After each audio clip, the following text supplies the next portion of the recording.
സക്കറിയ പ്രവചനം 1-ാം അധ്യായം 14-ാം വാക്യം മുതൽ. എന്നോട് സംസാരിക്കുന്ന ദൂതൻ എന്നോട് പറഞ്ഞത്, നീ പ്രസംഗിച്ചു പറയേണ്ടതെന്നാൽ സൈന്യങ്ങളുടെ യഹോവ ഇപ്രകാരം അരുളിച്ചെയ്യുന്നു, ഞാൻ യെരൂശലേമിനും സിയോനും വേണ്ടി മഹാതീഷ്ണതയോടെ എരിയുന്നു. ഞാൻ അല്പം മാത്രം കോപിച്ചിരിക്കെ അവർ അനർത്ഥത്തിനായി സഹായിച്ചതുകൊണ്ട് സ്വൈര്യമായിരിക്കുന്ന ജാതികളോട് ഞാൻ അത്യന്തം കോപിക്കുന്നു. അതുകൊണ്ട് യഹോവ ഇപ്രകാരം അരുളിച്ചെയ്യുന്നു, ഞാൻ കരുണയോടെ യെരൂശലേമിലേക്ക് തിരിഞ്ഞിരിക്കുന്നു. എന്റെ ആലയം അതിൽ പണിയും, യെരൂശലേമിന്മേൽ അളവ് നൂൽ പിടിക്കും എന്ന് സൈന്യങ്ങളുടെ യഹോവയുടെ അരുളപ്പാട്.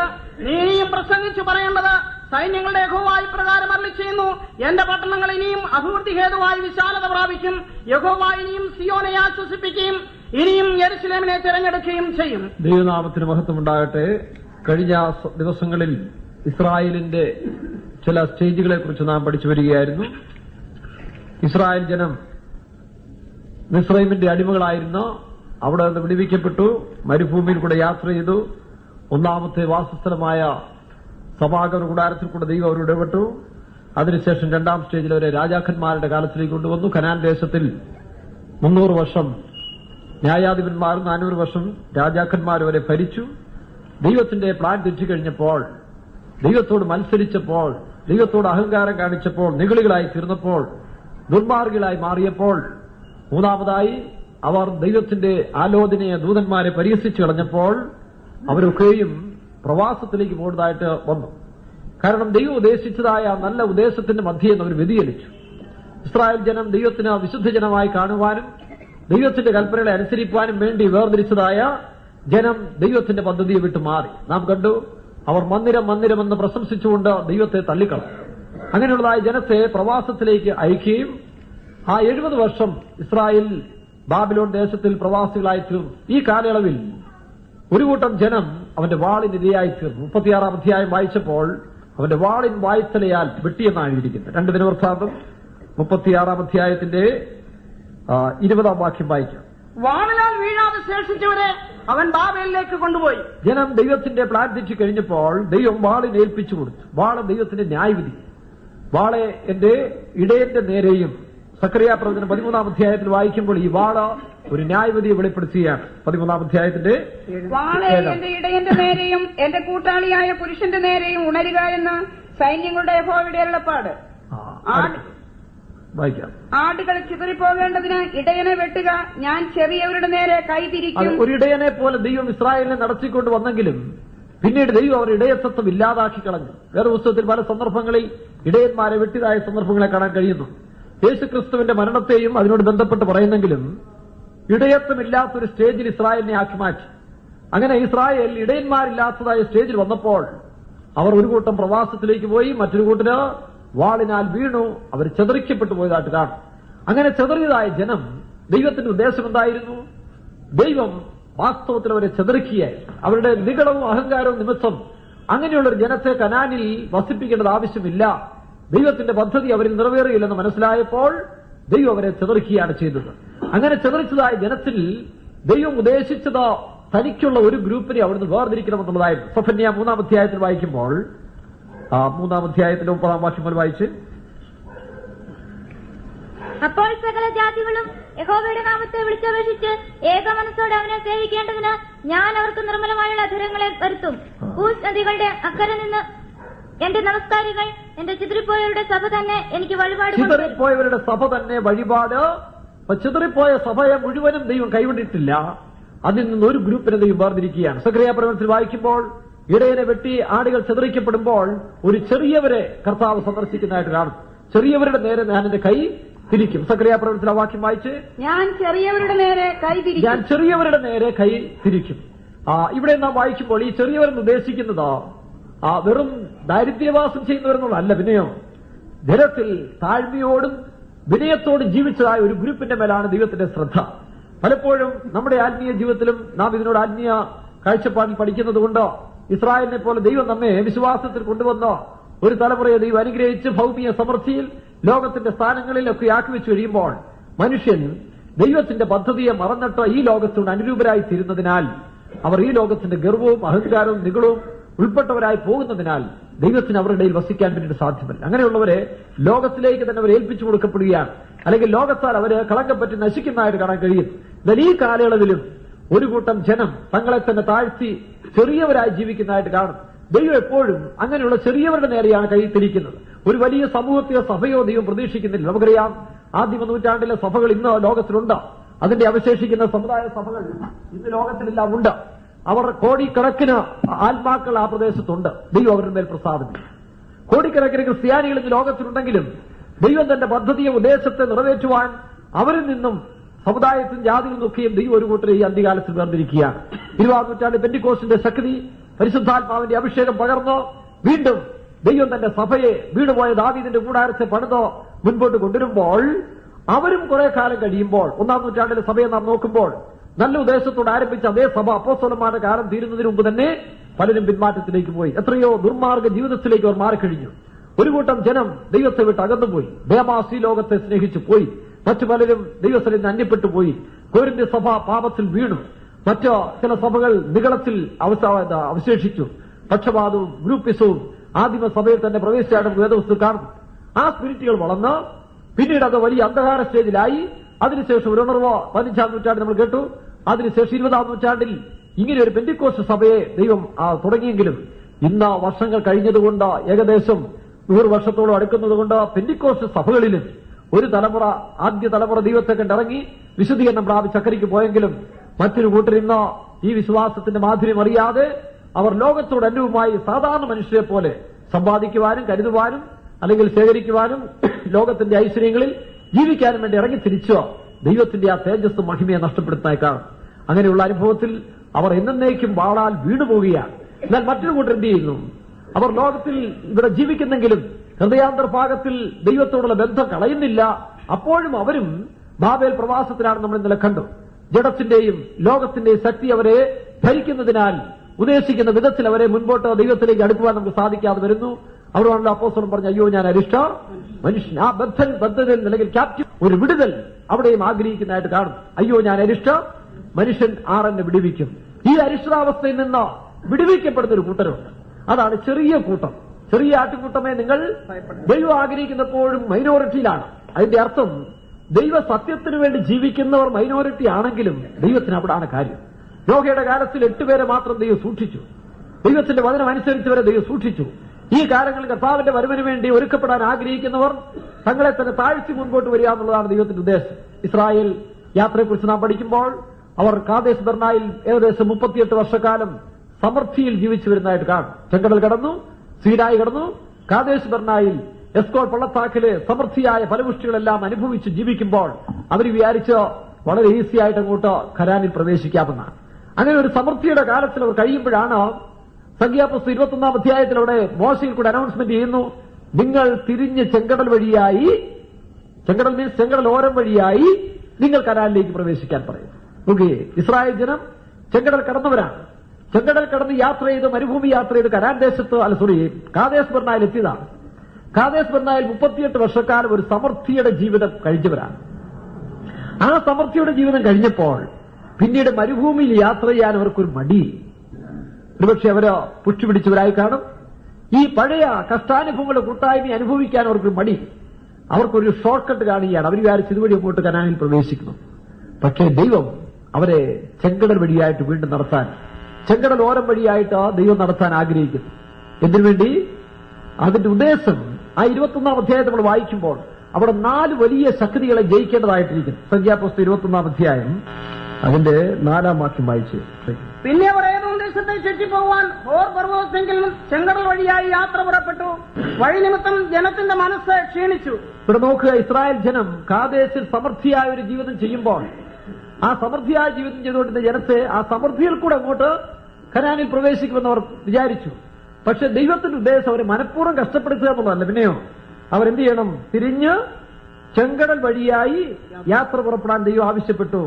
അങ്ങനെ യാത്ര പുറപ്പെട്ട് തീരുമാനിച്ചപ്പോൾ വഴി നിമിത്തം ജനത്തിന്റെ മനസ്സ് ക്ഷീണിച്ചു. കാരണം ഈ വഴിയാലപ്പോൾ അവർക്ക് നടക്കാൻ പ്രയാസം. ക്രിസ്തീയ ജീവിതം കല്ലും മുള്ളുമുള്ള പാതകളിൽ കൂടെ കഷ്ടാനുഭവങ്ങളുടെ കൂട്ടായ്മ അനുഭവിച്ചറിയാൻ വിളിക്കപ്പെട്ടവരായ നാം ഇന്ന് ലോകത്തിന്റെ സമൃദ്ധി, പണത്തിന്റെ സമൃദ്ധി, പേരും പ്രശസ്തിയും ലഭിച്ചു കഴിയുമ്പോൾ വീണ്ടും ക്രൂശിനെ നോക്കി യാത്ര ചെയ്യാൻ പലർക്കും പ്രയാസമായി തീരുന്നു. കർത്താവിന്റെ വരവിന് മുമ്പ് നാമും തിരിഞ്ഞ് ചെങ്കടൽ വഴിയായി യാത്ര ചെയ്യേണ്ടതായ ഒരു സ്റ്റേജുണ്ട്. അതാണ് ഇസ്രായേലിന് സംഭവിച്ചത്. ഇസ്രായേൽ ഒരു സമൃദ്ധിയുടെ കാലം കഴിഞ്ഞപ്പോൾ ഒരു പ്രവാസത്തിലേക്ക് പോയി. ആ പ്രവാസത്തിൽ നിന്നുള്ള തിരിച്ചുവരവ് പലർക്കും പ്രയാസമായി തോന്നി. അല്ലെങ്കിൽ പ്രവാസത്തിലേക്ക് പോയപ്പോൾ തന്നെ പലരും ക്ഷീണിച്ച് നശിക്കുന്നു, വാളിനാൽ നശിക്കുന്നതായിട്ട് കാണുന്നു. എന്താ ഇതിന്റെ അർത്ഥം?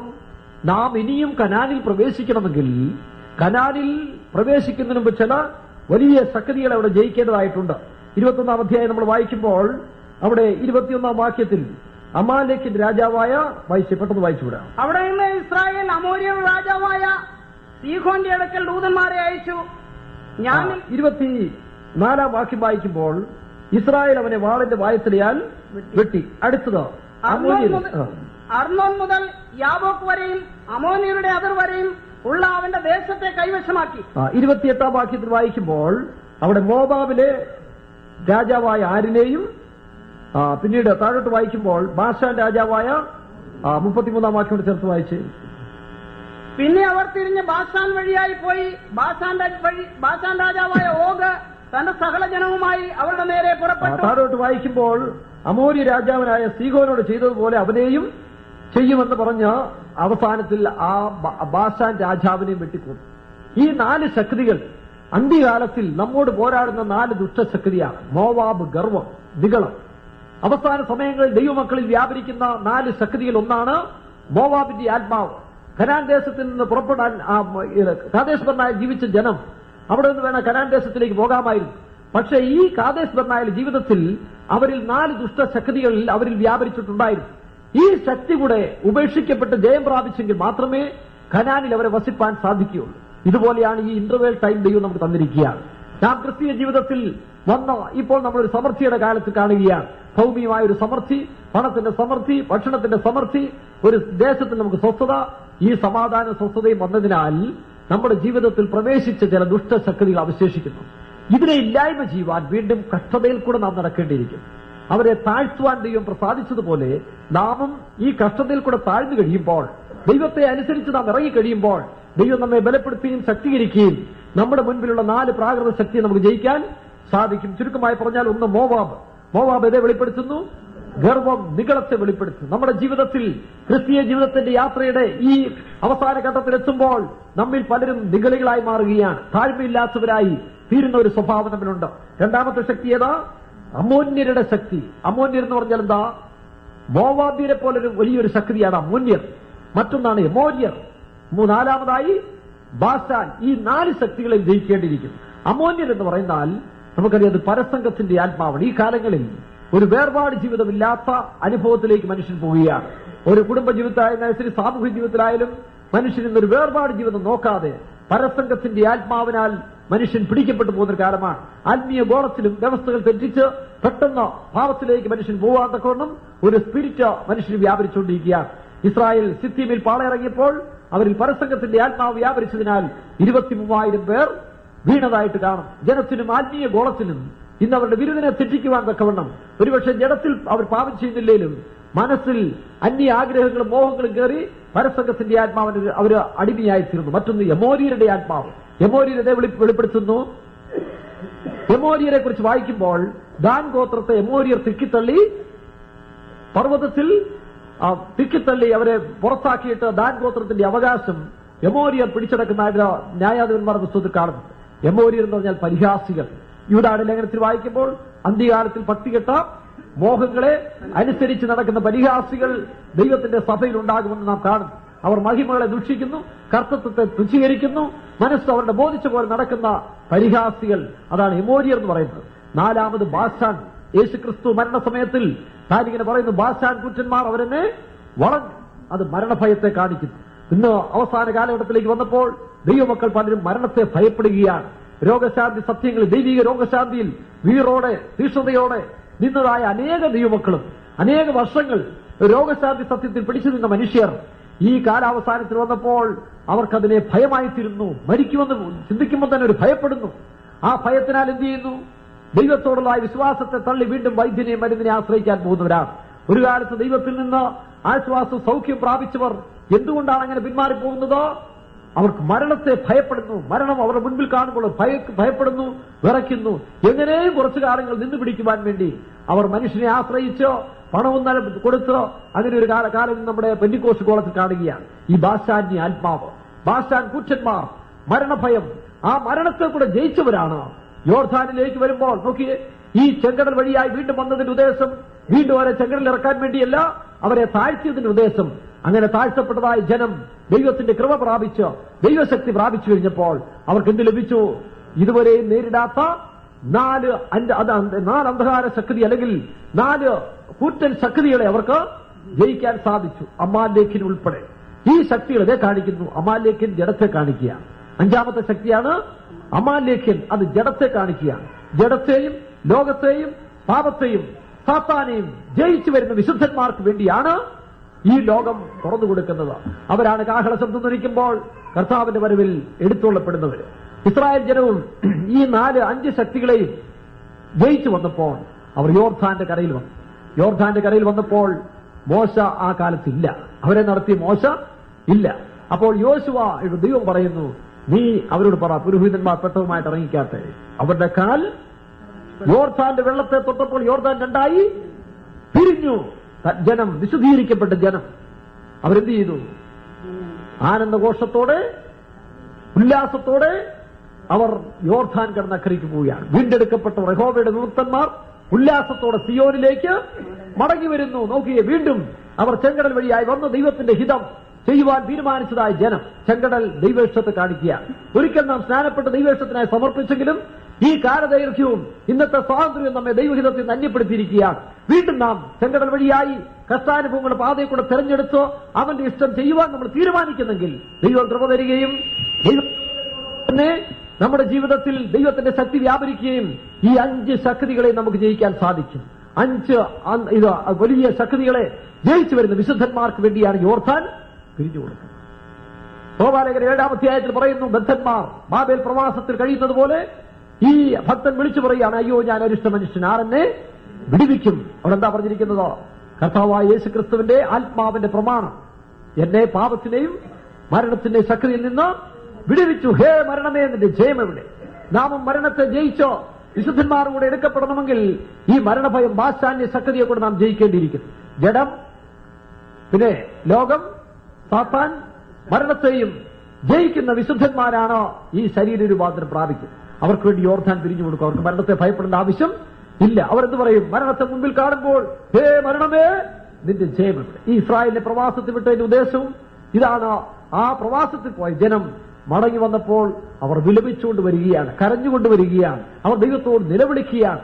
എന്തിനു? കാരണം അവരുടെ അഹങ്കാരവും അവരുടെ നിഗള സ്വഭാവം, അവരുടെ പ്രാകൃത സ്വഭാവം, അവരുടെ സമൃദ്ധി എല്ലാം നഷ്ടപ്പെട്ടു കഴിഞ്ഞപ്പോൾ ആശ്രയിക്കാൻ ആര് മാത്രമേ ഉള്ളൂ? നേരത്തെ അവർ ജഡത്തിൽ ആശ്രയിച്ചു, അവരുടെ സമൃദ്ധിയിൽ ആശ്രയിച്ചു, അവരുടെ രാജാക്കന്മാരിൽ ആശ്രയിച്ചു, അവരുടെ മന്ദിരത്തിൽ ആശ്രയിച്ചു. ദൈവം മന്ദിരം തകർത്തു, രാജാക്കന്മാരെ തകർത്തു, അവരുടെ ദേശത്തിന്റെ സമൃദ്ധി തകർത്തു, അവരുടെ അവകാശങ്ങളെല്ലാം ദൈവം തകർത്തതിന്റെ ഉദ്ദേശം ഈ നിഗളത്തിൽ നിന്ന് വിടുവിക്കാൻ വേണ്ടിയാണ്. അതുകൊണ്ടാണ് വാളിനെ തെറ്റി ശേഷിച്ച ജനം മരുഭൂമിയിൽ കൃപ കണ്ടെത്തിയെന്നാണ്. വീണ്ടും അവർ കൃപയിൽ ആശ്രയിക്കുകയാണ്. യിരെമ്യാവിന്റെ പുസ്തകത്തിൽ നമ്മൾ വായിക്കുമ്പോൾ വാളിനെ തെറ്റി ശേഷിച്ച ജനം മരുഭൂമിയിൽ കൃപ കണ്ടെത്തി. വായിച്ച്, വാളിനെ തെറ്റി ശേഷിച്ച ജനം മരുഭൂമിയിൽ കൃപ കണ്ടെത്തി. വാളിനെ തെറ്റി ശേഷിച്ച ദൈവത്തിന്റെ ന്യായവിധി ദൈവഗ്രഹത്തിൽ ആരംഭിക്കുവാൻ സമയമാകുന്നുവെന്ന് പലപ്പോഴും നാം പ്രവചന സത്യങ്ങളിൽ കൂടി കേട്ടിട്ടുണ്ട്. എന്താ ദൈവത്തിന്റെ ഗ്രഹം? നാം ആവാൻ അവന്റെ ആലയവും ഗ്രഹവുമായിരിക്കുന്നത്. ഈ ഗ്രഹത്തിൽ ന്യായവിധി, ദൈവത്തിന്റെ ന്യായവിധി വരുന്നതിന് മുമ്പ് മാനസാന്തരപ്പെടുവാൻ ദൈവം പലപ്പോഴും നമുക്ക് മുന്നറിയിപ്പ് തരുന്നുണ്ട്. ഇവിടെ ഇതാ വാളിന് അവസാനത്തിൽ ഇസ്രായേലിനെ ഏൽപ്പിച്ചു കൊടുത്ത പോലെ ഇന്ന് പെന്തിക്കോസ്ത് സമൂഹങ്ങളെ നമ്മൾ പലപ്പോഴും ദൈവത്തിന് അന്യപ്പെട്ട് വാളിന് യോഗ്യരായി തീർന്നുകൊണ്ടിരിക്കുകയാണ്. എന്നാൽ ഒരു കൂട്ടർക്ക് കൃപയാൽ അവർ വീണ്ടെടുക്കപ്പെടുകയാണ്. ഇന്ന് പെന്തിക്കോസ്ത് ഗോളത്തിലും എല്ലാവർക്കും രക്ഷ പ്രാപിക്കാൻ സാധ്യമല്ല. കൃപ കണ്ടെത്തുന്നവർ, വാളിന് തെറ്റി ശേഷിക്കുന്ന ജനം മരുഭൂമിയിൽ കൃപ കണ്ടെത്തി. വായിച്ച വാക്യം, വാളിന് തെറ്റി ശേഷിച്ച ജനം മരുഭൂമിയിൽ കൃപ കണ്ടെത്തി. വാളിന് തെറ്റിച്ച് ശേഷിച്ച ജനം മരുഭൂമിയിൽ കൃപ കണ്ടെത്തി. ആ കൃപ കണ്ടെത്തിയോട് ദൈവം തന്റെ വാഗ്ദത്തം കൊടുക്കുന്നതാണ്. വായിക്കുമ്പോൾ 3-ാം വാക്യം മുതൽ വായിക്കുമ്പോൾ പറയുന്നു, ഞാൻ ഇസ്രായേലിന് വിശ്രാമം വരുത്തുവാൻ പോകുന്നു. അതായിട്ട് വായിച്ചേ, യഹോവ ദൂരത്ത് നിന്ന് എനിക്ക് പ്രത്യക്ഷമായി അരുളി ചെയ്തത്, നിത്യസ്നേഹം കൊണ്ട് ഞാൻ നിന്നെ സ്നേഹിച്ചിരിക്കുന്നു, അതുകൊണ്ട് ഞാൻ നിനക്ക് ദയ ദീർഘമാക്കി. ദൈവം പ്രവാസത്തിൽ കഴിയുന്ന കൃപ കണ്ടെത്തിയ മനുഷ്യർ എങ്ങനെയാ കൃപ കണ്ടെത്തിയത്? അവർ അവരുടെ പ്രവൃത്തിയെ ഉപേക്ഷിച്ചിട്ട് അവരുടെ നടപ്പും പ്രവൃത്തിയും നന്നാക്കി വിശ്വാസത്താൽ ദൈവത്തിന്റെ കൃപയിലേക്ക് ആശ്രയിച്ചു. അവരുടെ പാപവഴികളെ അവർ ഉപേക്ഷിച്ചു, അവരുടെ നിഗള സ്വഭാവത്തെ അവർ ഉപേക്ഷിച്ചു, സന്തുഷ്ടവും ദാസ്യത്തെല്ലാം ഉപേക്ഷിച്ചതിന് ശേഷം ദൈവകൃപയ്ക്കായിട്ട് അവർ അപേക്ഷിച്ചു. വിശ്വാസത്താൽ വീണ്ടും കൃപ കണ്ടെത്തി. വിശ്വാസത്താൽ മരുഭൂമിയിൽ കൃപ കണ്ടെത്തിയ ജനം ആ ജനത്തോട് ദൈവം തന്റെ വാഗ്ദത്തം പറയുന്നു. ഇസ്രായേൽ കന്യകയെ വായിച്ചു, ഞാൻ നിനക്ക് ദയ എന്റെ കൃപ ദീർഘമാക്കിയിരിക്കുന്നു.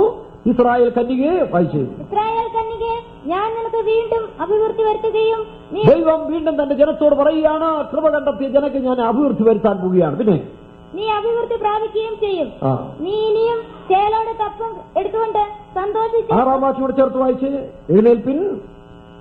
6-ാം വാക്യം, എഴുന്നേൽപ്പിൻ, നാം സിയോനിലേക്ക് നമ്മുടെ ദൈവമായ ദൈവം തന്റെ ജനത്തിന് കൃപ കൊടുത്തോ വീണ്ടും ദൈവം അഭിവൃദ്ധി വരുത്താൻ പോകുന്ന ദൈവത്തിന്റെ പ്രവചനം ദീർഘദർശനം ജനത്തോട് അറിയിച്ചപ്പോൾ ആത്മീയത്തെ ഇഷ്ടപ്പെടുന്നവരും താഴ്ത്തുവാൻ ഇഷ്ടപ്പെട്ടവരും തങ്ങളെ തന്നെ വെറുമയാക്കിക്കൊണ്ട് വീണ്ടും കനാനിലേക്ക് മടങ്ങുവാൻ തീരുമാനിച്ചവർ അവർ കരഞ്ഞും കൊണ്ട് ദൈവത്തെ പിൻപറ്റുന്നതായിട്ട് കാണും. 31-ാം അധ്യായത്തിന്റെ 9-ാം വാക്യം വായിച്ച്, അവർ കരഞ്ഞുകൊണ്ടുവരും, യാചിക്കുന്നവരായി ഞാൻ അവരെ കൊണ്ടുവരും. അവർ കരഞ്ഞും കൊണ്ടുവരുമെന്നാണ്. കാരണം എന്താ? ഇടയനെ വെട്ടി ആടുകൾ ചിതറിപ്പോയി, പലരും തങ്ങളുടെ സ്വന്തം വഴിക്ക് പോയി. രാവിലെ നമ്മൾ ശ്രദ്ധിച്ചതുപോലെ തന്നെ ഓർഫായും രൂത്തും അവിടെയുള്ള ഇടയന്മാരെ വെട്ടിക്കഴിഞ്ഞപ്പോൾ ആടുകൾ ചിതറി. ഓർഫയുടെ വഴിക്ക് പോയി, നവോമിയുടെ വഴിക്ക് പോകാൻ തീരുമാനിച്ചു. പക്ഷെ അവിടെ തെരഞ്ഞെടുത്തവരാളുണ്ട്. ആരാ? രൂത്ത്. അവൾ സത്യദൈവത്തെ, ആ ദൈവത്തോട് കഷ്ടമനുഭവിക്കാൻ തെരഞ്ഞെടുത്തതുകൊണ്ട് അവൾ പിന്നീട് സമൃദ്ധിയായി ഉയർച്ചയിലേക്ക് ദൈവത്താൽ അനുഗ്രഹിക്കപ്പെട്ടവളായതുപോലെ ഈ പെന്തിക്കോസ്റ്റ് ഗോളങ്ങളെ ചിതറിക്കുന്ന ഒരു സമയം കൂടെ വരാൻ പോവുകയാണ്. നടത്തിപ്പ് ഇന്ന് സഭകളിൽ പലയിടത്തും നേതൃസ്ഥാനങ്ങളിൽ നടത്തിപ്പില്ലാതെ പോകുന്നു. ആലോചനയിൽ കൂടെ നടത്താൻ സാധിക്കാത്തൊരു സ്റ്റേജ് വരും, ജനങ്ങൾ ചിതറിക്കും, ഡിനോമിനേഷൻ തകരും. അപ്പോൾ എല്ലാ ഗ്രൂപ്പിലും സത്യാന്വേഷികളായ ഒരു മനുഷ്യർ അവർ കരഞ്ഞുകൊണ്ട് ദൈവത്തിലേക്ക് മുഖം തിരിക്കാൻ പോകുന്ന ഒരു സമയം വരാൻ പോവുകയാണ്. അങ്ങനെ മുഖം തിരിക്കുന്ന സമയത്തിൽ ദൈവം തന്നെ അവർക്കിടയന്മാരായിട്ട് അവന്റെ രക്ഷകരായി അവര് മുൻപോട്ട് വരുമെന്നാണ്. അവർ കരഞ്ഞുകൊണ്ട് നിലവിടും. യാചിക്കുന്നവരായി ഞാൻ അവരെ. ഇതേ പ്രവചനം ഇസ്രായേലിലും സംഭവിക്കാൻ പോവുകയാണ്. ബൈബിൾ നാം പഠിച്ചാൽ നിഴലും പൊരുളും, നിഴൽ ഇസ്രായേലും പൊരുൾ സഭയ്ക്കും സംഭവിക്കാൻ പോവുകയാണ്. കർത്താവിന്റെ വരവിന് ശേഷം 7 വർഷത്തിന്റെ അവസാനത്തിൽ ഇസ്രായേലിലും അത് സംഭവിക്കുമെന്ന് സക്കറിയ പ്രവചനം നമ്മൾ കാണുന്നു. സക്കറിയ പ്രവചനം 12:10, കൃപയുടെയും ഞാൻ ദാവീദ് ഗൃഹത്തിന്മേലും യെരൂശലേം നിവാസികളുടെ മേലും കൃപയുടെയും യാചനകളുടെയും ആത്മാവിനെ. ഇതുപോലെ ഇസ്രായേലിൽ ഒരു സംഭവം ആശ്ചര്യമായ ഇസ്രായേൽ നടക്കാൻ പോവുകയാണ്. ഈ ആശ്ചര്യമായ ഇസ്രായേൽ ഇപ്പോൾ അവർ ദേശത്തിൽ കുടിയേറി പാർക്കുന്നെങ്കിലും അവരുടെ ജീവിതത്തിൽ ഒരു വലിയ തകർച്ച ഉണ്ടാകാൻ പോവുകയാണ്. അവർ ആ യേശുക്രിസ്തുവിന്റെ 7 വർഷത്തെ ഭരണകാലത്തിൽ കർത്താവ് എന്ന സഭയെ ചേർത്തുകൊള്ളപ്പെട്ടതിന് ശേഷം യേശുക്രിസ്തു ലോകത്തിൽ വരുമ്പോൾ ഈ യഹൂദന്മാർ യേശുക്രിസ്തുവാണ് മശിഹ എന്ന് പറഞ്ഞവരെ വിശ്വസിക്കുകയും അവൻ ആലയം പണിതു കൊടുത്ത് തന്റെ ആ ബിംബത്തെ അവിടെ വെച്ച് നമസ്കരിക്കാൻ അവരോട് കൽപ്പിക്കുകയും ചെയ്യുമ്പോൾ അവർക്ക് തെറ്റുപറ്റും, ഇവൻ കള്ളപ്രവാചകനാണ്. ആ സമയത്താണ് ഇസ്രായേലിന് വലിയ ഉപദ്രവം, യാക്കോബിന്റെ കഷ്ടകാലം ആരംഭിക്കുന്നത്. ഈ കഷ്ടകാല സമയത്ത് ദൈവം അവരെ ആശ്വസിപ്പിക്കുവാനും അവരെ തിരിക്കുവാനും വേണ്ടി അവിടെ എന്ത് പറയുന്നു? കൃപയുടെയും യാചനയുടെയും. വായിച്ച്, ഞാൻ ദാവീദ് ഗൃഹത്തിന്മേലും യെരൂശലേം നിവാസികളുടെ മേലും കൃപയുടെയും യാചനകളുടെയും ആത്മാവിനെ പകരും. കൃപയുടെയും യാചനയുടെയും ആത്മാവിനെ പകരും. ആത്മാവിനെ പകരണമെങ്കിൽ അതിന് ജഡം ആവശ്യമാണ്. അന്ത്യകാലത്ത് സകല ജഡത്തിന്മേലും ഈ ഇസ്രായേലിന്റെ മനസ്സിനെ തിരിക്കുവാൻ വേണ്ടിയാണ്, കൃപയുടെയും യാചനയുടെയും ആത്മാവിനെ പകരുന്നതിന് വേണ്ടിയാണ് ഹാനോക്കിനെയും ഏലിയാവിനെ തിരിച്ചയക്കുന്നത്. ഇസ്രായേലിന്റെ കഠിന ഉപദ്രവകാലത്തിൽ ആനോക്കും ഏലിയാവും വന്ന് 2 പേർ മരണം കൂടാതെ എടുത്തുകൊള്ളപ്പെട്ടവരുണ്ട്. ആ ആനോക്ക് കൃപയെ വെളിപ്പെടുത്തുന്നു, ഏലിയാവ് യാചനയുടെ ആത്മാവിൽ. അവർ ആ ഇസ്രായേൽ ജനത്തിൽ ഈ ബോധം വരുത്തിക്കൊണ്ടേയിരിക്കും. അവരിങ്ങനെ ബോധം വരുത്തുന്ന സമയത്തിൽ അവർ ബോധവാന്മാരാകും, കുത്തിയവങ്കിലേക്ക് നോക്കും. അടുത്ത വചനം പറയുമ്പോൾ അവർ കുത്തിയവങ്കിലേക്ക് നോക്കി രക്ഷപ്പെടുമെന്ന ഏകജാതിന് വേണ്ടിയുള്ള നിലവിളി പോലെ അവർ ക്രൂശിച്ച മശിഹായെ അവർ സ്വീകരിക്കുകയും ആ യേശുക്രിസ്തുവിനെ സുന്ദരസാവായി സ്വീകരിച്ചു കഴിയുന്നതോടുകൂടി ഇസ്രായേലിന്റെ പ്രശ്നങ്ങൾക്ക് ഒരു പരിഹാരമുണ്ടാകുകയാണ്. അതിനുശേഷമാണ് സഹസ്രാബ്ദ വാഴ്ച ഭൂമിയിൽ. ആ പ്രവചനങ്ങളെ ബേസ് ചെയ്ത് നോക്കുമ്പോൾ സഭയ്ക്കും ഇസ്രായേലിനും സമാന്തരമായി ഒരുപോലെ തന്നെ ആ പ്രവചനങ്ങൾ നമുക്ക് യെശയ്യാ പ്രവചനത്തിൽ കാണാൻ സാധിക്കും. 62-ാം അധ്യായത്തിന്റെ 1-ാം വാക്യം മുതൽ വായിച്ചു. ഇത് രണ്ടും സഭയ്ക്കും ഇസ്രായേലിനും ഒരുപോലെ ബാധകമാകുന്ന പ്രവചനങ്ങളാണ്. യെശയ്യാ പ്രവചനം 62-ാം അധ്യായത്തിന്റെ 1-ാം വാക്യം. സിയോനെ കുറിച്ച് ഞാൻ മിണ്ടാതെയിരിക്കില്ല, യെരൂശലേമിനെ കുറിച്ച് ഞാൻ അടങ്ങിയിരിക്കുകയുമില്ല. അതിന്റെ നീതി പ്രകാശം പോലെയും അതിന്റെ രക്ഷ കത്തുന്ന വിളക്ക് പോലെയും വിളങ്ങി വരുവോളം തന്നെ ജാതികൾ നിന്റെ നീതിയെയും സകല രാജാക്കന്മാരും നിന്റെ മഹത്വത്തെയും കാണും. യഹോവയുടെ വായെ കൽപ്പിക്കുന്നു. ഇവിടെ വായിക്കുമ്പോൾ ഞാൻ സിയോനെ കുറിച്ച് മിണ്ടാതിരിക്കുകയില്ല, സിയോന് യെരൂശലേമിന് വേണ്ടി ദൈവം എരിയുന്നു. ഇത് ആക്ഷരികമായ സിയോന് വേണ്ടി ദൈവം എരിയുന്നു, ആത്മീയമായ സിയോന് വേണ്ടി. അവസാന സമയത്തിൽ ഒന്നാമത് സഭയെ യഥാസ്ഥാനപ്പെടുത്തിയതിനു ശേഷം, സഭയെ സ്വർഗത്തിൽ എടുത്തുകൊള്ളപ്പെട്ടതിനു ശേഷം രണ്ടാമത്തെ എരിവ് ഇസ്രായേലിന് വേണ്ടി ദൈവം എരിയുന്നതായിട്ട് കാണുന്നുണ്ട്. ആ സഭയുടെയും ഇസ്രായേലിന്റെ ഒരു സ്റ്റാൻഡേർഡ് യെശയ്യാ പ്രവചനം 54-ാം അധ്യായത്തിന്റെ 5-ാം വാക്യം മുതൽ വായിക്കാം.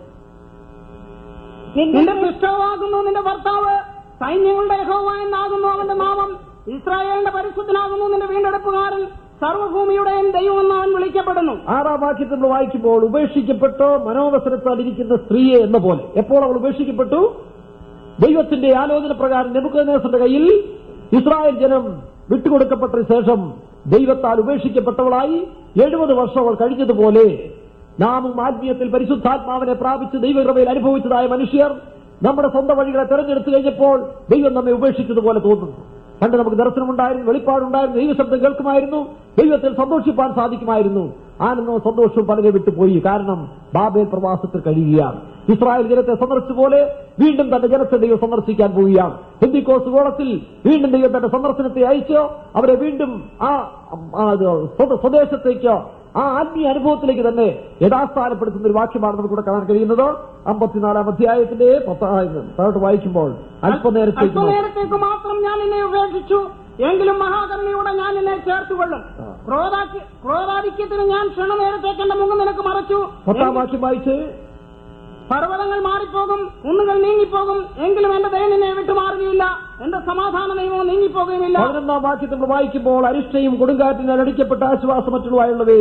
നോക്കി, അരിഷ്ടയും കൊടുങ്കാറ്റിനാൽ അടിക്കപ്പെട്ട് പരീക്ഷയ്ക്കും മേളെ പരീക്ഷകൾ. ക്രിസ്തീയ ജീവിതം നാം ചെയ്യാൻ തുടങ്ങി. കുറെ കാലം കഴിഞ്ഞപ്പോൾ ജീവിതത്തിൽ വിവിധ പരീക്ഷകൾ. സമുദായത്തിൽ നിന്നപ്പോൾ, ജാതികളായിട്ട് നിന്നപ്പോൾ, ഭാവികളായിട്ട് നിന്നപ്പോൾ ഇങ്ങനെ പരീക്ഷകളില്ലായിരുന്നു. പക്ഷെ ഇപ്പോൾ വിശ്വാസത്തിന് വേണ്ടി മുമ്പോട്ട് തീക്ഷണതയോടെ പോയപ്പോൾ കൊടുങ്കാറ്റിനാൽ അടിക്കപ്പെട്ട് ആശ്വാസമറ്റുള്ളവേ. എന്നാൽ ദൈവം എന്ന് പറയുന്നു, ഞാൻ നിന്റെ കല്ല് അജ്ഞാനത്തിൽ പതിക്കുകയും നീലക്കല്ലുകൊണ്ട് നിന്റെ അടിസ്ഥാനം ഇടുകയും ചെയ്യും. നീലക്കല്ലുകൊണ്ട് നിന്റെ അടിസ്ഥാനം ഇടുകയും ചെയ്യും. 62-ാം അധ്യായത്തിൽ വീണ്ടും ദൈവത്തിന്റെ പ്രവചനം നമ്മൾ വായിക്കുമ്പോൾ ഇസ്രായേലിന്റെ സമൃദ്ധി, ഇസ്രായേലിന്റെ ദൈവം വീണ്ടും വായിച്ച് 12-ാം വാക്യം വായിച്ച്, അല്ലെങ്കിൽ 7-ാം വാക്യം. യഹോവയെ ഓർപ്പിക്കുന്നവരെ നിങ്ങൾ സ്വസ്ഥമായിരിക്കരുത്. അവൻ യെരൂശലേമിനെ യഥാസ്ഥാനപ്പെടുത്തുവോളം ഭൂമിയിൽ അതിനെ പ്രശംസാ വിഷയമാക്കുവോളം അവന് സ്വസ്ഥത കൊടുക്കുകയും വരുത്. ഇനി ഞാൻ നിന്റെ ധാന്യം നിന്റെ ശത്രുക്കൾക്ക് ആഹാരമായി കൊടുക്കുകയില്ല. നീ അധ്വാനിച്ചുണ്ടാക്കിയ വീഞ്ഞ് അന്യജാതിക്കാർ കുടിച്ചു കളയുന്നില്ല. 12-ാം വാക്യം വായിച്ച് 12-ാം വാക്യം. അവരവരെ വിശുദ്ധ ജനമെന്നും യഹോവയുടെ വിമുക്തന്മാരെന്ന് വിളിക്കും. നിനക്കോ അന്വേഷിക്കപ്പെട്ടവളെന്നും ഉപേക്ഷിക്കപ്പെടാത്ത നഗരമെന്നും പേരാകും. വീണ്ടും അന്വേഷിക്കപ്പെട്ടവളെന്നും ഉപേക്ഷിക്കപ്പെടാത്ത നഗരമെന്നും. പ്രിയരെ, ഈ വാഗ്ദത്തം 1ാമത് പുതിയ നിയമസഭയ്ക്കാണ്. കഴിഞ്ഞ കാലത്ത് നാം തകർക്കപ്പെട്ടെങ്കിൽ, അല്ലെങ്കിൽ ബാബിലോണിയ ശക്തികൾ നമ്മെ ഞെരുക്കിയെങ്കിൽ, നമ്മുടെ ആത്മീയ സന്തോഷത്തിൽ നാം വീണുപോയെങ്കിൽ വീണ്ടും നമ്മെ ഉയർത്തി ദൈവം യഥാസ്ഥാനപ്പെടുത്തുവാൻ തന്റെ ദയ ദീർഘമാക്കി തരാൻ പോവുകയാണ്. അത് വിശ്വസിച്ചുകൊണ്ട് ജീവിതത്തെ വിശുദ്ധീകരിച്ചിൽ കൂടെ ദൈവസന്നിധിയിലേക്ക് അടുക്കുന്നവർക്ക് ഈ കാലങ്ങളിൽ വിശുദ്ധീകരണം പ്രാപിച്ച് കർത്താവിന്റെ വരയിൽ ഒരുങ്ങാൻ സാധിക്കും.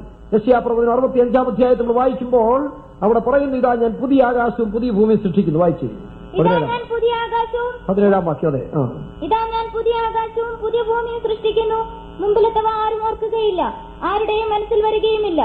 ഞാൻ സൃഷ്ടിക്കുന്നതിനെ കുറിച്ച് നിങ്ങൾ സന്തോഷിച്ച് എന്നേക്കും ഘോഷിച്ചുല്ലസിപ്പിൻ. ഇതാ ഞാൻ യെരൂശലേമിനെ ഉല്ലാസപ്രദമായും അതിലെ ജനത്തെ ഞാൻ ഉല്ലാസപ്രദമായും അതിലെ ജനത്തെ ഇതാ 1000 സഹസ്രാബ്ദ വാഴ്ചയിൽ യഹൂദനും പുതിയ നിയമസഭയെ ഒരുപോലെ അനുഭവിക്കുമ്പോൾ അതിനു മുമ്പായി ദൈവത്തിന്റെ സഭയെ ആത്മീയത്തിൽ പുതിയ ആകാശവും പുതിയ ഭൂമി എന്ന് പറയുന്നത് നീതി വസിക്കുന്ന പുതിയ ആകാശം പുതിയ ഭൂമി നിത്യതയെക്കുറിച്ച് ഉപമിച്ച് പറയുമ്പോൾ ഇവിടെ നാം പ്രാപിക്കുന്ന ആകാശം എന്ന് പറയുന്നത് നമ്മുടെ മനസ്സാണ്. ഭൂമി എന്ന് പറയുന്നത് നമ്മുടെ ഹൃദയവും ജഡത്തെയും വെളിപ്പെടുത്തുകയാണ്. വീണ്ടും നമുക്ക് നമ്മുടെ മനസ്സും ഹൃദയവും ആനന്ദവും സന്തോഷവും കൊണ്ട് ആത്മീയത്തിൽ ദൈവം നിറയ്ക്കുമെന്നുള്ള വാഗ്ദത്തമാണ്. എന്നാൽ അത് നമ്മുടെ നീതിപ്രവർത്തികൾ കൊണ്ടല്ല. 65-ാം അധ്യായത്തിൽ വായിക്കുമ്പോൾ അവർ യഹോവയാൽ അനുഗ്രഹിക്കപ്പെട്ടവരുടെ സന്തതിയല്ല. വായിച്ച് അവസാനത്തിൽ 23-ാം വാക്യം. അവർ വൃഥ അധ്വാനിക്കുകയില്ല, ആപത്തിനായിട്ട് പ്രസവിക്കുകയുമില്ല. അവർ യഹോവയാൽ അനുഗ്രഹിക്കപ്പെട്ടവരുടെ സന്തതിയല്ലോ. അവർ യഹോവയാൽ അനുഗ്രഹിക്കപ്പെട്ടവരുടെ സന്തതിയല്ലയോ. അവരുടെ സന്താനം അവരോടുകൂടെ ഇരിക്കും. അവരുടെ സന്താനം. ഇതിനോട് ചേർന്നായ ഒരു വാഗ്ദത്തം നമുക്ക് എസെക്കിയേൽ പ്രവചനം 36-ാം അധ്യായത്തിൽ കാണുന്നുണ്ട്. 36-ാം അധ്യായത്തിൽ ദൈവത്തിന്റെ ആത്മാവ് ഈ പ്രവാസികളോട് പറയുന്നത് 36-ന്റെ 11-ാം വാക്യത്തിൽ വായിക്കുമ്പോൾ ഞാൻ നിങ്ങളിൽ മനുഷ്യരെയും മൃഗങ്ങളെയും വർദ്ധിപ്പിക്കും, അവർ പെരുകി സന്താനപുഷ്ടിയുള്ളവരാകും. ഞാൻ നിങ്ങളിൽ പണ്ടത്തെ പോലെ ആളെ പാർപ്പിക്കും. നിങ്ങളുടെ ആദ്യകാലത്തുണ്ടായിരുന്നതിനേക്കാൾ നിങ്ങൾക്ക് ചെയ്യുമെന്നാണ്. അതുകൊണ്ടാണ് ഹഗായി 2-ാം അധ്യായത്തിന് 9-ാം വാക്യത്തിൽ വായിക്കുമ്പോൾ ഈ ആലയത്തിന്റെ ഭിന്നത്തെ മഹത്വം വായിച്ചേ മുമ്പിലത്തേതിലും വലുതായിരിക്കും. വായിക്കാം. ഈ ആലയത്തിന്റെ ഭിന്നത്തെ മഹത്വം മുമ്പിലത്തേതിലും ഈ ആലയത്തിന്റെ ഭിന്നത്തെ മഹത്വം എന്ന് പറയുന്നത് സലോമോന്റെ ആലയത്തിന്റെ മഹത്വമാണ്. പൊന്നും വെള്ളിയും സകലവിധമായ പൊന്നുകൊണ്ടും വെള്ളികൊണ്ടും വിശേഷിക്കപ്പെട്ട മേൽത്തരവും കീർത്തി ശോഭയുണ്ടായതായ ഈ ആലയത്തിന്റെ മഹത്വം വളരെ വിശേഷിക്കപ്പെട്ടതെങ്കിൽ ദൈവത്തിന്റെ ആത്മാവ് പറയുന്നത് പിന്നീട് ഉണ്ടാക്കിയ തിരുബാബലിന്റെ ആലയം കാഴ്ചയ്ക്ക് മനോഹരമല്ലെങ്കിലും ദൈവത്തിന്റെ ആത്മാവ് പറയുന്നത് ഈ ആലയത്തിന്റെ മഹത്വം വായിച്ചു. ഈ ആലയത്തിന്റെ ഭിന്നത്തെ മഹത്വം അതിന്റെ അർത്ഥം ആലയം ഒന്നു തന്നെയാണ്. ഇത് യെരൂശലേം ദേവാലയം, ഇസ്രായേലിന്റെ സമാഗമന കൂടാരം, സൊലോമോന്റെ ആലയം, സെരുബാബന്റെ ആലയം മൂന്ന് കാലഘട്ടങ്ങളിൽ പണിതെങ്കിലും പുതിയ നിയമത്തിലേക്ക് വരുമ്പോൾ ഇത് ഒരേ സഭയെക്കുറിച്ച് വെളിപ്പെടുത്തുകയാണ്. നിങ്ങൾ ദൈവത്തിന്റെ മന്ദിരമെന്നും ദൈവത്തിന്റെ ആത്മാവ് നിങ്ങൾ വസിക്കുന്നതിനാൽ ഒരു വിശ്വാസി കടന്നു പോകുന്ന 3 സ്റ്റേജിനെ കുറിച്ച് കാണിക്കുക. ഇത് ആദിയിലുണ്ടായിരുന്ന വിശ്വാസത്തിന്റെ സ്റ്റേജ്. നാം രക്ഷിക്കപ്പെട്ട സമയത്തിൽ പരിശുദ്ധാത്മാവിനെ പ്രാപിച്ചപ്പോൾ നമുക്കുണ്ടായിരുന്ന സന്തോഷവും സമാധാനത്തെ കാണിക്കുന്നു. പിന്നീടാണ് നമ്മൾ ഉപദേശങ്ങൾ പഠിച്ചു വളരാൻ തുടങ്ങി. ഉപദേശങ്ങൾ പഠിച്ചു വളർന്നു, എല്ലാം വന്നു വരുമ്പോൾ അല്ലെങ്കിൽ വിവിധതരമായ ഉപദേശങ്ങൾ, കൂട്ടായ്മകൾ, സത്യങ്ങളൊക്കെ നമ്മൾ ഗ്രഹിച്ചു വളർന്നെങ്കിലും ലാസ്റ്റ് നാം നോക്കുമ്പോൾ പ്രവാസത്തിലേക്ക് പോകുന്ന ഒരു സ്റ്റേജിലേക്ക് വന്നു. അല്ലെങ്കിൽ ജഡത്തിന്റെ ശക്തികൾ, ലോകത്തിന്റെ ശക്തികൾ, സ്വയത്തിന്റെ ദ്രവ്യാഗ്രഹത്തിന്റെ ശക്തിയെ നമ്മെ പിടിച്ചമർത്തിക്കൊണ്ട് ഈ മൂല്യങ്ങളെല്ലാം നമ്മൾ നഷ്ടപ്പെടുത്തുന്ന അവസ്ഥയിലേക്കായി. അനേക കാലങ്ങൾ പ്രവാസത്തിൽ ജീവിക്കുമ്പോൾ വീണ്ടും ആത്മാവിനാൽ ഒരു വിടുതലുണ്ടെന്നാണ് ദൈവത്തിന്റെ വചനം പറയുന്നത്. ആ ബദ്ധന്മാർക്ക് വിടുതൽ യെശയ്യാ പ്രവചനം 10-ാം അധ്യായത്തിന്റെ 27-ാം വാക്യത്തിലാണ് തോന്നുന്നു. പുഷ്ടി നിമിത്തം നുകം ഒടിഞ്ഞു പോകും. യിരെമ്യാവ് പ്രവചിക്കുന്നു, ഞാൻ ബാബേൽ രാജാവിന്റെ നുകത്തെ ഒടിച്ചു കളയും. നോക്കിയേ, ഇസ്രായേലിന്റെ മേൽ വെച്ചിരുന്ന നുകം. എന്താണ് നുകം? ജഡത്തിന്റെ ശക്തി.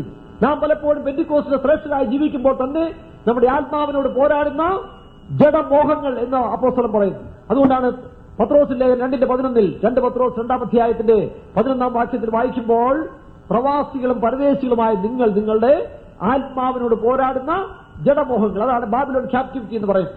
പുതിയ നിയമ സഭയിൽ ആത്മീയ കാഴ്ചപ്പാടിൽ ഈ ക്യാപ്റ്റിവിറ്റി, പ്രവാസം എന്ന് പറയുന്നത് നമ്മുടെ ആത്മാവിനോട് പോരാടുന്ന ജഡമോഹങ്ങളാണ്. വായിച്ച് 2 പത്രോസ് 2-ാം അധ്യായത്തിന്റെ 11-ാം വാക്യം. പ്രിയമുള്ളവരെ, പ്രവാസികളും പരദേശികളുമായി നിങ്ങളെ ആത്മാവിനോട് പോരാടുന്ന ജഡമോഹങ്ങളെ. പ്രിയമുള്ളവരെ, ദൈവം തന്റെ പ്രിയപ്പെട്ട ജനത്തിന് മുന്നറിയിപ്പ് കൊടുക്കുന്നു. പ്രിയമുള്ളവരെ, പ്രവാസികളും പരദേശികളുമായിരിക്കുന്ന നിങ്ങളെ ആത്മാവിനോട് പോരാടുന്ന ജഡമോഹങ്ങളെ വിട്ടകന്നു. അതുകൊണ്ട് യിരെമ്യാ പ്രവചനത്തിൽ പറയുന്നത്, ബാബേൽ പുത്രിയുടെ അടുക്കൽ താമസിക്കുന്ന ഇസ്രായേൽ കന്യകയെ നീ അവളെ വിട്ട് ചാടിപ്പോരുവിൻ. അതിന്റെ അർത്ഥം എന്താ? നമുക്ക് ജഡത്തിന്റെ ശക്തിയിൽ നിന്ന്, മരണത്തിന്റെ ശക്തിയിൽ നിന്ന് ഒരു വിടുതൽ നമുക്ക് ആവശ്യം. അതിനെന്ത് ചെയ്യണം? ആത്മാവിനാൽ ജഡത്തിന്റെ പ്രവർത്തികളെ മരിപ്പിക്കണം. ഇനിമേൽ ആത്മാവിന്റെ പൂർണ്ണ സ്വാതന്ത്ര്യം നാം കൊടുത്തെങ്കിൽ മാത്രമേ നമ്മൾ പഠിച്ച ഉപദേശങ്ങൾ കൊണ്ടോ നമ്മുടെ പഴക്കങ്ങൾ കൊണ്ടോ കീഴ്വഴക്കങ്ങൾ കൊണ്ടോ മറ്റൊന്നിനാലും ഈ ജഡത്തിന്റെ ശക്തി നിന്ന് വിടുതൽ ലഭിക്കുകയില്ല. ഉപവസിച്ചുകൊണ്ടോ പ്രാർത്ഥിച്ചുകൊണ്ട് മാത്രം ഈ ജഡത്തിന്റെ ശക്തി വയ്ക്കും. പിന്നെയോ ആത്മാവിന്റെ പ്രമാണം. നോക്കിയേ, റോമാലേഖനം 8-ാം അധ്യായത്തിൽ 2-ാം വാക്യത്തിൽ വായിക്കുമ്പോൾ ആത്മാവിന്റെ പ്രമാണം ഈ ബന്ധനത്തിൽ നമ്മെ വിടുവിക്കുകയാണ്. 7-ാം അധ്യായത്തിൽ 23-ാം വാക്യത്തിൽ അയ്യോ ഞാൻ അരിഷ്ട മനുഷ്യൻ, ആരെന്നെ വിടുവിക്കും? 8:2 വായിക്കും. റോമർ 8:2. ജഡത്താലുള്ള ബലഹീനത നിമിത്തം ന്യായപ്രമാണത്തിന് കഴിയാഞ്ഞതിനെ സാധിപ്പാൻ ദൈവം തന്റെ പുത്രനെ ക്രിസ്തുവേശുവിന്റെ ആത്മാവിന്റെ പ്രമാണം. അതിനെ ശ്രദ്ധിച്ച് വായിച്ചു. അതിനില്ലയോ? ക്രിസ്തുവേശുവിന്റെ ആത്മാവിന്റെ പ്രമാണം എന്നെ പാപത്തിന്റെയും വായിക്കാം. ജീവന്റെ ആത്മാവിന്റെ പ്രമാണം എനിക്ക് പാപത്തിന്റെയും മരണത്തിന്റെയും പ്രമാണത്തിൽ നിന്ന് ക്രിസ്തുവേശുവിന് സ്വാതന്ത്ര്യം വരുത്തി. ജീവന്റെ ആത്മാവിന്റെ പ്രമാണം എന്ത് ചെയ്തു? പാപത്തിന്റെയും മരണത്തിന്റെയും പ്രമാണത്തിൽ നിന്ന് ജീവന്റെ ആത്മാവിന്റെ പ്രമാണത്തിന് മാത്രമേ ദൈവത്തിന്റെ ജനത്തിന് വിടുവിക്കാൻ സാധിക്കുകയുള്ളൂ. നാം ആയിരിക്കുന്ന ഡിനോമിനേഷനോ നമ്മുടെ കൾച്ചറോ പാരമ്പര്യമോ നമ്മുടെ ഉപദേശങ്ങളോ ഒന്നും തന്നെ ഈ അവസാന സ്റ്റേജിൽ നമ്മുടെ ആത്മാവിനോട് പോരാടുന്ന ശക്തികളെ ജയിപ്പാൻ സാധിക്കുകയില്ല. അതുകൊണ്ടാണ് ആത്മാവിന്റെ പ്രമാണം.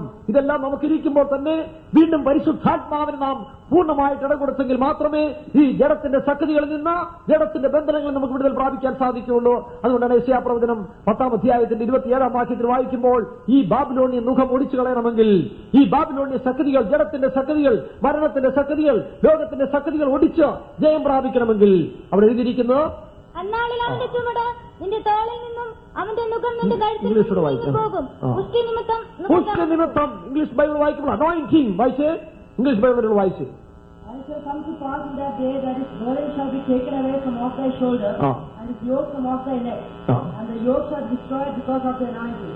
The yoke shall destroyed by the anointing എന്നാണ് എഴുതിയിരിക്കുന്നത്. ദൈവത്തിന്റെ അഭിഷേകത്താൽ മറ്റൊന്നിലും നമുക്ക് ഈ കാലത്തിൽ ആശ്രയിക്കേണ്ട ആവശ്യമില്ല. നാം ഉപദേശം പഠിച്ചവരാണ്, സത്യത്തെ മനസ്സിലാക്കിയവരാണ്, സ്നാനപ്പെട്ടവരാണ്, പരിശുദ്ധാത്മാവിഷയം പ്രാപിച്ചവരാണ്. ഉപദേശങ്ങൾ വ്യത്യസ്തമായ രീതികളിൽ വളരെ വിശേഷിക്കമായി പഠിക്കപ്പെട്ടവരാണ്. പക്ഷെ നീ ഇപ്പോൾ എവിടെ ഇരിക്കുന്നു? ഈ ബാബിലോൺ പ്രവാസത്തിൽ ആത്മാവിനോട് പോരാടുന്ന ജഡമോഹങ്ങൾ, ലൗകിക മോഹങ്ങൾ പലപ്പോഴും നമ്മെ താഴ്ത്തിക്കൊണ്ടിരിക്കുന്നു. അയ്യോ, ഞാൻ അരിഷ്ട മനുഷ്യൻ. ക്രിസ്തുയേശുവിന്റെ ആത്മാവിന്റെ പ്രമാണം എന്നെ പാപത്തിന്റെയും മരണത്തിന്റെ ശക്തിയിൽ നിന്ന് വിടുവിക്കുന്നു. നമ്മുടെ യോഗ്യത കൊണ്ടല്ല. എസെക്കിയാ പ്രവചനം 36-ാം അധ്യായത്തിൽ അവിടെ വീണ്ടും എഴുതിയിരിക്കുന്നു, ഇത് നിന്റെ വായിച്ചേയും ഞാൻ ഇസ്രായേലിനെ വീണ്ടും നിർമ്മല ജലം തളിക്കും. 25-ാം വാക്യം വായിക്കും.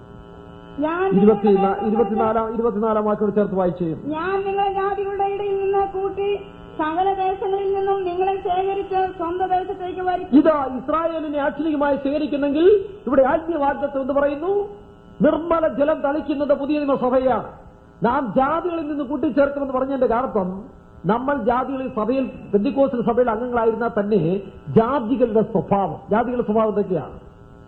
ജഡത്തിന്റെ ചിന്തകൾ, ലൗകികം, അത്യാഗ്രഹം, ദ്രവ്യാഗ്രഹം, പിന്നെ ഭാഷാ സ്പിരിറ്റ്, ജാതി സ്പിരിറ്റ്, ഇങ്ങനെ ജാതികളുടേതായ പല സ്വഭാവങ്ങൾ ഇപ്പോഴും പൂർണ്ണതയിലേക്ക് പോകേണ്ടതായ ദൈവമക്കളുടെ ഹൃദയത്തിൽ ഇരിക്കുന്നത് കൊണ്ട് ഈ പരിശുദ്ധാത്മാവിന്റെ ശക്തിയാൽ ഈ ജാതികളുടെ സ്വഭാവത്തിൽ നിന്നെല്ലാം വിടുവിക്കപ്പെട്ടോ നമ്മുടെ ആത്മീയ മനുഷ്യൻ, തേജസ്സുള്ള മനുഷ്യനെ വെളിയിൽ കൊണ്ടുവരുവാൻ പരിശുദ്ധാത്മാവിന്റെ പ്രവൃത്തി നമുക്ക് സാധിപ്പിച്ചു തരുമെന്നാണ് ദൈവത്തിന് മനസ്സിൽ കാണുന്നത്. വായിക്കാം. ഞാൻ നിങ്ങളുടെ മേൽ നിർമ്മല ജലം തളിക്കും. ഞാൻ നിങ്ങളുടെ മേൽ നിർമ്മല ജലം, ഹോളി വാട്ടർ, വിശുദ്ധീകരണത്തിന്റെ ആത്മാവിനെ, വിശുദ്ധിയുടെ ആത്മാവിനെ ഞാൻ നിങ്ങളുടെ മേൽ തളിക്കും. പിന്നെ നിങ്ങൾ നിർമ്മലരായി തീരും. ഇതൊന്നും നമ്മുടെ കഴിവും പ്രാപ്തി കൊണ്ടല്ല. നമുക്കാർക്കും ഈ സ്റ്റേജിൽ നിന്ന് സ്വയം വിടുതൽ പ്രാപിക്കാൻ സാധ്യമല്ല. എന്നാൽ ദൈവത്തിന്റെ പരിശുദ്ധ ദൈവം വീണ്ടും നമ്മോട് കരുണ കാണിച്ചുകൊണ്ട് തന്റെ വാഗ്ദത്ത പ്രകാരം നമ്മൾ ആരംഭിച്ച പ്രവൃത്തിയെ തികയ്ക്കുവാൻ തന്റെ ഹോളി വാട്ടർ, പരിശുദ്ധാത്മാവിന്റെ ശക്തി നമ്മുടെ മേൽ പകർന്നിട്ട് നമ്മെ വിശുദ്ധീകരിച്ചോ തനിക്ക് പ്രസാദമുള്ളവരാക്കി വീണ്ടും ദൈവം മാറ്റാൻ പോവുകയാണ്. വായിക്കാം. ഞാൻ നിങ്ങളുടെ സകല മലിനതയെയും സകല വിഗ്രഹങ്ങളെയും നീക്കി നിങ്ങളെ സകല മലിനതകൾ എന്ന് പറയുന്നത് നമ്മുടെ ജീവിതത്തിലുള്ള സകല അശുദ്ധികൾ, വിഗ്രഹം എന്ന് പറയുന്നത് ദ്രവ്യാഗ്രഹവും അത്യാഗ്രഹവും, ഈ രണ്ട് ശക്തികളിൽ നിന്നെല്ലാം നമ്മൾ വിടുവിച്ചിട്ട് പിന്നെ നീക്കി നിങ്ങളെ നിർമ്മലീകരിക്കും. ഞാൻ നിങ്ങൾക്ക് പുതിയൊരു ഹൃദയം, ദൈവം വാഗ്ദത്തം ചെയ്യാണ് ഫ്രീ ആയിട്ട്, ഞാൻ നിങ്ങൾക്കൊരു പുതിയ ഹൃദയം തരും, പുതിയൊരു ആത്മാവിനെയും തരും. പിന്നെ ഞാൻ നിങ്ങളുടെ ഉള്ളിലാക്കും. ഞാൻ നിങ്ങളുടെ ഉള്ളിൽ പുതിയൊരു ഹൃദയത്തെയും പുതിയൊരു ആത്മാവിനെയും എനിക്ക് വേണ്ടി സൃഷ്ടിക്കാൻ പോവുകയാണ്. അതുകൊണ്ടാണ് ഞാൻ സൃഷ്ടിക്കുന്ന പുതിയ ആകാശവും പുതിയ മനസ്സിനെ നിർമ്മലീകരിക്കുക, ഹൃദയത്തെ നിർമ്മലീകരിക്കുക. അതോട്ട് വായിക്കാം. കല്ലായുള്ള ഹൃദയം ഞാൻ നിങ്ങളുടെ ജഡത്തിൽ നിന്ന് നീക്കി മാംസമായുള്ള ഹൃദയം നിങ്ങൾക്ക് തരും. താഴോട്ട് വായിക്കുമ്പോൾ ഭൗമിക സമൃദ്ധി പോലും ദൈവം നമുക്ക് വാഗ്ദത്തം ചെയ്യുകയാണ്. 20-ാം വാക്യം, 30-ാം വാക്യം. നിങ്ങൾ ഇനിമേൽ ജാതികളുടെ ഇടയിൽ ക്ഷാമത്തിന്റെ നിന്ന് അനുഭവിക്കാതിരിക്കേണ്ടതിന് ഞാൻ വൃക്ഷങ്ങളുടെ ഫലവും നിലത്തിന്റെ വിളവും വർദ്ധിപ്പിക്കും. അപ്പോൾ നിങ്ങൾ നിങ്ങളുടെ ദുർമാർഗങ്ങളെ, ദൈവം വോളണ്ടറി ആയിട്ട് നമ്മളോട് പെർമിഷൻ കൂടാതെ താൻ വേർതിരിച്ച ജനത്തെ വിശദീകരിക്കുവാൻ ദൈവം പ്ലാൻ ഇട്ടിരിക്കുകയാണ്. അങ്ങനെ ദൈവം വിശദീകരിക്കുവാൻ ഏൽപ്പിച്ചു കൊടുക്കുന്നവരെ, താഴ്ത്തി കൊടുക്കുന്നവരെ, തങ്ങളെ തന്നെ വിനയപ്പെടുത്തി കൊടുക്കുന്നവരുടെ മേൽ ദൈവത്തിന്റെ പ്രവൃത്തി വേഗത്തിൽ നടക്കാൻ പോവുകയാണ്. അങ്ങനെ ചെയ്യുമ്പോൾ അപ്പോൾ നിങ്ങൾ ദൈവത്തിന്റെ പ്രവൃത്തി, ദൈവം വിട്ടുമാറാതെ നമുക്ക് നന്മ ചെയ്തുകൊണ്ടിരിക്കുമ്പോൾ നമ്മുടെ ഹൃദയം പരവശമടയും. നാം ദൈവത്തോട് നന്ദിയുള്ളവരായി തീർന്നിട്ട് ഈ ദുഷ്ടനും പാപിക്കും ഈ അഹങ്കാരിയും തകർത്ത് കളയേണ്ട സ്ഥാനത്തിൽ ദൈവം സൂക്ഷിച്ചല്ലോ, ദൈവം നടക്കുന്നല്ലോ, ദൈവം എന്നെ അനുഗ്രഹിക്കുന്നല്ലോ, ദൈവം എനിക്ക് സമൃദ്ധിയായി തരുന്നല്ലോ, ഇത് നമ്മുടെ പുണ്യപ്രവൃത്തി കൊണ്ടല്ലെന്ന് നാം മനസ്സിലാക്കുകയും അന്ന് തീരുമാനിക്കും കർത്താവിനോടുള്ള സ്നേഹത്തിൽ. ആ സ്നേഹത്തിലാണ് തീരുമാനിക്കുന്നത്, ഇനി ഒരു പാപത്തിന്റെ വഴികളിലേക്ക് ഞാൻ പോകത്തില്ല കർത്താവേ, നിന്റെ ഇഷ്ടം ചെയ്തോളാം, നിന്റെ ഇഷ്ടം ചെയ്തോളാം എന്ന് നിങ്ങൾ തീരുമാനിക്കുകയും ചെയ്യുന്ന കാലം വരാൻ പോവുകയാണ്. വായിച്ചേ. അപ്പോൾ നിങ്ങൾ നിങ്ങളുടെ ദുർമാർഗങ്ങളെയും നന്നല്ലാത്ത പ്രവൃത്തികളെയും ഓർത്ത് നിങ്ങളുടെ അകൃത്യങ്ങൾ നിമിത്തവും മ്ലേച്ഛതകൾ നിമിത്തവും നിങ്ങൾക്ക് നിങ്ങളോട് തന്നെ വെറുപ്പ് ഒരു വെറുപ്പ് തോന്നും. ഇത്രയെല്ലാം കാണിച്ചിട്ടും ദൈവം എനിക്ക് ഇത്രയും നന്മ ചെയ്യുന്നല്ലോ, ആ ദൈവം എന്നെ വിട്ടുമാറാതെ എന്നെ അനുഗ്രഹിക്കുന്നല്ലോ, അവന്റെ മാറാത്ത ദയ, കരുണ, സ്നേഹത്തിനു മുമ്പിൽ നിങ്ങൾ ലജ്ജിക്കും. ആ ലജ്ജയാൽ നിങ്ങൾ എന്ത് ചെയ്യും? നിങ്ങളുടെ പാപത്തെ വിട്ട് തിരിയുമെന്നാണ് പറയുന്നത്. താഴോട്ട് വായിച്ച്. നിങ്ങളുടെ നിമിത്തമല്ല ഞാനിത് ചെയ്യുന്നതെന്ന് നിങ്ങൾക്ക് ബോധ്യമായിരിക്കട്ടെ എന്ന് യഹോവയായ കർത്താവ് അരുളി ചെയ്യുന്നു. ഇസ്രായേൽ ഗൃഹമേ, നിങ്ങളുടെ നടപ്പ് നിമിത്തം ലജ്ജിച്ച് നാണിപ്പീൻ. ദൈവത്തിന്റെ വാഗ്ദത്തങ്ങളെ താഴോട്ട് വായിക്കുമ്പോൾ ഇതുകൂടാതെ ദൈവം എന്ത് ചെയ്യും? 37, 38 വാക്യവും ദൈവം തന്റെ ജനത്തിന്റെ സഭയിൽ സമൃദ്ധിയായ ആത്മാക്കളെ കൂടെ വർദ്ധിപ്പിക്കാൻ പോവുകയാണ്. അറിയപ്പെടാത്ത ആത്മാക്കൾ ദേശത്തിന്റെ ഫലഭാഗത്തു നിന്ന് കർത്താവിന്റെ സഭയിൽ അപ്പോസ്തലമായ കൂട്ടായ്മയുടെ ബന്ധത്തിൽ എല്ലാവരും ഒന്നായി തീരാൻ പോവുകയാണ്. ബൈബിൾ എന്ന് പറയുന്നു, ഒരിടയിലും ഒരു തൊഴുത്തുമായി തീരാൻ പോകുന്ന സമയം വരാൻ പോവുകയാണ്. വിവിധ സഭകളിൽ ദൈവത്തിനായി സൂക്ഷിക്കപ്പെട്ടവർ, താഴ്മയുള്ള മനുഷ്യർ, തങ്ങളെ തന്നെ താഴ്ത്തിയവർ, വിശദീകരിച്ചവർ, അവരെല്ലാം ദൈവത്തിന്റെ സഭയിലേക്ക് ഒന്നായി തീരാൻ പോകുന്ന സമയമാണ്. വായിക്കാം. യഹോവയായ കർത്താവ് പ്രകാരം അരുളി ചെയ്യുന്നു, ഇസ്രായേൽ ഗൃഹം എന്നോട് അപേക്ഷിച്ചിട്ട് ഞാൻ ഒന്നുകൂടെ ചെയ്യും. ഞാൻ അവർക്ക് ആളുകളെ ആട്ടിൻകൂട്ടത്തെ പോലെ വർദ്ധിപ്പിച്ചു കൊടുക്കും. ശൂന്യമായി പോയിരുന്ന പട്ടണങ്ങൾ വിശുദ്ധമായ ആട്ടിൻകൂട്ടം പോലെ ഉത്സവങ്ങളിൽ യെരൂശലേമിനെ കഴിഞ്ഞ കാലങ്ങളിൽ പ്രതീക്ഷിക്കാത്തതിനേക്കാൾ അധികമായി അനേക ആത്മാക്കൾ ദൈവത്തിന്റെ സഭയിലേക്ക് ഓടിക്കൂടുകയാണ്. അതുകൊണ്ടാണ് കൊയ്ത്ത് വിളഞ്ഞു കിടക്കുകയാണ്. കൊയ്യാൻ ആളില്ല. അനേക സ്ഥലങ്ങൾ രക്ഷിക്കപ്പെട്ട് സ്നാനപ്പെട്ട് പരിശുദ്ധാത്മാവിനെ പ്രാപിച്ച് ദൈവേഷ്ടം ചെയ്യുവാനുള്ള ആത്മാക്കൾ പല സ്ഥലങ്ങളിൽ ഇങ്ങനെ കെട്ടിക്കിടക്കുകയാണ്. സമുദായങ്ങളിൽ കെട്ടിക്കിടക്കുന്നു, ജാതികളുടെ കെട്ടിക്കിടക്കുന്നു, മറ്റിടങ്ങളിൽ കെട്ടിക്കിടക്കുന്നു. ഇതിനെല്ലാം പുറപ്പെടുവിച്ചുകൊണ്ട് വരണമെങ്കിൽ തന്റെ ജനമായ ഇസ്രായേൽ ഒന്നാമതായി ദൈവത്തിന്റെ നാമം ധരിക്കപ്പെട്ട നിങ്ങളും ഞാനും നമ്മെ തന്നെ വിശുദ്ധീകരിച്ച് താഴ്ത്തി ദൈവസന്നിധിയിൽ ഏൽപ്പിച്ചു കൊടുക്കുമ്പോൾ, ദൈവം തന്റെ പ്രവൃത്തി വളരെ വേഗത്തിൽ ചെയ്തു കഴിയുമ്പോൾ തന്റെ ആളുകളെ എല്ലാം ദൈവം കൂട്ടിക്കൊണ്ടുവന്ന് ഒരേ ഇടയിലും ഒരേ തൊഴുത്തുവാക്കി ദൈവം മാറ്റാൻ പോവുകയാണ്. കർത്താവിന്റെ വരവിന് മുമ്പ് തന്റെ അത്ഭുത പ്രവൃത്തി സഭയിൽ ദേശത്തിൽ ദൈവം നടത്താൻ പോവുകയാണ്. വാളിന് തെറ്റിച്ച് ശേഷിച്ച ജനം മരുഭൂമിയിൽ കൃപ കണ്ടെത്തി. വായിച്ച്. വാളിന് തെറ്റി ശേഷിച്ച ജനം മരുഭൂമിയിൽ കൃപ കണ്ടെത്തി. മരുഭൂമിയിൽ കൃപ കണ്ടെത്തി. ആ കൃപ കണ്ടെത്തിയ ജനത്തിന്റെ സ്റ്റാൻഡേർഡ് എങ്ങനെ ഇരിക്കുന്നു? സഫന്യയുടെ പുസ്തകം 3-ാം അധ്യായത്തിൽ വായിക്കുമ്പോൾ വായിച്ച്. സഫന്യ 3-ന്റെ. ഞാൻ നിന്റെ നടുവിൽ താഴ്മയും ദാരിദ്ര്യമുള്ള ഒരു ജനത്തെ ശേഷിപ്പിക്കും. അവർ യഹോവയുടെ നാമത്തിൽ ശരണം പ്രാപിക്കും. 10-ാം വാക്യം വായിക്കുമ്പോൾ കൂശ് നദികളുടെ അക്കരെ നിന്ന് എന്റെ നമസ്കാരികൾ എന്റെ ചിതറിപ്പോയവരുടെ സഭ തന്നെ എനിക്ക് വഴിപാട് കൊണ്ടുവരും. അന്നാളിൽ ഞാൻ നിന്റെ മധ്യം നിന്ന് നിന്റെ ഉല്ലസിതന്മാരെ നീക്കിക്കളയും. നീ എന്റെ വിശുദ്ധ. അന്നാളിൽ ദൈവത്തിന്റെ പ്രവൃത്തി താഴ്മയില്ലാത്ത മനുഷ്യരെ, ശുശ്രൂഷക്കാരെ ദൈവം പറഞ്ഞയച്ചു കളയും. ഇത്രയൊക്കെ ആയിട്ടും ദൈവസന്നിധിയിൽ താഴാൻ മനസ്സില്ലാതെ നിഗളത്തിലും അഹങ്കാരത്തിലും തന്നിഷ്ടത്തിലും ദാസ്യത്തിലും ദൈവ്യാഗ്രഹത്തിലും മാത്രം ആശ്രയിക്കുന്ന വിശ്വാസികളെയും വേലക്കാരെയും ദൈവം കരുണയില്ലാത്തവരെ പറഞ്ഞ് വെളിയിലാക്കുന്ന സമയം വരികയാണ്. താഴ്ത്തുന്ന മനുഷ്യരെ ദൈവം ഏറ്റുകൊള്ളും, അവരുടെ പാപത്തെ ക്ഷമിക്കും, അവരെ വിശുദ്ധീകരിക്കും. എന്താ പറയുന്നത്? ഞാൻ നിന്റെ നടുവിൽ താഴ്മയും. ഞാൻ നിന്റെ നടുവിൽ പെന്തിക്കോസ്ത് സമൂഹത്തിൽ GPM-ൽ താഴ്മയും ദാരിദ്ര്യമുള്ളതായ ഒരു ജനം, ദൈവത്തെ അനുസരിക്കുന്ന ജനം, ദൈവത്തിന്റെ ഇഷ്ടം ചെയ്യാൻ തീരുമാനിക്കുന്ന, പാപത്തിന്റെ ദോഷവഴികളെ വിട്ടു വിലകുവാൻ സന്മനസ്സുള്ളതായ ഒരു ദാരിദ്ര്യ ജനം എന്ന് പറയുന്നത് തങ്ങളെ തന്നെ താഴ്ത്തുന്നതായ ഒരു കൂട്ടരെ ദൈവം അവശേഷിപ്പിക്കും. അവരെന്ത് ചെയ്യും? ഞാൻ നിന്റെ നടുവിൽ താഴ്മയും ദാരിദ്ര്യമുള്ള ഒരു ജനത്തെ ശേഷിപ്പിക്കും. അവർ യഹോവയുടെ നാമത്തിൽ ശരണം പ്രാപിക്കും. ഇസ്രായേലിൽ ശേഷിപ്പുള്ളവർ നീതികേട് പ്രവർത്തിക്കും. അങ്ങനെ ശേഷിക്കപ്പെടുന്ന ജനത്തിന്റെ ഇടയിൽ യാതൊരു വഷളത്വം ഉണ്ടാകുകയില്ല. അവർ നീതിയോട് പ്രവർത്തിക്കുകയില്ല, ചതിവ് ചെയ്യുകയില്ല, വഞ്ചന കാണിക്കുകയില്ല. അവരുടെ ഇടയിലുള്ള സംഭാഷണങ്ങളും വിശുദ്ധമായിരിക്കും, ഒരുത്തിനൊരുത്തിന് ദോഷം ചെയ്യുകയില്ല. വായിക്കാം. ശേഷിപ്പുള്ളവർ നീതികേട് പ്രവർത്തിക്കുകയില്ല, ഓഷ്ക് പറയുകയില്ല, ചതിവുള്ള നാവ് ഇന്ന് പെന്തിക്കോസ്തുകാരുടെ ഇടയിൽ നാം നോക്കുമ്പോൾ നമ്മുടെ മധ്യയിലും കാണുന്നത് പരമാർത്ഥ ഹൃദയത്തോടെ സംസാരിക്കാൻ പലരെ കൊണ്ട് സാധിക്കുന്നില്ല. ദിവ്യാഗ്രഹത്തിന്റെയും മറ്റു പലതായ ആദായ സൂത്രങ്ങൾ മനസ്സിലിരിക്കുന്നത് കൊണ്ട് സ്വന്തം സഹോദരനോട്, സഹോദരിയോട്, ശുശ്രൂഷക്കാരോട്, വിശ്വാസികളോട് ഹൃദയപരമാർത്ഥയോട് സംസാരിക്കാൻ പലരെ കൊണ്ട് സാധിക്കുന്നില്ല. ദിവ്യാഗ്രഹത്തിന്റെയും അത്യാഗ്രഹത്തിന്റെയും ആത്മാവിനാൽ പിടിക്കപ്പെട്ടിരിക്കുന്നു. എന്നാൽ വിശുദ്ധീകരിക്കപ്പെട്ട ശേഷിക്കപ്പെട്ട ജനത്തിന് ഇനിമേലാൽ ഇങ്ങനെയുള്ള അവസ്ഥ ഉണ്ടാകുകയില്ല. അവരുടെ ചതിവുള്ള നാവ് അവർക്കില്ല. വായിച്ചു. അവർ മേഞ്ഞു കിടക്കും. അങ്ങനെയുള്ളവർ സ്വസ്ഥരായി തിരികുകയാണ്. അവർ മേഞ്ഞു കിടക്കും. ദൈവത്തിന്റെ സംരക്ഷണയിൽ, പരിശുദ്ധാത്മാവിന്റെ നിയന്ത്രണത്തിൽ അവർ മേഞ്ഞു കിടക്കും. പിന്നെ ആരും അവരെ ഭയപ്പെടുത്തുകയില്ല. സിയോൻ പുത്രിയെ ഘോഷിച്ചാനന്ദിച്ച ഇസ്രായേലെ എന്തിന്? ദൈവം തന്റെ ജനത്തിന്റെ അവസ്ഥയ്ക്ക് മാറ്റം വരുത്താൻ പോകുന്നു. സഭയെ ദൈവം തേജസ്കരിക്കാൻ പോകുന്നു. സഭയെ മഹത്കരിക്കാൻ പോകുന്നു. അതുകൊണ്ട് എന്ത് ചെയ്യണം? സിയോൻ പുത്രിയെ വായിച്ചു. സിയോൻ പുത്രിയെ ഘോഷിച്ചാനന്ദിച്ച ഇസ്രായേലെ ആർപ്പിടുക. യെരൂശലേം പുത്രിയെ പൂർണ്ണ ഹൃദയത്തോടെ. എന്താ സിയോൻ പുത്രി, യെരൂശലേം പുത്രി എന്നൊക്കെ പറയുന്നു? മിസ്രയീം പുത്രിയായ കന്യക. അത് അനുസരണക്കേടിന്റെ മനുഷ്യരാണ്. സിയോൻ പുത്രിയും യെരൂശലേം പുത്രിയും ദൈവേഷ്ടം ചെയ്യുന്ന ദൈവത്തിന്റെ വാസസ്ഥലത്തിൽ രണ്ടപ്പം. അത് കഴിഞ്ഞൊരു ദിവസത്തിന്റെ പകൽ നിങ്ങൾ കേട്ടു. ദൈവേഷ്ടം ചെയ്യുന്ന രണ്ട് വാസസ്ഥലങ്ങളിൽ രണ്ടപ്പം, സിയോനും യെരൂശലേമും. As it were the company of two armies. സുനേമത്തിൽ കാണുന്ന 2 സൈന്യങ്ങളോട് കൂടിയവൾ. ശൂന്യമിത്തിയെ കുറിച്ച് ഉത്തമഗീതത്തിൽ പറയുന്നുണ്ട്. അവളെ കുറിച്ച് പറയുന്നത് 7-ാം അധ്യായത്തിലോ അവിടെ വായിക്കുന്നു. വായിച്ച വാക്യം, നിങ്ങൾ എന്ത് കാണുവാൻ പോയി ശൂന്യമിത്തി, മടങ്ങി വാ ശൂന്യമിത്തി എന്ന് പറഞ്ഞതിന് ശേഷം നിങ്ങൾ ശൂന്യമിത്തിയിൽ എന്ത് കാണാൻ പോയെന്ന് ചോദിച്ചു. വായിച്ച് ഇംഗ്ലീഷ് വായിക്കാം, മലയാളം ഇംഗ്ലീഷും വായിക്കാം. പെട്ടെന്ന് വായിക്കാം. മടങ്ങി വരിക ശൂലേങ്കാരത്തി, മടങ്ങി വരിക, ഞാൻ നിന്നെ ഒന്ന് കണ്ടുകൊള്ളട്ടെ. കർത്താവിന്റെ വരവിൽ എടുത്തുകൊള്ളപ്പെടുന്ന സഭയുടെ സ്റ്റാൻഡേർഡ് വെളിപ്പെടുത്തുകയാണ്. കർത്താവിന്റെ വരവിൽ സഭ എടുത്തുകൊള്ളപ്പെട്ട് കഴിയുമ്പോൾ ദേശം അത്ഭുതപ്പെടും. അവിടെ നിക്ഷേപം കാണുന്നില്ല. നിക്ഷേപത്തെ ചേർക്കാൻ യേശു വന്ന് കള്ളനെ പോലെ കൊണ്ടുപോയി ചെയ്തു.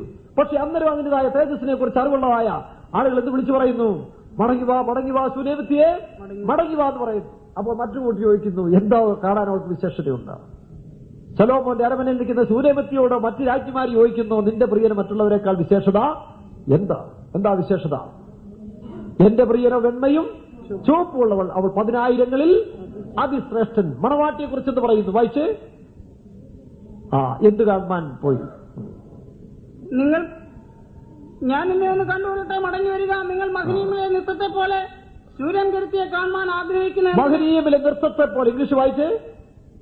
Return, O Shulamite, return, that we may look upon thee. What will he see in the Shulamite? What will he see in the? വായിക്കാം. As it were the company. As it were the company of 2 armies. ദൈവത്തിന്റെ സഭ 2 ആർമിയുടെ കൂട്ടമാണ്. 110-ാം സങ്കീർത്തനത്തിൽ വായിക്കുമ്പോൾ സേനാ ദിവസത്തിൽ, വെളിപ്പാട് ദിവസം 10-ാം അധ്യായത്തിൽ വായിക്കുമ്പോൾ സ്വർഗത്തിലെ സൈന്യം വെള്ളവസ്ത്രം ധരിച്ചുകൊണ്ട് കർത്താവിനെ അനുഗമിക്കുന്നതായിട്ട് കണ്ടു. 2 സൈന്യം. As it were the company of 2 armies. ഏതായി 2 ആർമി? പെന്തിക്കോസ്ത് നാൾ ഗുരുവായ സിയോനും യെരുശലേമും. അതുകൊണ്ടാണ് ഇവിടെ പറയുന്നത്, സിയോൻ പുത്രിയെ ഘോഷിച്ചുല്ലസിക്കുക, യെരുശലേം പുത്രിയെ പൂർണ്ണ ഹൃദയത്തോടെ സന്തോഷിച്ച് യഹോവ നിന്റെ ന്യായവിധികളെ മാറ്റി. വായിച്ച്.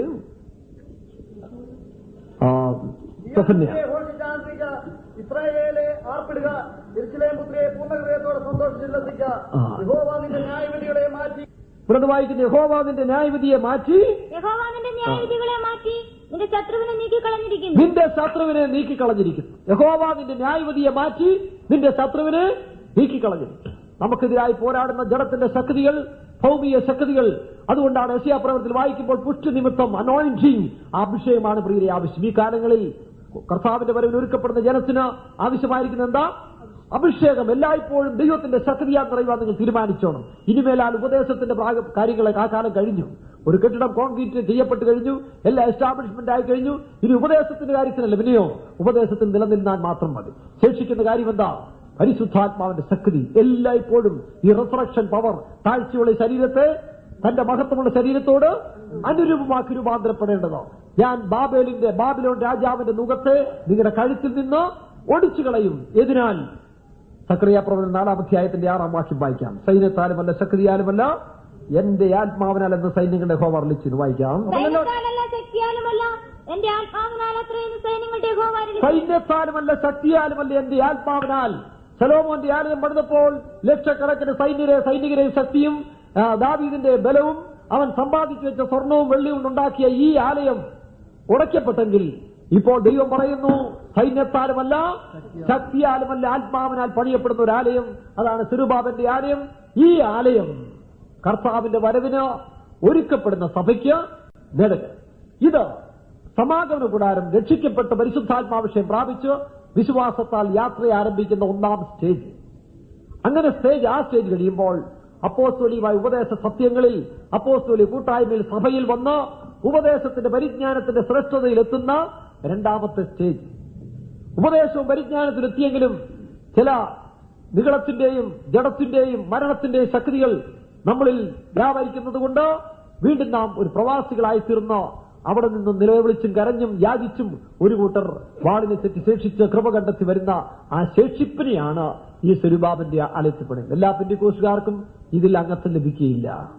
എല്ലാ TPM-കാർക്കും TPM-ലെ ശുശ്രൂഷക്കാർക്കും ഇതിൽ സംബന്ധമില്ല. അവർക്കെല്ലാം ഇവിടെ കൊണ്ട് തീരും.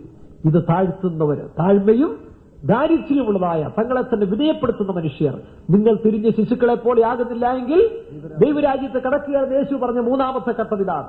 ആ ഘട്ടത്തിലേക്ക് പ്രവേശിക്കണമെങ്കിൽ നാം ഒന്നും അറിയാത്ത ശിശുക്കളെ പോലെ താഴ്ത്തി കൊടുക്കുന്നവരായിത്തീരണം. ആ താഴ്മയിലാണ് ദൈവം തന്റെ പ്രവൃത്തി ആരംഭിക്കുന്നത്. അതുകൊണ്ടാണ് യെസ്രായുടെ പുസ്തകത്തിന്റെ 1-ാം അധ്യായത്തിൽ നമ്മൾ വായിക്കുമ്പോൾ ഇരമ്യാ മുഖാന്തരം ഉണ്ടായ അരുളപ്പാടിൽ ദൈവം ഒരു ജഡവും പ്രശംസിക്കാതിരിക്കുന്നതിന് വേണ്ടി പാർസി രാജാവായ കോരശിന്റെ മനസ്സിനെ ഉണർത്തുന്നു, സെരുബാബന്റെ മനസ്സിനെ ഉണർത്തുന്നു, യോശുവയുടെ മനസ്സിനെ ഉണർത്തുന്നു, ജനത്തിലെ ശേഷിപ്പുള്ളവരുടെ മനസ്സിനെ ഉണർത്തുന്നു. ആ ഉണർത്തപ്പെട്ട മനുഷ്യരാണ് ഇങ്ങോട്ട് വരുന്നത്. വായിച്ച യെസ്രായുടെ പുസ്തകം 1-ാം അധ്യായത്തിന് 3-ാം വാക്യം, 5-ാം വാക്യം, 7-ാം വാക്യം വായിച്ചു. നിങ്ങളിൽ അവന്റെ ജനമായിട്ട് ആരെങ്കിലും ഉണ്ടെങ്കിൽ അവന്റെ ദൈവം അവനോട് കൂടെ ഇരിക്കുമാറാകട്ടെ. അവൻ യഹൂദയിലെ യെരൂശലേമിലേക്ക് യാത്ര പുറപ്പെട്ടു. കോരേശ് ജനിക്കുന്നതിന് മുൻപ് യെശയ്യാപ്രവചനം 44-ാം അധ്യായത്തിൽ വായിക്കുമ്പോൾ അതിന് 28-ാം അധ്യായത്തിലും 45-ാം അധ്യായത്തിലും 1-ാം വാക്യത്തിലും കോരേശ് ജനിക്കുന്നതിന് ചില വർഷങ്ങൾക്ക് മുമ്പ് കോരേശിനെ കുറിച്ച് യെശയ്യാ പ്രവചിച്ചിരുന്നു. പാർസി രാജ്യത്തിൽ വരാൻ പോകുന്ന കോരേശ് എന്റെ ഇടയൻ, അവൻ എന്റെ ഹിതമൊക്കെയും ചെയ്യും. വായിച്ച വാക്യം യെശയ്യാ 44:28.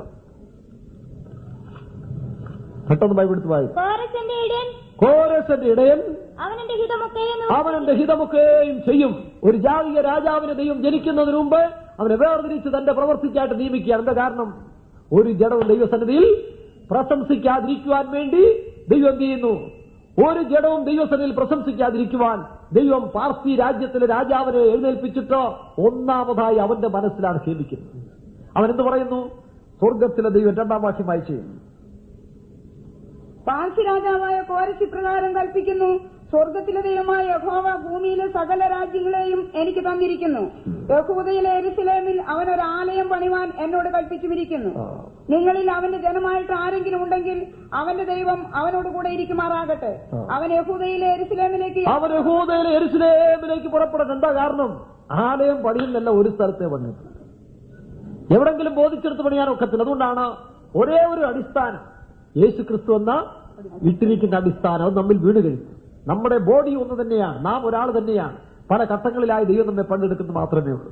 ഇസ്രായേലിൽ ഈ മോരിയാമലയിൽ യാഗം കഴിക്കപ്പെട്ട സ്ഥലത്ത് തന്നെയാണ് ഈ ആലയം. ഈ സ്ഥലവും അതേ അടിസ്ഥാനത്തിൽ തന്നെ വേണം ആലയം. അപ്പൊ അടിസ്ഥാനങ്ങൾ നീക്കം വരുത്തുന്നില്ല, പക്ഷേ സ്വഭാവങ്ങളെ വ്യത്യസ്തപ്പെടുത്തിയെടുക്കുകയാണ്. ഡിനോമിനേഷൻ സ്പിരിറ്റുകളെല്ലാം കളയുകയാണ്. യേശുക്രിസ്തുവിന്റെ ദിവ്യ സ്വഭാവത്തോട് അനുരൂപമാക്കുവാൻ പെന്തിക്കോസ്ത് ഗോളങ്ങളിൽ ഈ ഉപദേശത്തിന്റെ സത്യം ദൈവം വ്യാപരിച്ചുകൊണ്ടിരിക്കുന്ന ഒരു കാലമാണ്. അങ്ങനെ വരുമ്പോൾ ഡിനോമിനേഷൻ ഇല്ല, പ്രശംസിക്കാനൊന്നുമില്ല. ക്രിസ്തുവിന്റെ സ്വഭാവത്തിൽ ആ ദിവ്യ സ്വഭാവത്തോട് കൂട്ടാളികളായി തീരുന്ന ആ അവസ്ഥയാണ് തേജസ്സിന്റെ ആലയം എന്ന് പറയുന്നത്. അവിടെ എന്ത് പറയുന്നു? അവിടെ യാതൊരുവിധ ഡിനോമിനേഷനും ഇല്ല. TPM ഒരു ശുശ്രൂഷക്കാരെന്ന് പറഞ്ഞുകൊണ്ടോ പാസ്റ്റർ എന്ന് പറഞ്ഞുകൊണ്ടോ അവിടെ യാതൊരു പ്രയോജനവുമില്ല. ദൈവം ആഗ്രഹിക്കുന്ന വിധത്തിൽ തന്നെ താഴ്ത്തി ദൈവത്തിന്റെ പദ്ധതി കേൾപ്പിച്ചു കൊടുക്കുന്ന പെന്തിക്കോസ്തുകാരായ വിശ്വാസികളെയും ശുശ്രൂഷക്കാരെയും അവരെ ഏത് വിഭാഗത്തിൽപ്പെട്ടവരായിരുന്നാലും ശരി അവരെ ഒരുക്കെടുക്കുവാൻ കർത്താവിന് കഴിയും. ഈ പ്രവാസത്തിൽ നിന്ന് മടങ്ങി വരുന്നവരെ, അതിനായി താഴ്ത്തുന്ന മനുഷ്യരെ കർത്താവിന്റെ വരവിന് വേണ്ടി ഒരുക്കുവാൻ ദൈവം വിശ്വസ്തനാണെന്നാണ് ഈ വിഷയം നമ്മളെ പഠിപ്പിച്ചു വരുന്നത്. അതിന്റെ 3-ാം വാക്യത്തിന്റെ അവസാനത്തിൽ വായിക്കുമ്പോൾ അവനല്ലോ യെരൂശലേമിലെ ദൈവം വായിച്ചു. ശേഷിച്ചിരിക്കുന്ന എല്ലാവരും അവൻ പ്രവാസിയായി പാർക്കുന്ന ഇടത്തൊക്കെയും അതത് സ്ഥലത്തിലെ സ്വദേശികൾ പൊന്ന്, വെള്ളി, മറ്റു സാധനങ്ങൾ, കന്നുകാലി എന്നിവയാലും. അതെ, ഇവർ പുറപ്പെടുന്ന സമയത്തിൽ ഈ ബാബിലോണി ദേശത്തിൽ കൊള്ളയിട്ട് പോയവർ തിരിച്ചവർ വരുമ്പോൾ നോക്കുക, അതേ ദേശത്തിലെ കൊള്ളപ്പൊരുളുകളുമായി ആലയം പണിക്ക് വേണ്ടി അവർ പുറപ്പെടുകയാണ് ചെയ്യുന്നത്. മനുഷ്യർ അങ്ങനെ പുറപ്പെടുന്ന മനുഷ്യർ എന്ത് ചെയ്യുന്നു? യെരൂശലേമിലേക്ക് അവർ തിരിച്ച് യാത്ര വരികയാണ്. ഈ യാത്രയിൽ മറ്റൊരു കാര്യം ശ്രദ്ധിക്കേണ്ടത്, 1-ാം അധ്യായത്തിന്റെ 7-ാം വാക്യം വായിക്കുമ്പോൾ അവന്റെ ദേവന്മാരുടെ ക്ഷേത്രത്തിൽ വെച്ചിരുന്ന നെബൂഖദ്നേസർ യെരൂശലേമിൽ നിന്ന് കൊണ്ടുപോയി തന്റെ ദേവന്മാരുടെ ക്ഷേത്രത്തിൽ വെച്ചിരുന്ന യഹോവ ആലയം വക ഉപകരണങ്ങളും കോരേശ് രാജാവ് പുറത്തേക്ക് എടുപ്പിച്ചു. പിന്നെ പാർസി രാജാവായ കോരേശ് പണ്ടാര വിചാരകനായ മിത്രദാത്ത് മുഖാന്തരം അവ പുറത്തേക്ക്. നോക്കുക, ദൈവത്തിന്റെ പദ്ധതി. ഈ ആലയം ഉടച്ചു കളഞ്ഞെങ്കിലും ആലയത്തിൽ ഉപകരണങ്ങൾ ദേവന്റെ ക്ഷേത്രത്തിൽ കൊണ്ട് ഭദ്രമായി വെച്ചിരുന്നു. ദൈവത്തിനറിയാം വീണ്ടും തന്റെ ആലയം പണിയുമ്പോൾ ഈ ഉപകരണങ്ങളെല്ലാം യഥാസ്ഥാനപ്പെടേണ്ടിയിരിക്കുന്നു. നമുക്കുണ്ടായിരുന്ന ആത്മീയ അനുഭവങ്ങൾ ഒരുപക്ഷെ പിശാച് നമ്മളിൽ നിന്ന് മോഷ്ടിച്ചുകൊണ്ട് പോയാലും ഇപ്പോഴും അത് കർത്താവ് സൂക്ഷിച്ചു വെച്ചിട്ടുണ്ട്. നാം യഥാസ്ഥാനപ്പെട്ട് വരുമ്പോൾ വീണ്ടും തന്റെ തേജസ്സിനാൽ, തന്റെ കൃപയാൽ, തന്റെ നിറവിനാൽ നമ്മെ നിറയ്ക്കുവാൻ അവൻ ഇന്നും തന്റെ പക്കൽ സകല ഐശ്വര്യങ്ങളോടുകൂടിയുള്ളവനാണ്. ആകയാൽ നാം വിശ്വാസത്തോടെ വീണ്ടും നമുക്ക് പുറപ്പെട്ടു വരാം, യാത്ര പുറപ്പെടാം, വീണ്ടും നമുക്ക് ആലയം പണിയാം. അതിനായി നമ്മെ തന്നെ ഒരുക്കാം. ഇവിടെ താഴോട്ട് വായിക്കുമ്പോൾ ഹഗായിയുടെ പുസ്തകത്തിൽ വായിക്കുമ്പോൾ അവിടെയും 1-ാം അധ്യായത്തിന്റെ ഇതിൽ വായിക്കുമ്പോൾ രണ്ടാമതായി യഹൂദ ദേശാധിപതിയായ ശെയല്തീയേലിന്റെ മകനായ സെരുബാബേലിനും വായിച്ചു. 1-ാം അധ്യായം 1-ാം വാക്യം. ദാര്യാവേശ് രാജാവിന്റെ 2-ാം ആണ്ട് 6-ാം മാസം 1-ാം തീയതി യഹോവയുടെ അരുളപ്പാട് ഹഗ്ഗായി പ്രവാചകൻ മുഖാന്തരം യഹൂദ ദേശാധിപതിയായ ശേത്തിയേലിന്റെ മകനായ സെരുബാബേലിനും മഹാപുരോഹിതനായ യഹോസാദാക്കിന്റെ മകനായ ദൈവം കോരസിന്റെ രാജാവിന്റെ മനസ്സുണർത്തിയതിനു ശേഷം ഈ പണിക്ക് വേണ്ടി രണ്ടുപേരെ തെരഞ്ഞെടുക്കുകയാണ്, ഒരു നടത്തിപ്പുകാരനെ, ഒരു പുരോഹിതനെ. എക്കാലത്തിലും ദൈവത്തിന്റെ പ്രവൃത്തിക്ക് രണ്ടുപേരെ ദൈവം എടുക്കുന്നുണ്ട്, മോശയും അഹ്റോനെയും. അതുപോലെ തന്നെ ശലോമോന്റെ കാലത്ത് രാജാവിനെയും പുരോഹിതനെയും, രാജാക്കന്മാർ മൂലം നടത്തിപ്പും പുരോഹിതന്മാർ മൂലം ദൈവത്തിന്റെ പൗരോഹിത്യം വെളിപ്പെടുന്നത് നമുക്ക് കാണാൻ കഴിയുന്നു. ഇവിടെയും നാം നോക്കുമ്പോൾ പുതിയ നിയമസഭയിലും ദൈവം ക്രിസ്തുവിനെയും പരിശുദ്ധാത്മാവിനെയും അയച്ച് ദൈവത്തിന്റെ സഭ പണിതുകൊണ്ടിരിക്കുകയാണ്. ആക്ഷരികമായ സഭയിൽ ഈ സെരുബാബേലും യോശുവായും രണ്ടുപേരും നടത്തിപ്പുകാരനും പുരോഹിതനുമായിരിക്കുന്ന പോലെ പുതിയ നിയമസഭയുടെ നടത്തിപ്പുകാരൻ ക്രിസ്തുവും പരിശുദ്ധാത്മാവും. സെരുബാബേലിന്റെ സ്ഥാനം ക്രിസ്തുവും, പിന്നെ യോശുവ വെളിപ്പെടുത്തുന്നത് പരിശുദ്ധാത്മാവിനെ കാണിക്കുകയാണ്. ആകയാൽ പുതിയ നിയമസഭ പണിയുന്നത് ആരാ? കർത്താവായ യേശു ക്രിസ്തുവും പരിശുദ്ധാത്മാവുമാണ് ഏറ്റെടുത്ത അവസാനത്തിൽ. അതുകൊണ്ടാണ് അവരെല്ലാവരും ധൈര്യപ്പെടുത്തുന്നത്. ഇവിടെ 4-ാം വാക്യത്തിൽ വായിക്കുമ്പോൾ ജനത്തിനൊരു മുന്നറിയിപ്പ് കൊടുക്കുന്നത്, ഈ ആലയം ശൂന്യമായിരിക്കെ നിങ്ങൾക്ക് തട്ടിട്ട വീടുകളിൽ പാർപ്പാൻ കാലമായോ, ആകയാൽ സൈന്യങ്ങളുടെ യഹോവ ഇപ്രകാരം അരുളിച്ചെയ്യുന്നു. 9-ാം വാക്യത്തിൽ വായിക്കുമ്പോൾ എന്റെ ആലയം ശൂന്യമായി കിടക്കുകയും നിങ്ങൾ ഓരോരുത്തരും താന്താന്തിന്റെ വീട്ടിലേക്ക് ഓടുകയും ചെയ്യുന്നതിന്റെ പെന്തിക്കോസ് ലോകത്തിൽ കാണുകയാണ്. അവരുടെ ആത്മീയ സഭയെക്കുറിച്ച്, ആത്മീയ ആലയത്തെക്കുറിച്ച് കരുതലില്ല. പക്ഷെ സമ്പാദിക്കുവാനും കരുതുവാനും വീട് പണിയുവാനും ജോലി ഉണ്ടാക്കുവാനും കല്യാണം കഴിപ്പിക്കാൻ ഇങ്ങനെ ഭൗമിക കാര്യങ്ങൾക്ക് ബന്ധപ്പെടുന്നതായ ഒരു കൂട്ടം സമൂഹം പെന്തിക്കോസ് കോളത്തിൽ വിശ്വാസികളെ കാണാം. അവരെ പ്രോത്സാഹിപ്പിക്കുന്ന ശുശ്രൂഷകരെ നമ്മൾ കണ്ടുകൊണ്ടിരിക്കുകയാണ്. അതേസമയം അവരുടെ ആത്മീയ ആലയത്തെക്കുറിച്ച് യാതൊരു വെളിപ്പാടുമില്ലാതെ പോകുന്ന ഒരു കാഴ്ചപ്പാട് ഇവിടെ പോലെ നമ്മൾ കാണുകയാണ്. എന്നാൽ ദൈവത്തിന്റെ ആത്മാവ് മുന്നറിയിപ്പ് പറയുന്നു, നിങ്ങൾ മലയിൽ ചെന്ന്, അതിന്റെ അർത്ഥം എന്താ? ദൈവസന്നിധിയിലേക്ക് കയറി ചൊല്ലുക. മോശ മലയിൽ കയറിയതുപോലെ നാം വീണ്ടും ഈ ഭൗമികമായ കാര്യങ്ങളെക്കുറിച്ച് ചിന്തിക്കാതെ മലയിലേക്ക്, ഉയർന്ന ആത്മീയ സ്റ്റേജിലേക്ക് നാം കയറി ചെന്നിട്ട് ദൈവത്തിൽ നിന്ന് വീണ്ടും പ്രാപിച്ചുകൊണ്ട് നമ്മുടെ ആത്മീയ ആലയത്തെ പണിയാനുള്ള സമയം വന്നിരിക്കുകയാണ്. ഇവിടെ 12-ാം വാക്യത്തിൽ വീണ്ടും ദൈവം മുന്നറിയിപ്പ് കൊടുക്കുകയാണ്. സെരുബാബേലും വായിക്കാം. അങ്ങനെ ശെയല്തീയേലിന്റെ മകനായ സെരുബാബേലും മഹാപുരോഹിതനായ യഹോസാദാക്കിന്റെ മകനായ യോശുവയും ജനത്തിന് ശേഷിപ്പുള്ളവരുമായി തങ്ങളുടെ ദൈവമായ യഹോവയുടെ വാക്കും തങ്ങളുടെ ദൈവമായ യഹോവയുടെ നിയോഗത്തിനൊത്തുവണ്ണം ഹഗ്ഗായി പ്രവാചകന്റെ വചനങ്ങളും കേട്ടനുസരിച്ചു. ഇവിടെ 2 പ്രവാചകന്മാരെ കൂടെ ദൈവം ഏൽപ്പിക്കുകയാണ്. എന്തിനാ? ഈ നടത്തിപ്പുകാരെ വീണ്ടും ബലപ്പെടുത്തിക്കൊണ്ടിരിക്കുന്ന പ്രവാചകന്മാർ 2 പേരെ ദൈവം അയച്ചു കൊടുക്കുകയാണ്. ആരൊക്കെയാ? ഹഗ്ഗായിയും സഖറിയാവും. നോക്കിയേ, നമുക്കിപ്പോൾ 6 പേരെ കാണാൻ കഴിയുന്നുണ്ട്. 1 സെരുബാബേലും യോശുവായും, 2 ഹഗ്ഗായിയും സഖറിയാവും, പിന്നീട് എസ്രായും നെഹമ്യാവും, ഇതിന്റെ മേളിൽ കോരേശ് രാജാവും കാണുകയാണ്. പിന്നീട് ദാരിയവേശും. ഈ 6 പേരുടെ പ്രവൃത്തികൾ നമുക്കിവിടെ കാണാൻ കഴിയുന്നു. നമ്മളിലും ഇങ്ങനെയുള്ളതായ ആത്മാവ് പ്രവർത്തിച്ചാണ് നമ്മെ ധൈര്യപ്പെടുത്തി ഈ വേലയ്ക്ക് നമ്മെ ഉത്സാഹിപ്പിക്കും. കാരണം ഈ അന്ത്യകാലത്ത് വരുമ്പോൾ ദൈവം തന്നെ നമ്മളെ ധൈര്യപ്പെടുത്തിക്കൊണ്ട്, ആർക്കും ആരെയും ധൈര്യപ്പെടുത്താൻ സാധിക്കില്ല. കാരണം എല്ലാവരും ഇവിടെ ഇരിക്കുന്നു, എല്ലാവരും പ്രവാസത്തിലാണ്. ഒരു വിധത്തിൽ അല്ലെങ്കിൽ മറ്റൊരു വിധത്തിൽ സകലരും പ്രവാസത്തിലായതുകൊണ്ട് ഒരുവൻ ധൈര്യപ്പെടുത്തുവാൻ സാധിക്കാത്തൊരു സ്റ്റേജ് ആയതുകൊണ്ടാണ്. ഇനി മുമ്പോട്ട് പോകുമ്പോൾ ശ്രദ്ധിച്ചോണം, ദൈവം തന്നെ ധൈര്യപ്പെടുത്താൻ മുമ്പോട്ട് വരികയാണ്. ആ ദൈവത്തോടുള്ള ഐക്യത്തിൽ ഇരിക്കുന്നവർക്ക് മാത്രമേ അത് സാധിക്കുള്ളൂ. 2-ാം അധ്യായത്തിന്റെ 3-ാം വാക്യം മുതൽ വായിച്ച്, നിങ്ങളിൽ ഈ ആലയത്തെ അതിന്റെ ആദ്യമഹത്വത്തോടെ കണ്ടവരായി ആർ ശേഷിച്ചിരിക്കുന്നു? ആരെങ്കിലും ശേഷിച്ചു കാണും. ഇവിടെ വേറെ രസകരമായ കാര്യം നമ്മൾ പഠിക്കേണ്ടതായിട്ടുണ്ട്. ഈ ആലയം ഉടയ്ക്കപ്പെട്ട് 70 വർഷം കഴിഞ്ഞതേ ഉള്ളൂ. അപ്പൊ 72 വയസ്സുള്ളവര്, അല്ലെങ്കിൽ 80 വയസ്സുള്ളവരും 90 വയസ്സുള്ളവരും, 72 പോട്ടെ, ഒരു 90 വയസ്സ് 80 വയസ്സുള്ളവർ ഇതും കണ്ടിട്ടുണ്ട്. ഈ ആലയത്തിന്റെ പണി, അന്നത്തെ പ്രതാപവും അന്നത്തെ പദ്ധതികളും അവിടുത്തെ ഗാംഭീര്യമായ ചടങ്ങുകളും ഒക്കെ കണ്ട് ആസ്വദിച്ചവർ ഇപ്പോൾ 3-ാമത്തെ ആലയം പണി കാണുമ്പോൾ അവർക്കും വലിയ പ്രയാസം വരും. കാരണം അവരുടെ മനസ്സിന് ഇത് ടോളറേറ്റ് ചെയ്തു പോകാൻ സാധിക്കത്തില്ല. അന്നത്തെ ഇന്നത്തവും തമ്മിൽ വളരെ വ്യത്യാസമായി തോന്നാം. വായിച്ച്, നിങ്ങളിൽ ഈ ആലയത്തെ അതിന്റെ ആദ്യമഹത്വത്തോടെ കണ്ടവരായി ആർ ശേഷിച്ചിരിക്കുന്നു? ഇപ്പോൾ കണ്ടിട്ട് നിങ്ങൾക്ക് എന്ത് തോന്നുന്നു? ഏതുമില്ലാത്ത പോലെ തോന്നുന്നല്ലോ. കാരണം എന്താ? അന്ന് ലക്ഷങ്ങളെ സൈന്യങ്ങൾ നിന്നുകൊണ്ട് അകമ്പടിയോടുകൂടി, പിന്നെ പൊന്നും വെള്ളിയും 1,00,000 താലന്തുകൾ, 1,00,000 താലന്തിന് ദാവീദ് തന്നെ കൊടുത്തു. ഇങ്ങനെ സ്വർണം കൂട്ടി വെച്ചെല്ലാം സമൃദ്ധിയിൽ പണിത ആലയത്തിന്റെ പ്ലാൻ നോക്കുമ്പോൾ ഇത് ഏതുമില്ലാതെ തോന്നും. ഇസ്രായേലിന്റെ വൈരികൾ അവരെ പരിഹസിച്ചെന്താ? ഒരു കുറുക്കൻ അതിന്റെ മതിലേ കയറിയാൽ വീണ്ടും. ഇത് ആത്മീയത്തിലാണ്. പണ്ട് പലരും പറയാറുണ്ട്, ഇന്നൊരാൾ പറഞ്ഞ പോലെ ദൈവത്തിന്റെ പ്രവർത്തനം ചെയ്യണമെങ്കിൽ കാളയും വേണം വാളയും വേണം, എങ്കിലേ ദൂത് ശരിയായി ശോഭിക്കത്തുള്ളൂ. ഒരിക്കലും ഒരാൾ ഒരു സുപ്രസിദ്ധ പ്രാസംഗികൻ ഒരിടത്ത് മുന്നറിയിപ്പ് കൊടുത്താൽ, ഈ ശരീരത്തിൽ ശക്തിയും ബലം ഉണ്ടെങ്കിൽ മാത്രമേ ശുശ്രൂഷ ചെയ്യാൻ, അതിനെന്ത് വേണം? കാളയും വാളയും വേണം. അങ്ങനെ ചിന്തിച്ചിരുന്ന ഒരു കാലഘട്ടം ഉണ്ടായിരുന്നു. അങ്ങനെ കാളയും വാളയും തിന്ന് എഴുന്നേറ്റ് നിൽക്കുമ്പോൾ ഒരു അജാനുബാഹു നിൽക്കുമ്പോൾ ആൾക്കാർക്ക് ഒരു സംതൃപ്തി വരും, കൊള്ളാം, ഒരു പ്രാസംഗ്യം തന്നെയാണ്. പക്ഷേ ഇവിടെ ഇതിന്റെ ആവശ്യമില്ല. അതുകൊണ്ടാണ് ഇപ്പോൾ ഇത് കണ്ടിട്ട് എന്ത് തോന്നും. ഇപ്പോൾ ദൈവത്തിന്റെ പണി നടത്തുന്ന നടത്തിപ്പുകാരെ നമ്മൾ നോക്കുമ്പോൾ ഏതുമില്ലാത്ത പോലെ തോന്നാം. പക്ഷെ ഒരു വ്യത്യാസം, ഇതിന്റെ മഹത്വം എങ്ങനെയിരിക്കും? മുമ്പിളിച്ചതിനേക്കാളും വലുതായി. കഴിഞ്ഞ കാലങ്ങളിൽ നാം നമ്മുടെ ശരീരബലത്തിലും ആരോഗ്യത്തിലും നമ്മുടെ കഴിവിലും പ്രാപ്തിയിലും ചെയ്തു കഴിഞ്ഞ ചിലപ്പോൾ ചിലര് ഷുഗർ രോഗികളായി തീർന്നു, ആരോഗ്യം പോയി, കഷ്ടപ്പെട്ടു, അല്ലെങ്കിൽ എല്ലാം അവസാനിച്ച് ഒന്നുമില്ലാതെ തോന്നാം. പക്ഷെ നിങ്ങളുടെ ജീവിതത്തിൽ മഹത്വം വ്യത്യാസമാണ്. കഴിഞ്ഞ കാലങ്ങളിൽ നിങ്ങളുടെ ശരീരം കൊണ്ടാണ് അധ്വാനിച്ചതും പ്രവർത്തിച്ചതും. അപ്പോൾ അതേ ഒരു സന്തോഷം കൂടിയ തോന്നുന്നേ ഉള്ളൂ. പക്ഷെ ദൈവം നിങ്ങളിൽ പ്രവർത്തിക്കുന്നതിലാണ് മഹത്വം കൂടുന്നത്. കഴിഞ്ഞ ദിവസം ഞാൻ പറഞ്ഞല്ലോ, പാസ്റ്റർ പോൾ പറഞ്ഞു താനും ദൈവമായിട്ട് ആദ്യഘട്ട വേല ചെയ്തു, അതിന്റെ റിസൾട്ട് വളരെ കുറവായിരുന്നു. ദൈവവും താനും കൂടെ ചെയ്തു, അത് രണ്ടാം ഘട്ടം. മൂന്നാമത്തതിൽ ദൈവം തന്നെ ചെയ്തു. ഞാനല്ല, ക്രിസ്തു അത്രേ എന്നിൽ ജീവിക്കുന്നു. പൗലോസ് അപ്പോസ്തലന്റെ ജീവിതത്തിൽ ഈ 3 ഘട്ടങ്ങളെ നമുക്ക് കാണാം. ഗലാത്യ ലേഖനം 1-ാം അധ്യായത്തിന്റെ 16-ാം വാക്യത്തിൽ വായിക്കുമ്പോൾ, തന്റെ പുത്രനെ കുറിച്ചുള്ള സുവിശേഷം പ്രസംഗിപ്പാൻ പ്രസാദിച്ചപ്പോൾ ഞാൻ മാംസരക്തം കൂടെ ആലോചിക്കാതെ നേരെ അറബ് ദേശത്തിലേക്ക് പോയി സുവിശേഷം അറിയിക്കാൻ തുടങ്ങി. അത് 1-ാം ഘട്ടം. രണ്ടാമത്തെ ഘട്ടം ഫിലിപ്പിയ ലേഖനം 3-ാം അധ്യായത്തിന്റെ 10-ാം വാക്യം 9-ഉം 10-ാം വാക്യം വായിക്കുമ്പോൾ, അത്രയുമല്ല എന്റെ ക്രിസ്തുയേശുവിന്റെ പരിജ്ഞാനത്തിന്റെ ശ്രേഷ്ഠ നിമിത്തം ആ വാക്യം വായിച്ചു.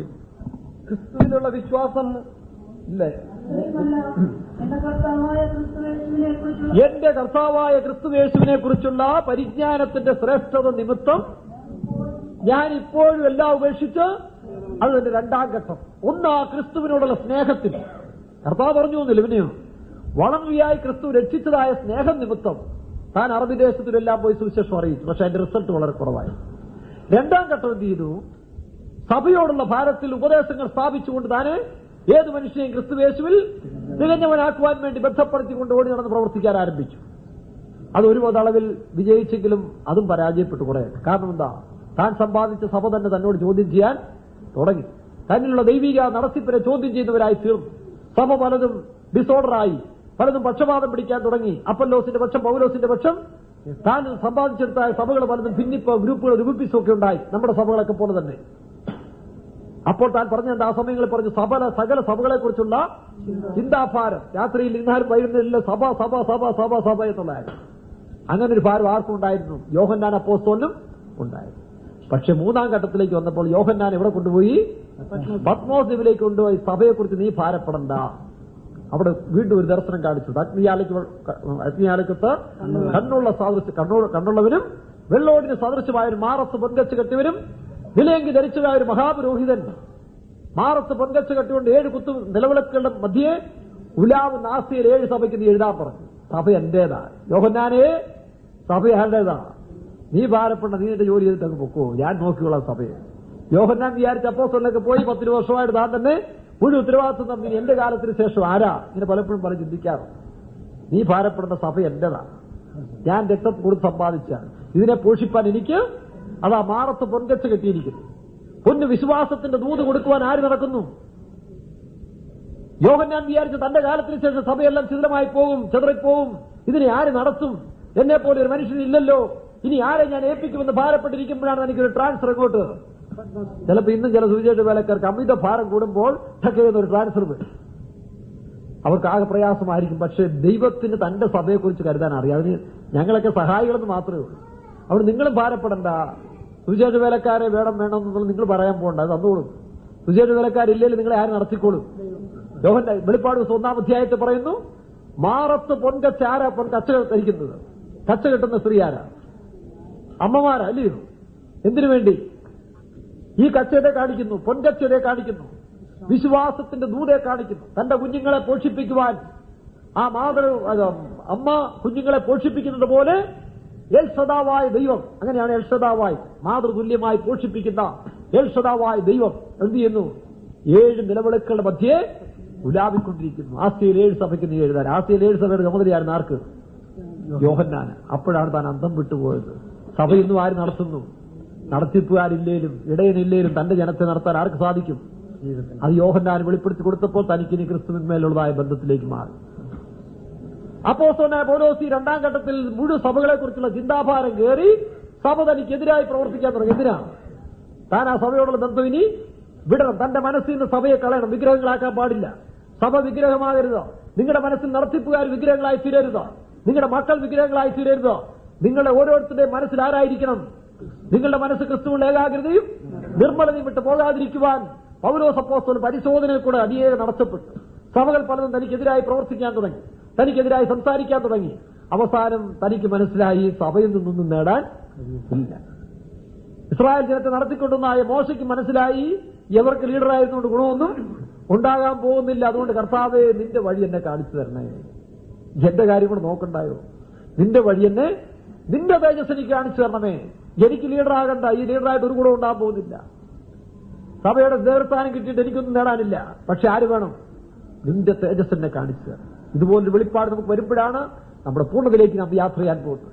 യാക്കോബ് ലാബാനോട് പറഞ്ഞു, എന്റെ സ്വന്തം വീടിന് വേണ്ടി ഞാൻ കരുതുണ്ടായോ? ചെറുപ്പത്തിൽ ആവേശവും സന്തോഷവും കൂടിയപ്പോൾ റാഹേലിന് വേണ്ടി 14 വർഷം കിടന്ന് മല്ലുപടി ചെയ്തു. അവസാനം റാഹേലിനെ കിട്ടിയപ്പോൾ മനസ്സിലായി ഇത്രയും തന്ത്രവും സൂത്രവും അവനേക്കാൾ തന്ത്രം പിടിച്ചത് ഞാൻ കിട്ടിയത്. വായിക്കാതിരിക്കാൻ നമുക്ക് അപ്പൊ മനസ്സിലായി ഇതിലൊന്നും ഗുണമൊന്നുമില്ല, അക്കരെ പച്ചയെന്നുള്ളതേ ഉള്ളൂ. ഇല്ലയോ? വീട്ടിൽ വന്ന് താമസിക്കാൻ തുടങ്ങിയപ്പോഴാണ് ആരുടെ ഗുണം മനസ്സിലായത്. പുറമേയുള്ള വെളുത്തതൊക്കെയും പാലല്ലെന്ന് മനസ്സിലായി. ഇല്ലയോ? വെളുത്തതെല്ലാം പാലല്ല എന്ന് ആർക്ക് മനസ്സിലായി? യാക്കോബിന് മനസ്സിലായി. അതുകൊണ്ട് യാക്കോബ് അവിടെയും പരാജയപ്പെട്ടു. ലാബാനോട് ഗുഡ് ബൈ പറയാൻ ഇനി എന്റെ സ്വന്തം വീടിന് വേണ്ടി ഞാൻ കരുതുണ്ടായി. നമ്മുടെ ജീവിതത്തിലും നാം പലതിനും അധ്വാനിക്കും. ആരോഗ്യവും കഴിവും പ്രാപ്തിയും ചില ലൗകിക സന്തോഷവും സുഖവും കാണുമ്പോൾ അമിതമായ ആവേശത്തോടുകൂടി പലതും ചെയ്യും. സഭയിലും പ്രവർത്തിക്കുന്നവരങ്ങനെ. ക്രിസ്തുവിനോടുള്ള വാസ്തവമായ സ്നേഹമല്ല, പിന്നെയോ ചില സ്ഥാനമാനം, മറ്റു ചില ആനുകൂല്യങ്ങളൊക്കെ കിട്ടുമ്പോൾ, ചില ഫോറിൻ പണം കിട്ടുമ്പോൾ, പിന്നെ അമേരിക്കൻ പണം കിട്ടുമ്പോൾ ചിലരുടെ പ്രവർത്തനങ്ങൾക്ക് ശക്തി കൂടും. പക്ഷെ ഇതെല്ലാം അവസാനിക്കുന്ന ഒരു സമയം വരികയാണ്. അപ്പോഴാണ് അറിയേണ്ടത് ആരെ നേടണം. അപ്പോൾ പൗലോസ് അപ്പോസ്തലൻ പറയുന്നത് എനിക്ക് ക്രിസ്തുവിനെ നേടണം, അവനിൽ ഇരിക്കണം. വേറെ സഭയല്ല, പിന്നെയോ അവനിൽ ഇരിക്കണം. അവനെയും അവന്റെ പുനരുത്ഥാനത്തിന്റെ ശക്തിയെയും കഷ്ടാനുഭവങ്ങൾ കൂട്ടായി അനുഭവിച്ചറിഞ്ഞിട്ട് വല്ലവിധേനയും ഒരു ചീഫ് പാസ്റ്റർ ആകണം. അങ്ങനെ അല്ല, പിന്നെയോ വല്ലവിധേനയും മരിച്ചുവിടയിൽ നിന്ന് ഒരു പുനരുത്ഥാനം പ്രാപിക്കണം എന്ന് വെച്ച് അവന്റെ നിമിത്തം സകലതും എന്താ സകലതും അവനുള്ള ഭൗമിയെല്ലാം വിട്ട് സ്വന്തക്കാരെ വിട്ട് പിന്നെ ഉള്ളത് എന്താ? തന്റെ സഭയല്ല, സഭ മാത്രമല്ല, തന്റെ ശരീരം അത് പാനീയ ബലിയായി താൻ ഏൽപ്പിച്ചു കൊടുക്കുകയാണ്. ആ ദൈവഹിതത്തിന്റെ മധ്യയാണ് അവൻ 3-ാം സ്റ്റേജിലേക്ക് വരുന്നത്. അതുകൊണ്ടാണ് 3-ാം സ്റ്റേജിലേക്ക് വന്നപ്പോൾ അവൻ വിളിച്ചു പറയുന്നു, പരിജ്ഞാനത്തിന് വേണ്ടി ഓടി നടന്നവൻ പരിജ്ഞാനത്തെ, ക്രിസ്തുവിനുള്ളതായ പരിജ്ഞാനത്തെ നേടിക്കഴിഞ്ഞപ്പോൾ മനസ്സിലായി ഇനി ഒരു ഘട്ടങ്ങളുണ്ട്. പരിജ്ഞാനത്തെ കവിയുന്ന ക്രിസ്തുവിന്റെ സ്നേഹത്തെ അറിയുവാൻ. അത് ഉപദേശത്തിൽ കിട്ടുന്നതല്ല. എഫേസ്യ ലേഖനം 3-ാം അധ്യായത്തിൽ 17 അവസാനത്തിൽ 3-ാം ഘട്ടം പൗലോസ് വിളിച്ചു പറയുന്നു, പരിജ്ഞാനത്തെ കവിയുന്ന ക്രിസ്തുവിൻ സ്നേഹത്തെ അറിവാനും പ്രാപ്തരാകുകയും ദൈവത്തിന്റെ എല്ലാ നിറവിനോളം നിറഞ്ഞു വരികയും വേണമെന്നും പ്രാർത്ഥിക്കുന്നു. അത് പ്രാർത്ഥിച്ചു കിട്ടേണ്ടതാണ് പ്രിയരെ. വിശ്വാസികളും വേലക്കാരും അവസാന ഘട്ടത്തിൽ ആർക്കുമാരെ ഉപദേശിച്ച് പൂർണ്ണപ്പെടുത്തുവാൻ സാധിക്കുകയില്ല. തനിക്ക് തന്നെ തേജസ്സോടെ ദൈവത്തിനു മുമ്പിൽ നിർത്തപ്പെടുവാൻ ദൈവം നമ്മുടെ ഹൃദയദൃഷ്ടികളെ പ്രകാശിക്കണം. ആ ഹൃദയദൃഷ്ടികളെ പ്രകാശിപ്പിച്ചിട്ട് വേണം നമുക്കത് മനസ്സിലാക്കിയെടുക്കുവാൻ. ഫിലിപ്പിയ ലേഖനത്തിൽ വായിക്കുമ്പോൾ കാണുന്നുണ്ട്. അത് പിന്നീട് ചിന്തിക്കാം. ആകയാൽ ഈ തേജസ്സിന്റെ ആലയം, തിരുബാബന്റെ ആലയം കാഴ്ചയ്ക്ക് മോശമായിരിക്കാം. പണ്ട് നല്ല ഹൈറ്റും വെയിറ്റും ആരോഗ്യവും ബലവും കണ്ടാൽ ഒരാളെന്ന് തോന്നിയവർ എന്ത് ചെയ്യുന്നു? കാലാന്തരത്തിൽ ഉപ്പുവാങ്ങാൻ പിഴിഞ്ഞു പോലെയായിരിക്കും. ഇല്ലയോ? ചില മനുഷ്യർ കണ്ടിട്ടുണ്ടോ? മാമ്പഴം നല്ല തുടുത്തേക്കുന്ന സമയമുണ്ട്, ഇല്ലയോ? എന്നാൽ കുറെ കഴിഞ്ഞ് അത് ഭരണയിലിട്ട് കുറച്ചുകൂടി ലോങ് ലൈഫിന് വേണ്ടി എന്ത് ചെയ്യും? ഉപ്പ് ഭരണയ്ക്കകത്തിട്ട് ലാസ്റ്റ് അതിനെടുത്ത് കഴിയുമ്പോൾ ഒരു പിഴി അങ്ങ് പിഴിഞ്ഞു കഴിഞ്ഞാൽ ഏത് പരുവത്തിലാകുന്നോ ഈ പരുവത്തിലാകും ക്രിസ്തുവിന്റെ മണവാട്ടികൾ. എന്നാലും അതിനെന്തുണ്ട്? അതാണ് മഹത്വം വർദ്ധിക്കുന്നത്. അതുകൊണ്ട് പുറമേ ഉള്ളത് പലതും ചുരുങ്ങിപ്പോയാലും ചുളുങ്ങിപ്പോയാലും പേടിക്കേണ്ട ആവശ്യമില്ല. മഹത്വം എവിടാ? ഈ ശരീരത്തിലല്ല, പിന്നെയോ ഈ ആലയത്തിന്റെ പിന്നത്തെ മഹത്വം മുമ്പിലത്തേതിലും വലുതായി. എന്റെ ജീവിതത്തിൽ ഈ ശരീരത്തിൽ വലിയ പ്രാധാന്യം കൊടുത്ത എക്സർസൈസ് ബോഡിയായിരുന്നു. പറഞ്ഞാൽ നിങ്ങൾ ചിരിക്കും. ടൈം ഇട്ട് ഭക്ഷണം കഴിക്കുവാൻ, ടൈം അനുസരിച്ച്, അതും വളരെ ടൈം ടേബിൾ അനുസരിച്ച് ഭക്ഷണം കഴിച്ചു രക്ഷിക്കപ്പെട്ടു. ഉപവാസവും പ്രാർത്ഥനയും തുടങ്ങി. എങ്കിലും ശരീരത്തിന്റെ ബലം നഷ്ടപ്പെട്ടില്ല. 10 വർഷം ഈ ശരീരബലത്തോട് വേലയും 10-ാം വർഷം ദൈവം പറഞ്ഞു നിന്റെ ശരീരത്തിന്റെ ബലം മുഴുവൻ ഞാൻ ഉടച്ചു കളയാണ്. അങ്ങനെ സീറോയാക്കി. എഴുന്നേറ്റ് നിൽക്കാൻ ശക്തിയില്ലാത്ത സ്റ്റേജിലാക്കി. പക്ഷെ എഴുന്നേറ്റ് കിട്ടിയാൽ ഞാൻ ക്ഷീണിക്കത്തില്ല, എന്റെ മുന്നിലിരിക്കുന്നവര് ക്ഷീണിക്കും. എത്ര മണിക്കൂർ വേണേലും ശുശ്രൂഷകരെയും പ്രാപ്തരാക്കിക്കൊണ്ടേ. ആ സമയത്താണ് ഈ 3 സ്റ്റേജസിനെ കുറിച്ച് ദൈവം മനസ്സിലാക്കി. 2ാം സ്റ്റേജല്ല ചെറിയ കുഞ്ഞെ, 3ാം സ്റ്റേജിലുണ്ട്, നീ അവിടേക്ക് വരണമെന്ന് നീ മനസ്സിലാക്കിയിട്ടു. അപ്പൊ നമ്മുടെ ബലവും ശക്തിയും പദ്ധതികളും എല്ലാം ഉടച്ചു ദൈവം ദൂരക്കണം. അപ്പോൾ ദൈവം മനസ്സിലാക്കി ഒരു വാക്യം എഴുതി കാണിച്ചു, സൈന്യത്താലുമല്ല. ആ വാക്യം മനസ്സിൽ പ്രകാശിച്ചപ്പോൾ തൊട്ടാണ് ഈ വിഷയത്തെക്കുറിച്ച് പഠിക്കുവാനും ദൈവം എത്രത്തോളം ക്രമീകരിച്ചു തരുവാനും ദൈവവും വിശുദ്ധന്മാരും അതിന് സഹായിച്ചു തരികയും ചെയ്യും. സൈന്യത്താലുമല്ല ശക്തി. ആ ആലയം കാഴ്ചയ്ക്ക് ഒരു പക്ഷേ ഈ ആലയത്തെ കണ്ടിട്ട് നിങ്ങൾക്ക് എന്ത് തോന്നുന്നു? വായിച്ച്, നിങ്ങൾ ഈ ആലയത്തെ അതിന്റെ ആദ്യ മഹത്വത്തോടെ കണ്ടവരെ ആർ ശേഷിച്ചിരിക്കുന്നു. ഇപ്പോൾ കണ്ടിട്ട് നിങ്ങൾക്ക് എന്ത് തോന്നുന്നു? ഇപ്പോൾ കണ്ടിട്ട് നിങ്ങൾക്ക് എന്ത് തോന്നുന്നു? ഏതുമില്ലാത്തത് പോലെ തോന്നുന്നില്ലയോ? ഈ ആലയത്തെ വെച്ച് നോക്കുമ്പോൾ ഇല്ലയോ, ഈ ആലയം ചിലപ്പോൾ ഏതുമില്ലാത്ത പോലെ തോന്നുന്നില്ലയോ? ചിലപ്പോൾ ചില നല്ല പ്രാസംഗന്മാരെ ശുശ്രൂഷകരെ കണ്ടിട്ടുണ്ട്. നല്ല എടുപ്പും തടിയും മിടുക്കുമായ മനുഷ്യര് അവര് പെട്ടെന്ന് കർത്താവിന് തന്നെ ചേരുന്നതിന് മുമ്പ് പെട്ടെന്ന് രോഗം കയറി പിടിക്കും. പിന്നെ കാണാൻ ചെല്ലുമ്പോൾ നമ്മൾ തന്നെ അന്തം വിട്ടു, ദൈവമേ ആ മനുഷ്യനാണോ ഈ മനുഷ്യൻ? ഏതേ പോയതുള്ളൂ. ഈ ശലോമോന്റെ ആലയത്തിന്റെ ഈ മഹത്വം മാത്രമേ, ഈ പ്രതാപം മാത്രമേ പോയുള്ളൂ. പക്ഷെ ഇപ്പോൾ എത്തണ്ടേ ഇതിനേക്കാൾ മഹത്വം ഇതിനുണ്ട്. അതുകൊണ്ട് പുറമേ ഉള്ളതായ കാര്യങ്ങളെല്ലാം നമ്മൾ പ്രാധാന്യം കൂടെ ഉടയപ്പെടട്ടെ, അത് ഉടഞ്ഞു പോകട്ടെ. ബാഹ്യമായുള്ളതെല്ലാം ഉടയട്ടെ. ഭൗമികമായ ഞങ്ങളുടെ ഭവനം അഴിഞ്ഞു പോയാൽ കൈപ്പണിയല്ലാത്തതായ സ്വർഗത്തിൽ നിത്യതയിൽ സൂക്ഷിച്ചിരിക്കുന്ന ഒരു ഭവനം ഞങ്ങൾക്കുണ്ട്. അതുകൊണ്ട് ഞങ്ങൾ എന്ത് ചെയ്യുന്നു? ശരീരം വിട്ടുപോകാൻ ആഗ്രഹിക്കുന്നു. ഈ വെളിപ്പാടിലേക്ക് വരുമ്പോഴാണ് നമുക്ക് നമ്മുടെ ശരീരത്തെ പിന്നെ സ്നേഹിക്കാനേ ഇല്ല. ഈ ശരീരത്തിന് വേണ്ടി കരുതുന്നില്ല, ഇതിനെ മോഡിഫിക്കേഷൻ ചെയ്യുന്നില്ല, ഇതിനെ സൗന്ദര്യപ്പെടുത്താൻ ഇഷ്ടപ്പെടുന്നില്ല. കാരണം ഇത് അഴിഞ്ഞു പോകേണ്ടതാണ്. ഈ ശരീരത്തിൽ ഇരുന്നു കൊണ്ട് അടുത്ത രാജ്യത്തിന് വേണ്ടി ഞങ്ങൾ അധ്വാനിക്കുന്നു. അതാ സൈന്യത്താലുമല്ല ശക്തിയാലുമല്ല, എന്റെ ആത്മാവിനാൽ. ഹഗായിയുടെ പുസ്തകം വായിക്കുമ്പോൾ വീണ്ടും താഴോട്ട് വായിക്കുമ്പോൾ എഴുതിയിരിക്കുന്നു, ഇനി കുറഞ്ഞെന്ന് കഴിഞ്ഞിട്ട് 6ാം വാക്യം. ഇനി കുറഞ്ഞെന്ന് കഴിഞ്ഞിട്ട് ഞാൻ ആകാശത്തെയും ഭൂമിയെയും കടലിനെയും കരയെയും ഇളക്കും. ഞാൻ സകല ജാതികളെയും ഇളക്കും. എന്നെ കാണിക്കുന്നു ഇൻഡിവിജ്വലി ആകാശത്തെയും കടലിനെയും കരയും. നമുക്ക് 3 അനുഭവങ്ങളുണ്ട്: ദേഹം, ദേഹി, ആത്മാവ്. ഈ സ്റ്റേജിൽ സഭയുടെ അടിസ്ഥാന തൂണുകളായി നിന്ന വിശ്വാസികളും വേലക്കാരുമായിരിക്കാം. പക്ഷെ ഇതിലേക്ക് മാറ്റപ്പെടുന്നതിന് മുമ്പ് അവരെ ഇളക്കാൻ തുടങ്ങും. എവിടെല്ലാം ഇളക്കും? കരയും കടലും ആകാശവും. Body, soul and spirit. ഇത് ലിറ്ററലി യഹൂദനെ സംബന്ധിച്ച് ആക്ഷരികമായി നടക്കുമ്പോൾ, ആത്മീയമായി നമ്മെ സംബന്ധിച്ച് ഇവിടെ വെച്ച് എല്ലാവർക്കും ഒരു ഷെയ്ക്ക് വരും. ഈ 3ാം സ്റ്റേജിലേക്ക് പോകുന്ന വിശ്വാസികൾ, വേലക്കാർ ഈ സ്റ്റേജ് വരുമ്പോൾ പകലെന്ന് തകർക്കപ്പെടുന്ന രീതിയിൽ അരിഷ്ടയും കൊടുങ്കാറ്റിനാൽ അടിക്കപ്പെട്ട് തകർന്ന് തരിപ്പണമാകുന്ന ഒരു സ്റ്റേജ് വരും. മരണം വരുമെന്ന് ഞങ്ങൾ നിശ്ചയിച്ചു. എങ്കിലും എന്താ അപ്പോസ്തലൻ പറയുന്നത്? മരണം വരുമെന്ന് ഞങ്ങൾ നിശ്ചയിച്ചു. ഞങ്ങളുടെ അളവുക്കും മീതെ, അല്ലെങ്കിൽ ശക്തിക്ക് മീതെ അത്യന്തം ഭാരപ്പെട്ടു. പക്ഷെ വിടുവിക്കുന്ന ദൈവം അവിടെയും ഞങ്ങളെ ഇതുപോലെ നാം ശക്തിക്ക് മീതെ ഭാരപ്പെടുന്ന സമയം വരും. അവിടം വരെയും കൊണ്ടെത്തി. മറ്റൊക്കെ നമ്മൾ പിടിച്ചിരുന്നു. പല പരീക്ഷകൾ വന്നപ്പോഴും ആ പരീക്ഷയുടെ മധ്യേ നമ്മുടെ ശക്തിയോട് നമ്മൾ പിടിച്ചു നിന്നു. അല്ലെ മറ്റുള്ളവരുടെ ഫോഴ്സിൽ, ഹെൽപ്പിംഗിൽ നമ്മൾ പിടിച്ചിരുന്നു. പക്ഷേ ഈ തകർക്കപ്പെടുന്ന ഒരു സ്റ്റേജ് വരെ ഇവിടെ വരുമ്പോൾ അടുത്ത സ്റ്റേജിലേക്ക് കയറ്റുന്നതിന് മുമ്പ് എന്ത് ചെയ്യും? ഒന്ന് ഇളക്ക് വിട്ട്. എവിടെല്ലാം ഇളക്കും? കരയും കടലും ആകാശവും. മനസ്സും ഹൃദയവും പിന്നെ ശരീരവും. 3നും പിടിച്ച് ഇളക്കി മറിച്ച് ഒരു മനുഷ്യർക്കും സഹായം ചെയ്യാൻ വയ്യാത്ത രീതിയിൽ, സുവിശേഷ വേലക്കാർക്കോ വിശ്വാസികൾക്കോ ഭാര്യയ്ക്കോ ഭർത്താവിനോ മക്കൾക്കോ സഹായിക്കാൻ വയ്യാത്തൊരു സ്റ്റേജിൽ, ആ തകർച്ചയുടെ തരിപ്പണ സ്റ്റേജിലെത്തുമ്പോൾ ഇതാ വീണ്ടും ദൈവം തന്റെ കരം നീട്ടും. പത്രോസ് വെള്ളത്തിലേക്ക് മുങ്ങാൻ തുടങ്ങിയപ്പോൾ കർത്താവായ യേശു തന്റെ കരം നീട്ടി വിടുവിച്ചു. നമുക്കൊരു നിമിഷം സ്തോത്രം ചെയ്യാം. കരം തന്നു കാത്തു സൂക്ഷിച്ചരുമയായി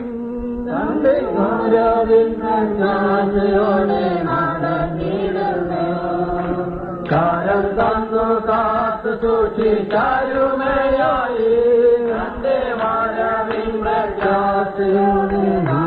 നീടുന്നു.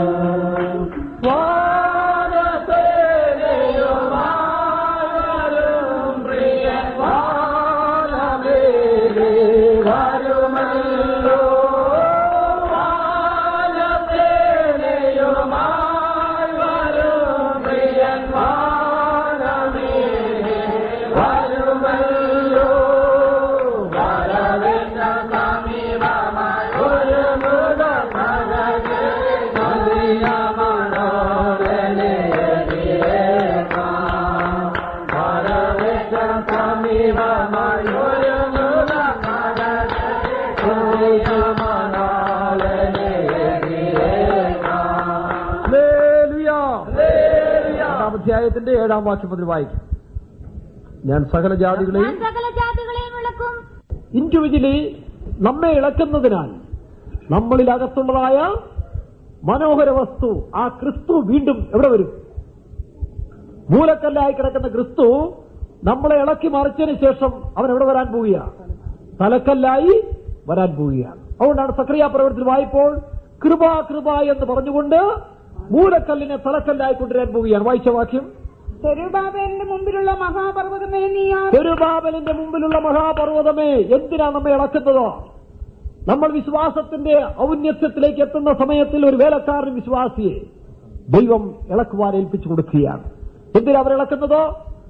സകല ജാതികളുടെയും ഇത് പേഴ്സണലി ഇൻഡിവിജ്വലി നമ്മൾ പഠിക്കുന്നതോ നമ്മിൽ ആരുണ്ട്? നാം സ്വന്തം രക്ഷിതാവായി സ്വീകരിച്ച ക്രിസ്തു നമ്മിലുണ്ട്. പക്ഷേ പലവിധമായ ജാതീയ സ്വഭാവങ്ങളും ചിന്തകളും ലൗകിക വിഷയങ്ങളും ഇതിനു മേളിൽ വന്നതുകൊണ്ട് കഴിഞ്ഞ കാലങ്ങളിൽ ക്രിസ്തു മൺമറയപ്പെട്ട് കിടക്കുകയാണ്, പുരാവസ്തുവായിട്ട് കിടക്കുകയാണ്. എന്നാൽ ഇളക്കം തട്ടിക്കഴിയുമ്പോൾ ഇളകി ഇളകി ഇളകി ഇളകി ഇളകി ഇളകി നമ്മുടെ ചിന്തകൾ, വിചാരങ്ങൾ, പദ്ധതികളൊക്കെയും തകർന്ന് തരിപ്പണമായി കഴിയുമ്പോൾ ആര് വെളിപ്പെടും? നമ്മെ സഹായിപ്പാൻ ക്രിസ്തു വെളിപ്പെടും. അപ്പോൾ നമ്മൾ കൃപയിൽ ആശ്രയിച്ചു. അതുകൊണ്ടാണ് കൃപ കൃപ എന്ന ആർപ്പോടുകൾ. അപ്പൊ നമുക്ക് വീണ്ടും സന്തോഷമുണ്ടായി. ആരെ കിട്ടി? ആരെ കിട്ടി? ക്രിസ്തുവിന്. ആ ദ്രഹ്മ നഷ്ടപ്പെട്ട സ്ത്രീയെ കുറിച്ച് പഠിക്കുമ്പോൾ ആ ദ്രഹ്മ നഷ്ടപ്പെട്ട സ്ത്രീ അവൾ കല്യാണ നിശ്ചയം ചെയ്യപ്പെട്ടവളായിരുന്നു. കല്യാണ നിശ്ചയം ചെയ്യുമ്പോൾ പുരുഷൻ ഇസ്രായേൽ ദേശത്തിന് ഒരു പരിചയമാണ്, 10 ദ്രഹ്മ കൊടുക്കും. സ്ത്രീധനമല്ല, പിന്നെ അങ്ങോട്ട് കൊടുക്കും. ഈ നാട്ടിൽ കല്യാണം കഴിക്കുമ്പോൾ ഇങ്ങോട്ട് കൊടുക്കുന്ന പോലെ ഇസ്രായേൽ ദേശത്തിൽ പുരുഷൻ സ്ത്രീക്കാണ് കൊടുക്കുന്നത്. എന്ത് കൊടുക്കും? 10 ദ്രഹ്മ കൊടുക്കും. ഈ ദ്രഹ്മ ഈ സ്ത്രീ എന്ത് ചെയ്യണമെന്നറിയാവോ? വളരെ ഭദ്രമായി സൂക്ഷിച്ചിട്ട് കല്യാണ ദിവസത്തിൽ അതൊരു മാല പോലെ കോർത്തിട്ട് ഈ തലയിൽ ഇങ്ങനെ നെറ്റിയിൽ ഈ ദ്രഹ്മ ഈ നെറ്റിയിൽ ഇങ്ങനെ ഇട്ടുകൊണ്ട് വേണം കല്യാണത്തിന് ചെല്ലാൻ. അങ്ങനെ വന്നപ്പോൾ ആ സ്ത്രീക്ക് എന്ത് സംഭവിച്ചു? ഒരു ദ്രഹ്മ നഷ്ടപ്പെട്ടു. ഒരു ദ്രഹ്മ എന്ന് പറഞ്ഞാൽ വളരെ ചീപ്പാണ്, എങ്കിലും വളരെ അസ്വസ്ഥതയായി. അവിടെ എഴുതിയിരിക്കുന്നത് അവൾ കണ്ടുകിട്ടും വരെയും ജാഗ്രതയോടെ. അതെന്താ ഈ ഒരു ദ്രഹ്മയ്ക്ക് ഇത്രയും പ്രാധാന്യം? അത് കണ്ടുകിട്ടും വരെയും അവൾ ജാഗ്രതയോടെ വിളക്ക് കത്തിച്ച് വീട് അടിച്ചു വാരി കണ്ടുപിടിച്ചെന്നാ പറഞ്ഞു. എന്താ അതിന്റെ പ്രാധാന്യം എന്നറിയാവോ? ഒരു ദ്രഹ്മ നഷ്ടപ്പെടുത്തി കഴിഞ്ഞാൽ അവളുടെ കല്യാണം, അവൾ ദ്രഹ്മയെ സൂക്ഷിക്കാൻ അവിശ്വസ്തരായതുകൊണ്ട് ഒരു കുടുംബത്തെ സൂക്ഷിക്കാൻ അവളെ കൊണ്ട് സാധിക്കുകയില്ലെന്ന് ഇസ്രായേൽ മുദ്രകുത്തി വിടും. അങ്ങനൊരു കഷ്ടം അവിടെ. അതുകൊണ്ട് ഈ ദ്രഹ്മ നഷ്ടപ്പെടുത്തിയവളുടെ കല്യാണം നടക്കുകയെന്ന് മാത്രമല്ല, ഇസ്രായേലിൽ ആരും അവളെ കല്യാണം കഴിക്കാൻ വരികയില്ല. അപ്പോൾ അതിന്റെ ഭയാനകം നിങ്ങൾ ചിന്തിച്ചു നോക്കുക. അതുകൊണ്ടാണ് ആ സ്ത്രീ എന്ത് ചെയ്തത്? വിളക്ക് കത്തിച്ച് വീട് അടിച്ചു വാരി കണ്ടുകിട്ടും വരെയും. നാമും കർത്താവിനാൽ ഉപേക്ഷിക്കപ്പെട്ടവളായി തീർന്നു കഴിഞ്ഞാലുള്ള അവസ്ഥയെക്കുറിച്ച് ചിന്തിക്കുമ്പോൾ മാത്രമാണ് വല്ലവിധേനയും ഒരുക്കപ്പെടണമെന്ന് നമ്മൾ ആഗ്രഹിക്കുന്നത്. അതിനാണ് നഷ്ടപ്പെട്ട ദ്രഹ്മ, നമ്മുടെ വീണ്ടെടുപ്പ്. നാം ക്രിസ്തു എന്ന ഏകപുരുഷന് നിർമ്മല കന്യയായി വിവാഹനിശ്ചയം ചെയ്യാൻ ഏൽക്കപ്പെട്ട് ക്രിസ്തുവിനുള്ള ഏകാഗ്രതയും നിർമ്മലതയും വിട്ടുവഷളായി പോകുന്ന പാപരാഗ സ്വഭാവങ്ങൾ, ലൗകിക ചിന്തകൾ നമ്മൾ കയറി കഴിയുമ്പോൾ ഈ ദ്രഹ്മ എവിടെ കിടപ്പുണ്ട്? ഈ വീണ്ടെടുപ്പുകാരൻ എവിടെ ഉണ്ട്? നമ്മുടെ അകത്ത് മറഞ്ഞു കിടക്കുക. അതിന്റെ മേളിൽ ഈ അനാവശ്യങ്ങളെല്ലാം കയറി കിടക്കുന്നത് കൊണ്ടാണ്. അതുകൊണ്ടാണ് ദൈവം ഇളക്കുന്നത്. ആരെങ്കിലും ഇളക്കുമ്പോൾ ചിന്തിച്ചോടും, ഇളകട്ടെ, ഇളകി കഴിയുമ്പോൾ ആര് വെളിപ്പെടും? ഇളക്കത്തെ പിടിച്ചു നിർത്താൻ നോക്കണ്ട, ഇളകിക്കോട്ടെ. അവസാനം നിനക്ക് ആരെ കണ്ടുപിടിക്കാൻ സാധിക്കും? നിന്റെ വീണ്ടെടുപ്പുകാരനായ ക്രിസ്തുവിനെ കണ്ടുപിടിച്ചു കഴിയുമ്പോൾ അതുവരെയും ജീവിതത്തിൽ മൂലക്കല്ലായിരുന്നു ക്രിസ്തുവിനെ നീ എന്ത് ചെയ്യും? കൃപാകൃപ എന്ന ആർപ്പോടെ തലക്കല്ലെ കൊണ്ടുവരും. മറ്റൊരു എക്സാമ്പിൾ, രാജാവായി വാണ സമയത്തിൽ അബ്ശലോം സ്വയം നിഗളം അവൻ എന്ത് ചെയ്തു? ഒരു എതിർ രാജാവായിട്ട് അവൻ വാഴാൻ തുടങ്ങി. അവൻ തന്ത്രപരമായി സാമർഥ്യത്തോടുകൂടി ഇസ്രായേൽ ജനത്തിന്റെ ഹൃദയത്തെ അവൻ വശീകരിച്ചു. സംഭവിച്ചത് രാജാവ് കാട്ടിലേക്ക് പോയി, പിന്നെ സ്വയത്തിന്റെ രാജാവ് സിംഹാസനത്തിൽ പ്രവേശിച്ചു. ക്രിസ്തു രാജാവായി നമ്മുടെ ഹൃദയത്തിൽ വാഴുമ്പോൾ ഈ നമ്മുടെ രാജാവായ ക്രിസ്തു എങ്ങോട്ട് പോകും? കാട്ടിലേക്ക് പോകേണ്ടതായിട്ട് വരും. ആ ക്രിസ്തുവിനെ വീണ്ടും മടക്കി കൊണ്ടുവരണമെങ്കിൽ 2 കാര്യം നടക്കണം. ഒന്ന് അബ്ശലോം ചാകണം. അതുകൊണ്ടാണ് തിരുബാബന്റെ മുമ്പിലുള്ള പർവ്വതമേ ദാവീദ് സിംഹാസനം നഷ്ടപ്പെടുത്തിയ പർവ്വതമാര്? അബ്ശലോം. ഇതുപോലെ നമ്മുടെ ജീവിതത്തിൽ ക്രിസ്തു നഷ്ടപ്പെടുത്തിയിരിക്കുന്നെങ്കിൽ നമുക്ക് മുൻപാകെ ഈ ആലയം പണി നടക്കാത്തതിന് കാരണം ഒരു പർവ്വതമുണ്ട്. എന്താ പർവ്വതം? വായിച്ച്, തിരുബാബന്റെ മുമ്പിലുള്ള മഹാപർവ്വതമേ. തിരുബാബൻ ആലയം പണിയാൻ തുടങ്ങിയപ്പോൾ ആലയം പണിക്ക് തടസ്സമായി നിൽക്കുന്ന ഒരു പർവ്വതമുണ്ടോ? വായിച്ചേ. തിരുബാബിന് മുമ്പുള്ള മഹാപർവ്വതമേ നീ സമഭൂമിയാലയം പണിയണമെങ്കിൽ ദൈവഹിതപ്രകാരം നടക്കണം. തന്റെ പ്ലാൻ താൻ കാണിച്ച അതാ. അതുകൊണ്ട് യേശു പറയുന്നത് നിന്റെ ഹിതം ഇല്ലയോ, come to do they will. നിന്റെ ഇഷ്ടം ചെയ്യാൻ ഞാൻ വരും. നിന്റെ ഇഷ്ടം ചെയ്യാനെങ്കിൽ എന്ത് ചെയ്യണം? എന്റെ ഇഷ്ടം ഇല്ലാതാകും. അതാണ് ഈ പർവ്വതം, നമ്മുടെ ജീവിതത്തിൽ അവസാനത്തിൽ കാണുന്ന പർവ്വതം. ഈ തേജസ്സിന്റെ ആലയം പണിയണമെങ്കിൽ നമുക്കൊരു സ്വയമുണ്ട്, ഈഗോ, ഞാൻ, എന്റേത്, എന്റെ പൊസിഷൻ, എന്റെ ബാക്ക്ഗ്രൗണ്ടുകൾ, ഇങ്ങനെ നമ്മെ പിടിച്ചുകൂടി നമ്മുടെ സീനിയോറിറ്റി, ഞാനെന്നുള്ളതായ അഹംഭാവം, ആ ഈഗോയാണ് എന്ത് പർവ്വതം. ഈ പർവ്വതം സമഭൂമിയാക്കി തീർക്കുവാനുള്ള ബുൾഡോസർ ഏതാണ്? കൃപ. അതുകൊണ്ടാണ് ഞാനാണെന്ന് പറയാൻ വരുമ്പോഴും കൃപ എന്ന് പറയുന്നു. ഞാനല്ല ക്രിസ്തു അത്ര, കൃപ കൃപ കൃപ കൃപ. അങ്ങനെ കൃപ കൃപ എന്ന ആർപ്പോടുകൂടി വരുമ്പോൾ ഈ ഞാനെന്നുള്ള എവിടെ പോവും?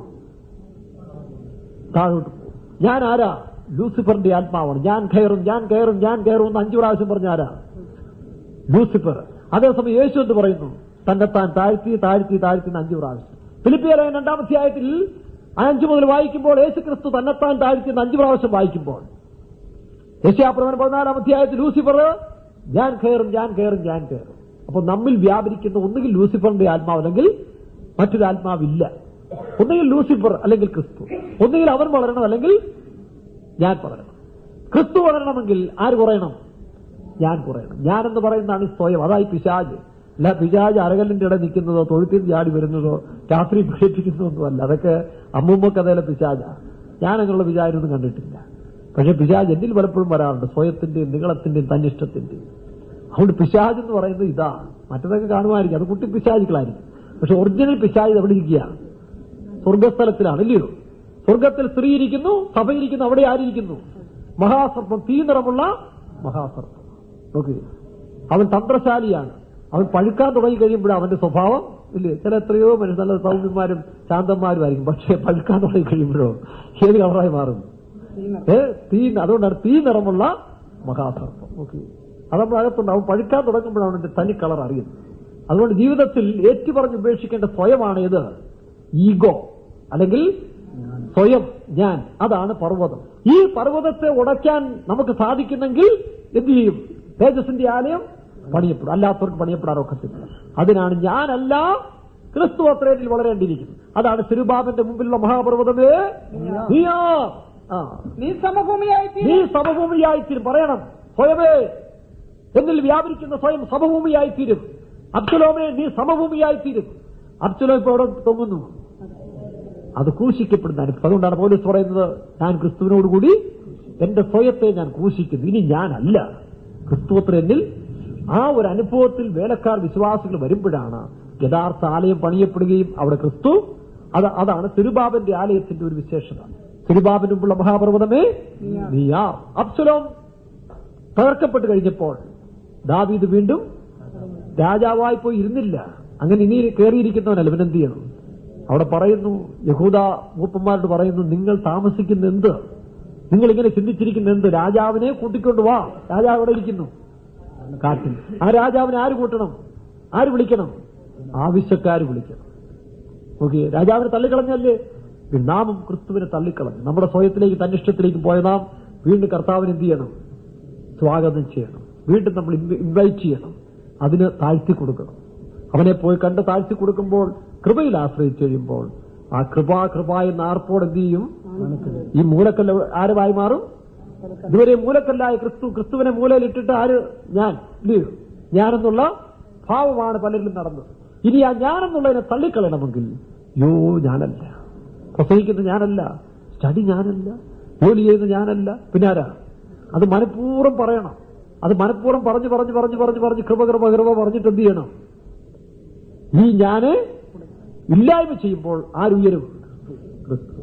അതാണ് മൂലക്കല്ലായ ക്രിസ്തുവിനെ വീണ്ടും തലക്കൽ, ഹെഡ് സ്റ്റോൺ, കോർണർ സ്റ്റോൺ ആരായി മാറണം? ഇത് രണ്ടും നമ്മൾ ചെയ്യേണ്ട ഡ്യൂട്ടിയാണ്. അത് ഏറ്റു പറഞ്ഞുകൊണ്ടേയിരിക്കണം. അന്നോടൊക്കെ പോണം കൃപ.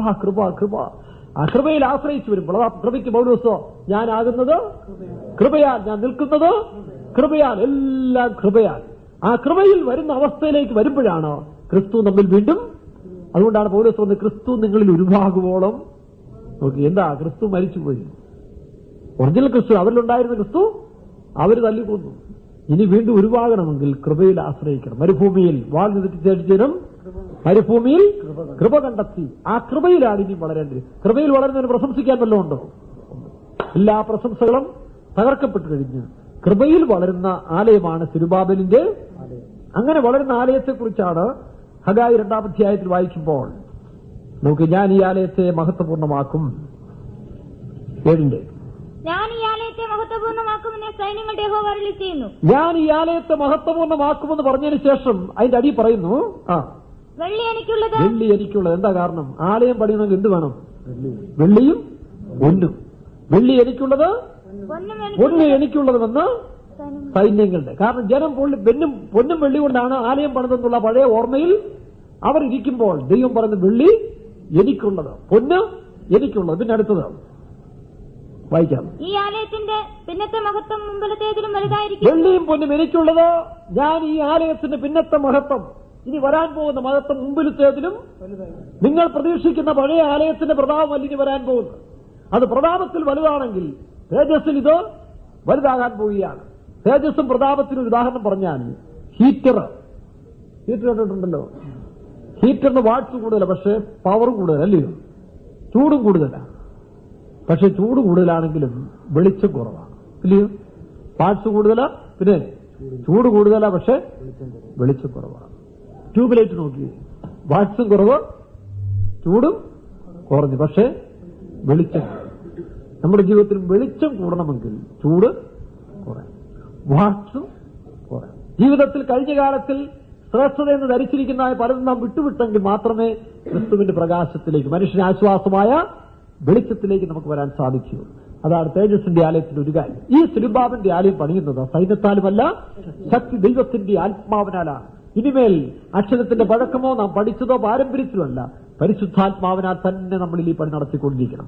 അവിടെ വെള്ളിയും പൊന്നും വെളിപ്പെടുത്തുന്നത് മലാക്കിയുടെ പുസ്തകത്തിൽ വായിക്കുമ്പോൾ 3-ാം അധ്യായത്തിൽ വായിക്കുമ്പോൾ അവൻ ഊതിക്കഴിക്കുന്നവനെ പോലെയും വെള്ളി ശുദ്ധി വരുത്തുന്നവനെ പോലെയും ഇരുന്നു കൊണ്ട് ലേവിപുത്രന്മാരെ ശുദ്ധീകരിക്കും. വെള്ളിയും പൊന്നും ശുദ്ധീകരിക്കുന്നവനെ പോലെ എന്ത് ചെയ്യും?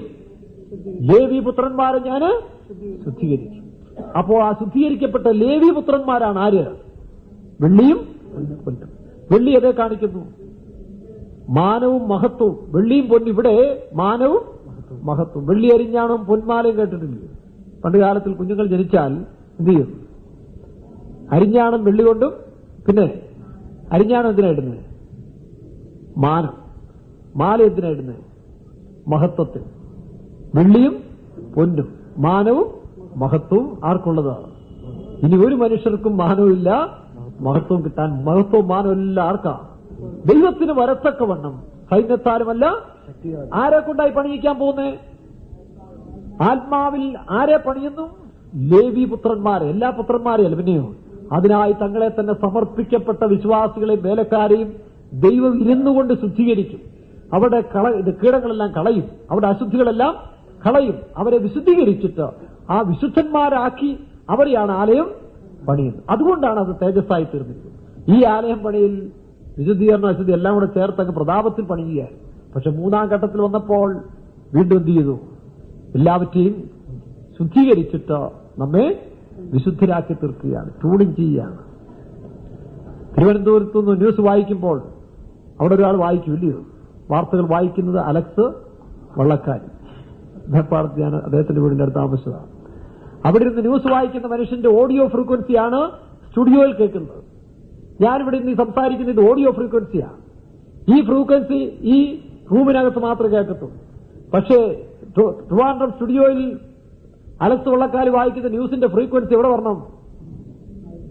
ഈ മാവേലിക്കരയിൽ എന്റെ മുറിക്കകത്തിരുന്ന് ട്യൂൺ ചെയ്യുമ്പോൾ കിട്ടണം. അതിനെന്ത് ചെയ്യണം? ആ ഫ്രീക്വൻസി അതുപോലെ വിട്ടാൽ കിട്ടത്തില്ല. അതുകൊണ്ട് അതിനെ ലോങ് വേവ് ലെങ്തിലേക്ക്, കൂടുതൽ സ്ഥലത്തേക്ക് കൊണ്ടുപോകാൻ വേണ്ടി ഈ ഓഡിയോ ഫ്രീക്വൻസിയോടുകൂടെ ഒരു റേഡിയോ ഫ്രീക്വൻസി അല്ലെങ്കിൽ കാരിയർ ഫ്രീക്വൻസി വഹിച്ചുകൊണ്ട് പോകുന്നൊരു ഫ്രീക്വൻസിയോട് ആഡ് ചെയ്യും.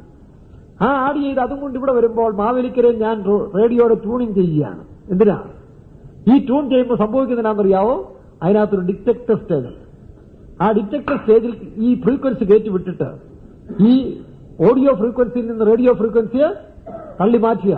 ഇനി നീ അങ്ങോട്ട് പോകണം, നിനക്ക് ഇവിടം വരെ വരത്തും. ഇവിടം വരെ റേഡിയോ ഫ്രീക്വൻസികൾക്ക് വരത്തും. സഭയിൽ ക്യാരിയർ ഫ്രീക്വൻസി വരും, സഭയെ താങ്ങി നിർത്താനും സഭയ്ക്ക് വേണ്ടി വാദിക്കുവാനും. കേട്ടോ, ശ്രദ്ധിച്ചോണേ, സഭയ്ക്ക് വേണ്ടി തീക്ഷണത കാണിക്കാനും വാദിക്കാനും പ്രശ്നം ഉണ്ടാക്കാനും തീക്ഷണത കാണിക്കാനും ഒക്കെയുള്ള റേഡിയോ ഫ്രീക്വൻസി അവരും ആവശ്യം. എന്തിനാ? ഈ വേലയെ മുന്നോട്ട് താങ്ങി നിർത്താൻ. പക്ഷെ അവരൊക്കെയും ഇവിടം കൊണ്ട് അവസാനിക്കും. ഓഡിയോ ഫ്രീക്വൻസി മാത്രമേ ഇങ്ങോട്ട് വിടത്തുള്ളൂ. ഒറിജിനൽ ഫ്രീക്വൻസി മാത്രമേ.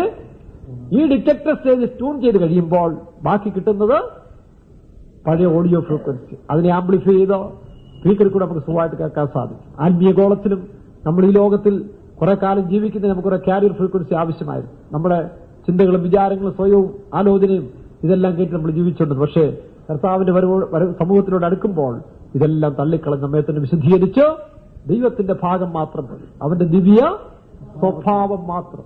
ആ കൂട്ടാളിയായി തീരുന്നവർക്ക് മാത്രമേ ഇവിടേക്ക് പ്രവേശിപ്പാൻ സാധിക്കുകയുള്ളൂ. വെള്ളി എനിക്കുള്ളത്, പൊന്ന് എനിക്കുള്ളത് എന്ന സൈന്യങ്ങളുടെ യഹോവ അരുളി ചെയ്യുന്നു. നോക്കി, ഈ ആലയത്തിന്റെ പിന്നത്തെ മഹത്വം ഞാൻ മുമ്പിലത്തേതിലും വലുതാക്കും. അതിനെന്ത് ചെയ്തു? ഈ സെരുബാബലിനെയും യോശുവായെയും പുരോഹിതരായും നടത്തിപ്പുകാരനായിട്ട് നിയമിച്ചതിന് ശേഷം ദൈവം അവരോട് കൂടെ ഇരുന്ന് പ്രവർത്തിക്കുകയാണ്. അവരോട് എന്ത് പറയുന്നു? ധൈര്യപ്പെടുക, ധൈര്യപ്പെടുക, അല്ലയോ? ഹഗായി 2-ാം അധ്യായത്തിൽ ഇപ്പോഴേ സെരുബാബേലെ 4-ാം വാക്യം, ഇപ്പോഴോ സെരുബാബേലെ ധൈര്യപ്പെടുക എന്ന് യഹോവയുടെ അരുളപ്പാട്. മഹാപുരോഹിതനായ യഹോസാദാക്കിന്റെ മകനായ യോശുവേ ധൈര്യപ്പെടുക, ദേശത്തിലെ സകല ജനവുമായുള്ളവരെ ധൈര്യപ്പെട്ട് വേല ചെയ്യുവീൻ എന്ന് യഹോവയുടെ അരുളപ്പാട്. ഞാൻ നിങ്ങളോടുകൂടെ ഉണ്ടല്ലോ എന്ന് സൈന്യങ്ങളുടെ യഹോവയുടെ അരുളപ്പാട്. ഞാൻ നിങ്ങളോടുകൂടെ ഉണ്ടെന്ന് സൈന്യങ്ങളുടെ യഹോവയുടെ അരുളപ്പാട്. 2-ാം അധ്യായത്തിന്റെ 9-ാം വാക്യത്തിൽ വായിക്കുമ്പോൾ വായിച്ചു, ഈ ആലയത്തിന്റെ പിന്നത്തെ മഹത്വം മുമ്പിലത്തേതിലും വലുതായിരിക്കുമെന്ന് സൈന്യങ്ങളുടെ യഹോവയുടെ അരുളി ചെയ്യുന്നു. 18-ാം വാക്യം വായിച്ച്, നിങ്ങൾ ഇന്ന് തൊട്ട് മുന്നോട്ട് ദൃഷ്ടി വെക്കുവീൻ. നിങ്ങൾ ഇന്ന് തൊട്ട് മുന്നോട്ട് ദൃഷ്ടി വെക്കുവിൻ. കഴിഞ്ഞ സമയങ്ങളെപ്പറ്റി നിങ്ങൾ ചിന്തിക്കണ്ട. നിങ്ങളെ നടത്തുന്ന ആരാ? നിങ്ങളെ എൻകറേജ് ചെയ്യുന്ന ആരാ? നിങ്ങളെ പണിയുന്നത് ആരാ? എല്ലാം ദൈവത്തിന്റെ ആത്മാവാണ്. അതുകൊണ്ട് കഴിഞ്ഞ കാലങ്ങളിലേക്ക് ചിന്തിക്കാതെ നിങ്ങൾ ഇന്ന് തൊട്ട് എന്ത് ചെയ്യണം? മുന്നോട്ട് വെക്കുക. മറ്റു വാക്യത്തിൽ വായിക്കുമ്പോൾ ഇന്നു മുതൽ ഞാൻ നിങ്ങളെ അനുഗ്രഹിക്കുമെന്നാണ്, അല്ലയോ? ഇന്നു മുതൽ വായിച്ച 19 അവസാനം, ഇന്നു മുതൽ ഞാൻ നിങ്ങളെ അനുഗ്രഹിക്കും. ഇന്നു മുതൽ നിങ്ങൾ ദൃഷ്ടി മുമ്പോട്ട് വയ്ക്കുവിൻ. ഇന്നു മുതൽ ഞാൻ നിങ്ങളെ അനുഗ്രഹിക്കാം. നിങ്ങളുടെ പഴയതൊന്നും ഓർക്കുന്നില്ല. നിങ്ങളും പഴയതിലേക്ക് ഓർക്കാതെ ഈ മുന്നോട്ട് ദൃഷ്ടി വെച്ചുകൊണ്ട് മുമ്പോട്ട് പോകാമെങ്കിൽ ഇന്നു മുതൽ ഞാൻ നിങ്ങളെ അനുഗ്രഹിക്കും. സക്കറിയ പ്രവൃത്തി വായിക്കുമ്പോൾ അതിനെന്ത് ചെയ്യുന്നു?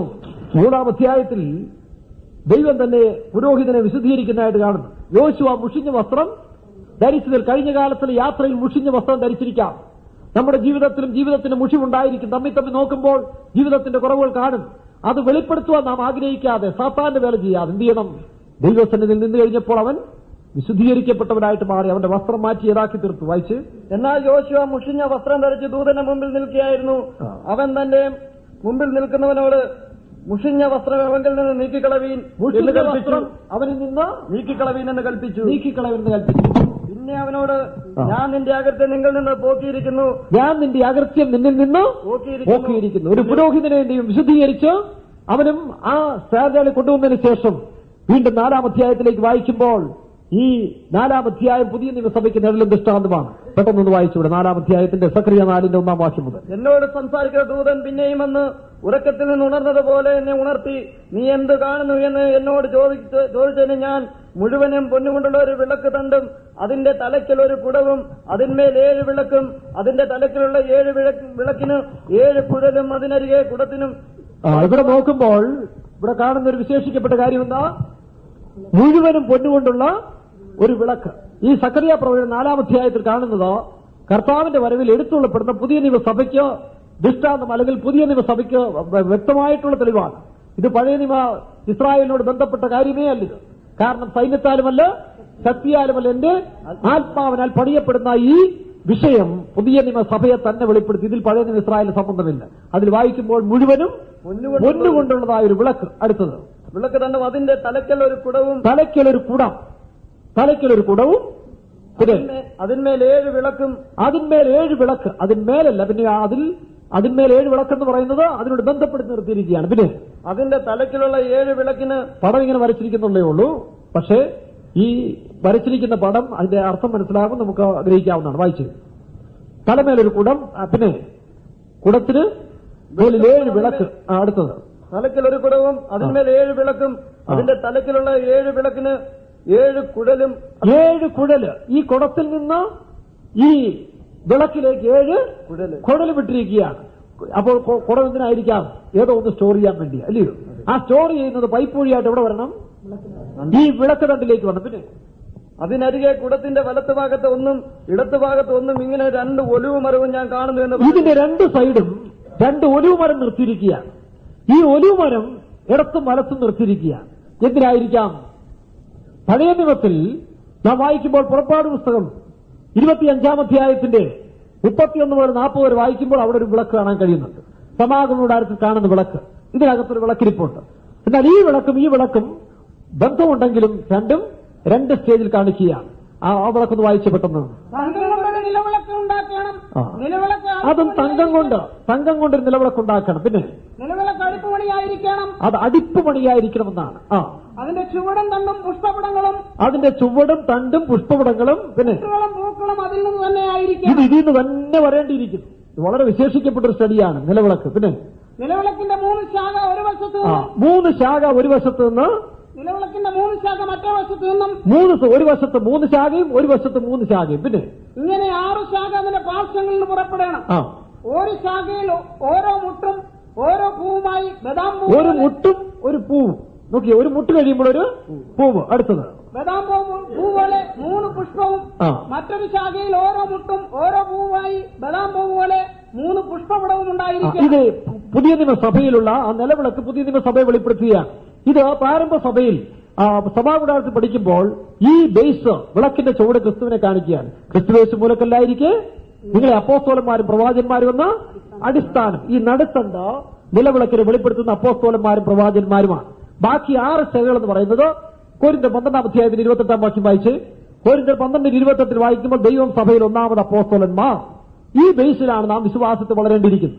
ഇവിടെ 1ാം ഘട്ടത്തിൽ വന്ന വിശ്വാസികൾ 2ാമത്തെ ഘട്ടത്തിൽ അപ്പോസ്തലന്മാരുടെ ഐക്യത്തിൽ വേണം. 12 കാളുകളെ പുറത്തിരിക്കുന്ന കടൽ തൊട്ടി ഈ വിശ്വസിക്കുകയും സ്നാനമേൽക്കുകയും ചെയ്യുന്നവൻ രക്ഷിക്കപ്പെടും. അങ്ങനെ രക്ഷിക്കപ്പെടുന്ന ഒരാൾ പിന്നീട് പ്രതിഷ്ഠിക്കപ്പെട്ട അപ്പോസ്തലന്മാരുടെ സഭയിൽ ആ അപ്പോസ്തല ഉപദേശത്തിൽ വളരുമ്പോൾ മാത്രമാണ് ക്രിസ്തുവിന്റെ പരിജ്ഞാനത്തിന്റെ ശ്രേഷ്ഠത വരെത്താൻ സാധിക്കും. ആ പരിജ്ഞാനത്തിന്റെ ശ്രേഷ്ഠതയിൽ എത്തിയവരാണ് ഇനി അടുത്ത സ്റ്റേജിലേക്ക് മാറാൻ സാധിക്കുന്നത്. അത് ചിലപ്പോൾ ദൈവം ചിലരെ വ്യക്തിപരമായും വളർത്തിയെടുക്കാൻ സാധിക്കും, നമുക്കതിന് ചോദ്യം ചെയ്യാൻ അവകാശമില്ല. എന്നാൽ ഇതാണ് ഉപദേശത്തിന് പ്രകാരം. ആ സമാഗമകൂടാരത്തിന്റെ നിലവിളക്ക് പുതിയ നിയമസഭയ്ക്ക് നിഴലും ദൃഷ്ടാന്തമായി കാണുകയാണ്. അതിൽ വായിച്ച 12:28 ദൈവം സഭയിൽ 1ാമത് അപ്പോസ്തലന്മാർ, 2ാമത് പ്രവാചകന്മാർ. അതാ ഈ നിലവിളക്കിന്റെ നടുത്തണ്ടെന്ന് പറയുന്നത് അപ്പോസ്തലന്മാരും പ്രവാചകന്മാരും കാണിക്കുകയാണ്. പിന്നെ 2ാമത് പ്രവാചകന്മാർ, 3ാമത് ഉപദേഷ്ടാക്കന്മാർ, ഇങ്ങനെ ഓരോരുത്തരെ നിയമിക്കുകയും പിന്നെ വീര്യപ്രവർത്തികൾ, രോഗശാന്തികളുടെ വരം, സഹായം ചെയ്യുവാനുള്ള വരം, പരിപാലന വരം, വിവിധ ഭാഷാവരം. അതിന്റെ അർത്ഥം 8 വിധമായ ശുശ്രൂഷകൾ സഭയിൽ വെളിപ്പെടേണ്ടിയിരിക്കും. ഒരു സഭയിൽ ഒരു വിശ്വാസി പൂർണ്ണപ്പെടണമെങ്കിൽ 1ാമത് യേശുക്രിസ്തു എന്ന അടിസ്ഥാനത്തിൽ വളരുക. യേശുക്രിസ്തു എന്ന അടിസ്ഥാനത്തിൽ വളരുന്ന ആൾ ക്രിസ്തുവേശു മൂലക്കല്ലായിരിക്കും നിങ്ങളെ അപ്പോസ്തലന്മാരും പ്രവാചകന്മാരെന്ന അടിസ്ഥാനം മീൻസ് അടിസ്ഥാന ഉപദേശങ്ങളിൽ അവൻ വളർച്ച പ്രാപിക്കുമ്പോൾ ആ വളരുന്ന സഭ ഒരു വിശ്വാസിയുടെ സ്റ്റാൻഡാർഡാണ് ഇപ്പോൾ വായിച്ചത്. ഈ ഉപദേഷ്ടാക്കന്മാർ കാലം നോക്കിയാൽ നിങ്ങൾ ആരാണ്? നിങ്ങളും ഒരു ഉപദേഷ്ടാവിന്റെ സ്ഥാനത്തേക്ക് ഉയർത്തപ്പെടും. ഉപദേശം പഠിച്ച് അതോടൊപ്പം തന്നെ വീര്യപ്രവർത്തികളും വിശ്വാസത്തിന്റെ പ്രവർത്തികളും ബാക്കിയുള്ള 5 ശുശ്രൂഷകൾ ചേർന്ന് കഴിയുമ്പോൾ ഈ 8 ശുശ്രൂഷകൾ ഓരോ വിശ്വാസികളിലും വെളിപ്പെടേണ്ടതാണ്. ഒരു കാലത്ത് ശുശ്രൂഷക്കാരി കൂടെ കൊടുത്ത ഈ പൂർണ്ണത 8 പൂർണ്ണതയും ആരിൽ കാണണം? ഓരോ വിശ്വാസികളിലും കാണുമ്പോൾ അങ്ങനെ നിങ്ങൾ ഒരു കൃപാവരത്തിലും കർത്താവിന്റെ പ്രത്യക്ഷതയിൽ കൊരിന്ത്യർ വരുമ്പോൾ അവന്റെ പ്രത്യക്ഷതയിൽ നിങ്ങൾ ഒരു കൃപാവരത്തിലും കുറവില്ലാത്തവരായി ആ പൂർണ്ണതയോടെ നിർത്തപ്പെടുന്ന സ്റ്റാൻഡേർഡാണ് മണവാട്ടി എന്ന് പറയുന്നത്. അപ്പോൾ ഓരോ വിശ്വാസികളും ഈ സ്റ്റാൻഡേർഡിൽ തന്നെ എത്തേണ്ടിയിരിക്കുന്നു. ഇത് നിലവിളക്കിന്റെ അവസ്ഥ. ഈ അവസ്ഥയിൽ പൂർണ്ണപ്പെട്ട സഭയാണ് എവിടെയും കാണുന്നത്? സക്കറിയ പ്രവചനത്തിൽ കാണും. പിന്നെ സക്കറിയ പ്രവചനത്തിന്റെ നിലവിളക്കിൽ അതിൽ തിരിയിട്ട് തീ കത്തിക്കുന്ന ആരാ? മാനുഷിക പുരോഹിതന്മാരാണ്. 2ാമത് അതിനകത്തൊഴിക്കുന്ന എണ്ണ ഏതാ?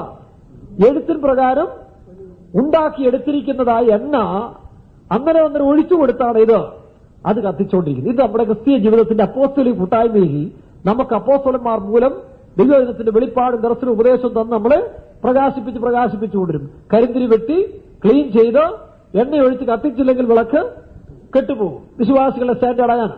അവരെ ആ കാര്യങ്ങളിൽ പരിചരിച്ച് ശുശ്രൂഷിച്ച് അവരുടെ കുറവുകളെല്ലാം തീർത്ത് എണ്ണയൊഴിച്ച് അവരെ ബലപ്പെടുത്തിക്കൊണ്ട് വരുമ്പോൾ ആരംഭ സ്റ്റേജുകളിൽ ആ വിശ്വാസികൾ ബലപ്പെട്ടു വരുന്നു. എന്നാൽ അതേ വിശ്വാസി തികവ് പ്രാപിച്ചു വരുമ്പോൾ ഇങ്ങനെ ഒരു കൃപാവരത്തിലും കുറവില്ലാത്തവരായി ഈ പൂർണ്ണതയിൽ തന്നെ കാണണമെന്ന് ദൈവം ആഗ്രഹിക്കുന്നു. അങ്ങനെയുള്ള വിശ്വാസികളെ അല്ലെങ്കിൽ ശുശ്രൂഷക്കാരും ഈ സ്റ്റാൻഡേർഡിൽ വരുമ്പോൾ അവർക്ക് പിന്നെ കൊണ്ട് ഔത്സൂപ്പിക്കാത്ത എണ്ണ ഒഴിക്കേണ്ട ആവശ്യമില്ല. പിന്നെ അതിനുവേണ്ടി നിത്യമായിട്ട് എണ്ണ പകരുവാൻ 2 ഒലിവ് വൃക്ഷത്തെ അവിടെ കാണുകയാണ്. ഇത് നിത്യതയ്ക്കുള്ളൊരു പ്രതീകം കൂടിയാണ്. നാം വളർന്നു വരുമ്പോൾ നമുക്കിനി എണ്ണ തരേണ്ടത് ശുശ്രൂഷക്കാരല്ല. ഇനിയിപ്പോൾ ഈ പീരീഡ് കഴിയുമ്പോൾ ശുശ്രൂഷക്കാരും വിശ്വാസികളും ഒരുപോലെ ആരായിത്തീരുന്നു, ക്രിസ്തുവിന്റെ മണവാട്ടിയായി തീരുകയാണ്. ആ സ്ഥാനത്തേക്ക് വരുമ്പോൾ സുവിശേഷ വേലക്കാരും വിശ്വാസികളും ഈ പൂർണ്ണതയിൽ ക്രിസ്തുവിന്റെ സമ്പൂർണ്ണതയിൽ എത്തിക്കഴിയുമ്പോൾ നിത്യതയിൽ നാം നോക്കുമ്പോൾ ഇതുപോലെ വ്യത്യാസങ്ങളൊന്നുമില്ല. എല്ലാവരും തേജസ്സിൽ, പിന്നെ അവരുടെ വിളിക്കും തെരഞ്ഞെടുപ്പിനും അവരുടെ അധ്വാനത്തിന് ഒത്തവണ്ണം ആയിത്തീരുന്ന പ്രതിഫലമായിത്തീരുന്നു. ഓരോരുത്തരും അവനവന്റെ നിരയിലത്രേ.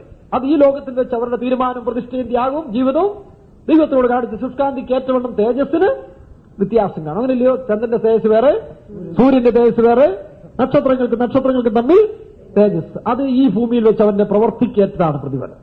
അവിടാണ് വിശ്വാസികളും വേലക്കാർക്കും എല്ലാവർക്കും വ്യത്യാസങ്ങൾ വരുന്നത്. ദൈവത്തിന്റെ സ്തോത്രം. ഈ തേജസ്കരണം പ്രാപിച്ച സഭ എന്ത് ചെയ്യുന്നു? അതിന്റെ തലയ്ക്കൊരു കുടവെന്ന് പറയുന്നത്, ഈ കുടത്തിൽ കൂടെ എന്ത് ചെയ്യണം? ഈ 2 ഒലിവുമരം വേണം എണ്ണ കൊടുക്കുക. ഈ എണ്ണ ഈ കുടത്തിൽ വന്ന് നിറഞ്ഞു കഴിയുമ്പോൾ 7 പൈപ്പ് വഴിയായിട്ട് എന്ത് ചെയ്യുന്നു?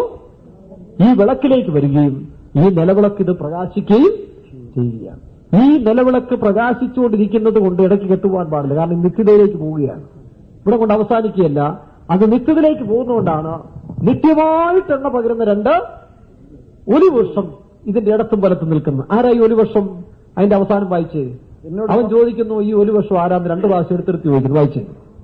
ഞാൻ 2ാം പ്രാവശ്യം അവനോട് പൊന്നുകൊണ്ടുള്ള 2 നാളത്തിനരികെ പൊൻനിറമായി എണ്ണ ഒഴുകുന്ന 2 ഒലിവ് കൊമ്പ്. പൊൻനിറമായിട്ടുള്ള എണ്ണ എന്നെ കാണിക്കുന്നു. ഇതെല്ലാം വിശ്വാസത്തിന്റെ പൂർണ്ണത.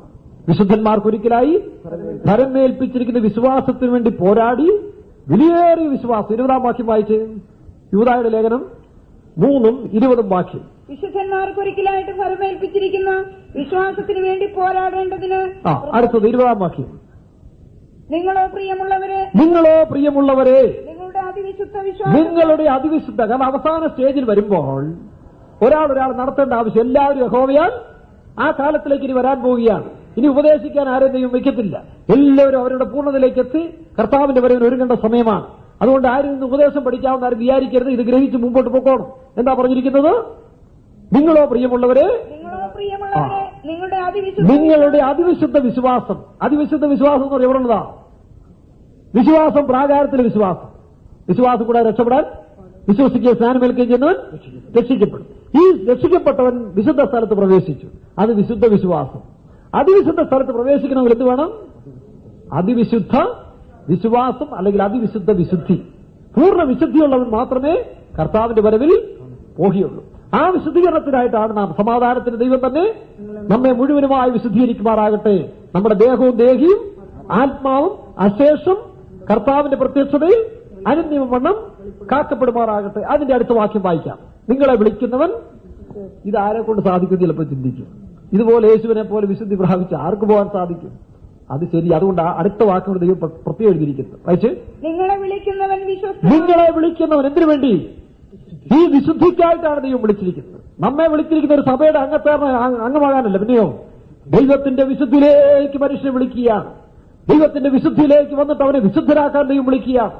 സൗന്ദര്യത്തിന്റെ പൂർണ്ണതയായ സിയോനിൽ നിന്ന് ദൈവം പ്രകാശിക്കുന്നവനെ വിളിക്കുന്നു. ഭൂമിയുടെ ഉദയം മുതൽ അസ്തമനം വരെ ദൈവം ഭൂമിയെ വിളിക്കുന്നു. എന്തിനാ വിളിക്കുന്നത്? വിശ്വാസത്താൽ നിങ്ങൾ കടന്നു വരുവിൻ, ഞാൻ നിങ്ങളെ ആരാക്കി മാറ്റാം? വിശുദ്ധരാക്കി മാറ്റാം. ദൈവത്തിന് മാത്രമേ നമ്മളെ വിശുദ്ധരാക്കാൻ സാധിക്കൂ. അതുകൊണ്ടാണ് ദൈവത്തോട് നിരന്നുകൊള്ളുവിൻ. ദൈവമായിട്ടുള്ള കോംപ്രമൈസ് ഐക്യത്തിൽ ജീവിക്കുന്നവർക്ക് മാത്രമേ വിശുദ്ധരാകാൻ സാധിക്കുകയുള്ളൂ. നിങ്ങളെ വിളിക്കുന്നവൻ വിശ്വസ്തൻ. വായിച്ചേ. നിങ്ങളെ വിളിക്കുന്നവൻ വിശ്വസ്തൻ. അവൻ അത് നിവർത്തിക്കും. ഏത് മേളി പറഞ്ഞ കാര്യം നോക്കി. അവൻ. അതുകൊണ്ട് നാം ഭയപ്പെടേണ്ട ആവശ്യമില്ല. ഇത് തുടങ്ങിയതാര്? നിങ്ങൾ നല്ല പ്രവൃത്തി ആരംഭിച്ചവൻ യേശുക്രിസ്തുവിന്റെ നാളോളം അതിനെ തികയ്ക്കും എന്ന് ഉറപ്പായി വിശ്വസിച്ചിരിക്കുന്നു. യേശുക്രിസ്തുവിന്റെ നാളോളം അതിനെ തികയ്ക്കുമെന്ന് ഉറപ്പായി വിശ്വസിച്ചിരിക്കുന്നു. ഫിലിപ്പിയ ലേഖനം 1-ാം അധ്യായത്തിന്റെ 4-ാം വാക്യം. ഹഗായി വായിക്കുമ്പോൾ സക്കറിയാവിലാന്നു എന്താ സെരുബാബലിന്റെ കൈ തന്നെ, സക്കറിയ പ്രവചനം 4-ാം അധ്യായത്തിൽ വായിക്കുമ്പോൾ സെരുബാബലിന്റെ കൈ തന്നെ ഈ ആലയത്തിന് അടിസ്ഥാനം ഇട്ടിരിക്കുന്നു. വായിച്ചു. സെരുബാബേലിന്റെ കൈ തന്നെ ഈ ആലയത്തിന് അടിസ്ഥാനമിട്ടിരിക്കുന്നു. സെരുബാബലിന്റെ കൈ തന്നെ ഈ ആലയത്തിന് അടിസ്ഥാനമിട്ടിരിക്കുന്നു. അവന്റെ കൈ തന്നെ അവന്റെ കൈ നമ്മുടെ ആരുടെയും വീര്യപ്രവൃത്തിയിൽ കൊണ്ടല്ല. അതുകൊണ്ട് നാം ഭയപ്പെടേണ്ട ആവശ്യമില്ല. നിങ്ങളിൽ ആരംഭിച്ച പ്രവൃത്തി ആര് തികയ്ക്കും? യേശു ക്രിസ്തു തികയ്ക്കും. നിങ്ങൾ ഏൽപ്പിച്ചു കൊടുത്താൽ മാത്രം മതി. നിങ്ങളിൽ നല്ല പ്രവൃത്തി ആരംഭിച്ചവൻ യേശു ക്രിസ്തുവിന്റെ നാളോളം അതിനെ തികയ്ക്കുമെന്ന് ഉറപ്പായി വിശ്വസിച്ചിരിക്കുന്നു. 2-ാമത്തെ വാക്യം നമ്മൾ വായിച്ചല്ലോ. സെരുബാബേലിന്റെ കൈ. ആരായ സെരുബാബേൽ? കർത്താവായ യേശു ക്രിസ്തു. സെരുബാബേലിന്റെ കൈ തന്നെ ഈ ആലയത്തിന് അടിസ്ഥാനം. യേശു ക്രിസ്തു എന്ന് ഇട്ടിരിക്കുന്ന അടിസ്ഥാനമല്ലാതെ മറ്റൊന്നിടുവാൻ ആർക്കും കഴിയില്ല. ആ അടിസ്ഥാനത്തിന് ഉറപ്പുള്ളവരായി നിൽക്കുമ്പോൾ അവൻ നമ്മളിൽ ആരംഭിച്ച പ്രവൃത്തി നിവർത്തിപ്പാൻ വിശ്വസ്തൻ. അതുകൊണ്ടാണ് സമാധാനത്തിന്റെ ദൈവം ഏത് നിവർത്തിക്കും. 1 Thessalonians 5-ാം അധ്യായം 24-ാം വാക്യത്തിൽ വായിക്കുമ്പോൾ നിങ്ങളെ വിളിച്ച ദൈവം വിശ്വസ്തൻ, അവൻ അത് നിവർത്തിക്കും. ഏത് നിവർത്തിക്കും? വായിച്ചേ. 23. ഇല്ലില്ല, ഏത് നിവർത്തിക്കും? 23-ാം വാക്യം വായിച്ചു. സമാധാനത്തിന്റെ ദൈവം തന്നെ. ഓ, സമാധാനത്തിന്റെ ദൈവം തന്നെ. നോക്കുക, സമാധാനത്തിന്റെ ദൈവം തന്നെ നിങ്ങളെ മുഴുവനും ശുദ്ധീകരിക്കുവാൻ. നിങ്ങളെ മുഴുവനും ആര് ശുദ്ധീകരിച്ചോളും? ചില പിള്ളേരെ കുളിപ്പിച്ചെടുക്കുന്നവർ നന്നായിട്ട് കുളിപ്പിച്ചെടുക്കാൻ എന്റെ തലയ്ക്ക് അമ്മയ്ക്ക് കഴിയും, അല്ലെങ്കിൽ അപ്പന് കഴിയും. പക്ഷെ എന്ത് ചെയ്യണം? കുളിച്ചു തീരുന്നിടം വരെ ഇടയ്ക്ക് കൊടുത്താൽ മാത്രം മതി. ഇടയ്ക്ക് തോടാതിരുന്നാൽ മാത്രം മതി. അവിടം വരെയും ഏൽപ്പിച്ചു കൊടുക്കുക. ഇടയ്ക്ക് തോടരുത്. നിങ്ങൾ ഏൽപ്പിച്ചു കൊടുക്കാമെങ്കിൽ അവർ നിങ്ങളെ സമാധാനത്തിന്റെ ദൈവം എന്ത് ചെയ്യും? മുഴുവനും, നിങ്ങളുടെ ശകലം പോലും ഇല്ലാതെ മുഴുവനും. വായിച്ചു. സമാധാനത്തിന്റെ ദൈവം തന്നെ നിങ്ങളെ മുഴുവനും ശുദ്ധീകരിക്കുമാറാകട്ടെ. നിങ്ങളുടെ ആത്മാവും പ്രാണനും ഇളക്കി മറിച്ചതെല്ലാം വീണ്ടും യഥാസ്ഥാനപ്പെടുത്തും. നിങ്ങളുടെ ആത്മാവും പ്രാണനും ദേഹവും അശേഷം ശേഷിപ്പില്ലാത്ത വിധത്തിൽ നമ്മുടെ കർത്താവായ യേശു ക്രിസ്തുവിന്റെ പ്രത്യക്ഷതയിൽ ഇങ്ങനെ ഒരു കൃപാവരത്തിനും കുറവില്ലാത്തവരായി അവന്റെ മുൻപിൽ പ്രത്യക്ഷതയിൽ നിൽപ്പാൻ നിങ്ങളെ യോഗ്യരാക്കി മാറ്റിത്തരും. പിന്നെ അനിന്യമായി വെളിപ്പെടുവണ്ണം കാക്കപ്പെടുമാറാകട്ടെ. വിളിക്കുന്നവൻ വിശ്വസ്തൻ, അവനത് നിവർത്തിക്കും. ദൈവത്തിന്റെ സ്തോത്രം. ആകയാൽ നാം അവരിൽ വിശ്വാസത്തോടെ ഫലമേൽപ്പിക്കുക. സുവിശേഷത്തിൽ യേശു പറഞ്ഞു, ഒരു സ്ത്രീ 3 പറ മാവെടുത്ത് അത് മുഴുവനും വിളിച്ചു വരത്തക്കവണ്ണം അത് അടക്കി വെച്ചെന്നാണ്. നാം ദൈവസന്നിധിയിൽ പരിശുദ്ധാത്മാവിന് ഇണങ്ങിക്കൊടുത്താൽ മതി. റോമാലേഖനം 15-ാം അധ്യായത്തിൽ 15-ാം വാക്യത്തിൽ വായിക്കുമ്പോൾ സമാധാനത്തിന്റെ ദൈവം തന്നെ. 15-15 വായിക്കുമ്പോൾ ജാതികൾ എന്ന വഴിപാട്, ജാതീയ സ്വഭാവങ്ങൾക്കുൾപ്പെട്ടവരായ നാം വായിക്കാം. പരിശുദ്ധാത്മാവിനാൽ വിശദീകരിക്കപ്പെട്ട് പ്രസാദകരമായി തീരുവാൻ അതിനാണ് ഈ സുവിശേഷ ഘോഷം ഇപ്പോൾ പ്രഘോഷിപ്പിച്ചുകൊണ്ടിരിക്കുന്നത്. അപ്പോസ്തലന്മാരിൽ ശുശ്രൂഷക്കാരിൽ കൂടെ ജനത്തിന് ആവശ്യമായ ദൂത് വരുന്നതിന്റെ കാരണം അവർ ദൈവത്തിന്മേൽ വിശ്വസിച്ചിട്ട് ആ ദൈവമായിട്ട് ഐക്യമായി നിൽക്കുമ്പോൾ ഈ ഒലിവുമരം, 2 ഒലിവുമരം ആരാ? 2 അഭിഷിക്തന്മാർ. വായിച്ച്. അവർ 2 അഭിഷിക്തന്മാരാണ്. ഇവർ സർവഭൂമിയുടെയും ദൈവത്തിന്റെ സന്നിധിയിൽ നിൽക്കുന്ന 2 അഭിഷിക്തന്മാർ. ഇത് ആരോഗ്യേലിയാവല്ല, ഇത് പുതിയ നിയമസഭയോടുള്ള ബന്ധമാണ്. ഇതറിയാതെ ചിലര് ഇത് ആരോഗ്യേലിയാവ് പറയാറുണ്ട്. ഇതല്ല, ഇത് ക്രിസ്തുവും പരിശുദ്ധാത്മാവാണ്. ഇതിനെപ്പറ്റി ദൈവം അനുവദിച്ചാൽ നമുക്ക് നാളെ കൂടെ സഭായോഗത്തിൽ കൂടെ അതിന്റെ ഡീറ്റെയിൽസ് അല്പം ദൈവം ഷെയർ ചെയ്യുമെന്ന് ഞാൻ വിശ്വസിക്കുന്നു. ഇല്ലെങ്കിൽ അതിന്റെ സമയത്ത് തരും. നമുക്കൊരു നിമിഷം കണ്ണുടയ്ക്കാം. ദൈവത്തിൽ കാത്തിരിക്കുക. ഒരു നിമിഷം. കർത്താവേ, ഈ ദൈവത്തിന്റെ ശക്തി, അതെ, പുഷ്ടി നിമിത്തം മുഖം ഒടിഞ്ഞു പോകുമെന്ന് ഞാൻ കേട്ടല്ലോ. അനോയിന്റിംഗ്, ദൈവത്തിന്റെ അഭിഷേകത്താൽ ഒരു നിമിഷം മാറ്റിയോടെ കാത്തിരിക്കുക. നിങ്ങളോട് പോരാടുന്ന ജനത്തിന്റെ ശക്തികൾ, ലൗകിക ശക്തികൾ പരിശുദ്ധാത്മാവിന്റെ ശക്തിയാൽ ഉറഞ്ഞു പോകട്ടെ. ആത്മാവിനാൽ ജനത്തിന്റെ ശക്തികളെ മരിപ്പിക്കുക. ക്രിസ്തുയേശുവിലുള്ളവർ ജനത്തെ അതിന്റെ രാഗഭോഗങ്ങളോടുകൂടി ക്രൂശിക്കും. നമുക്ക് ഇടാം, നമുക്ക് താഴ്ത്തി കൊടുക്കാം. Hallelujah, hallelujah.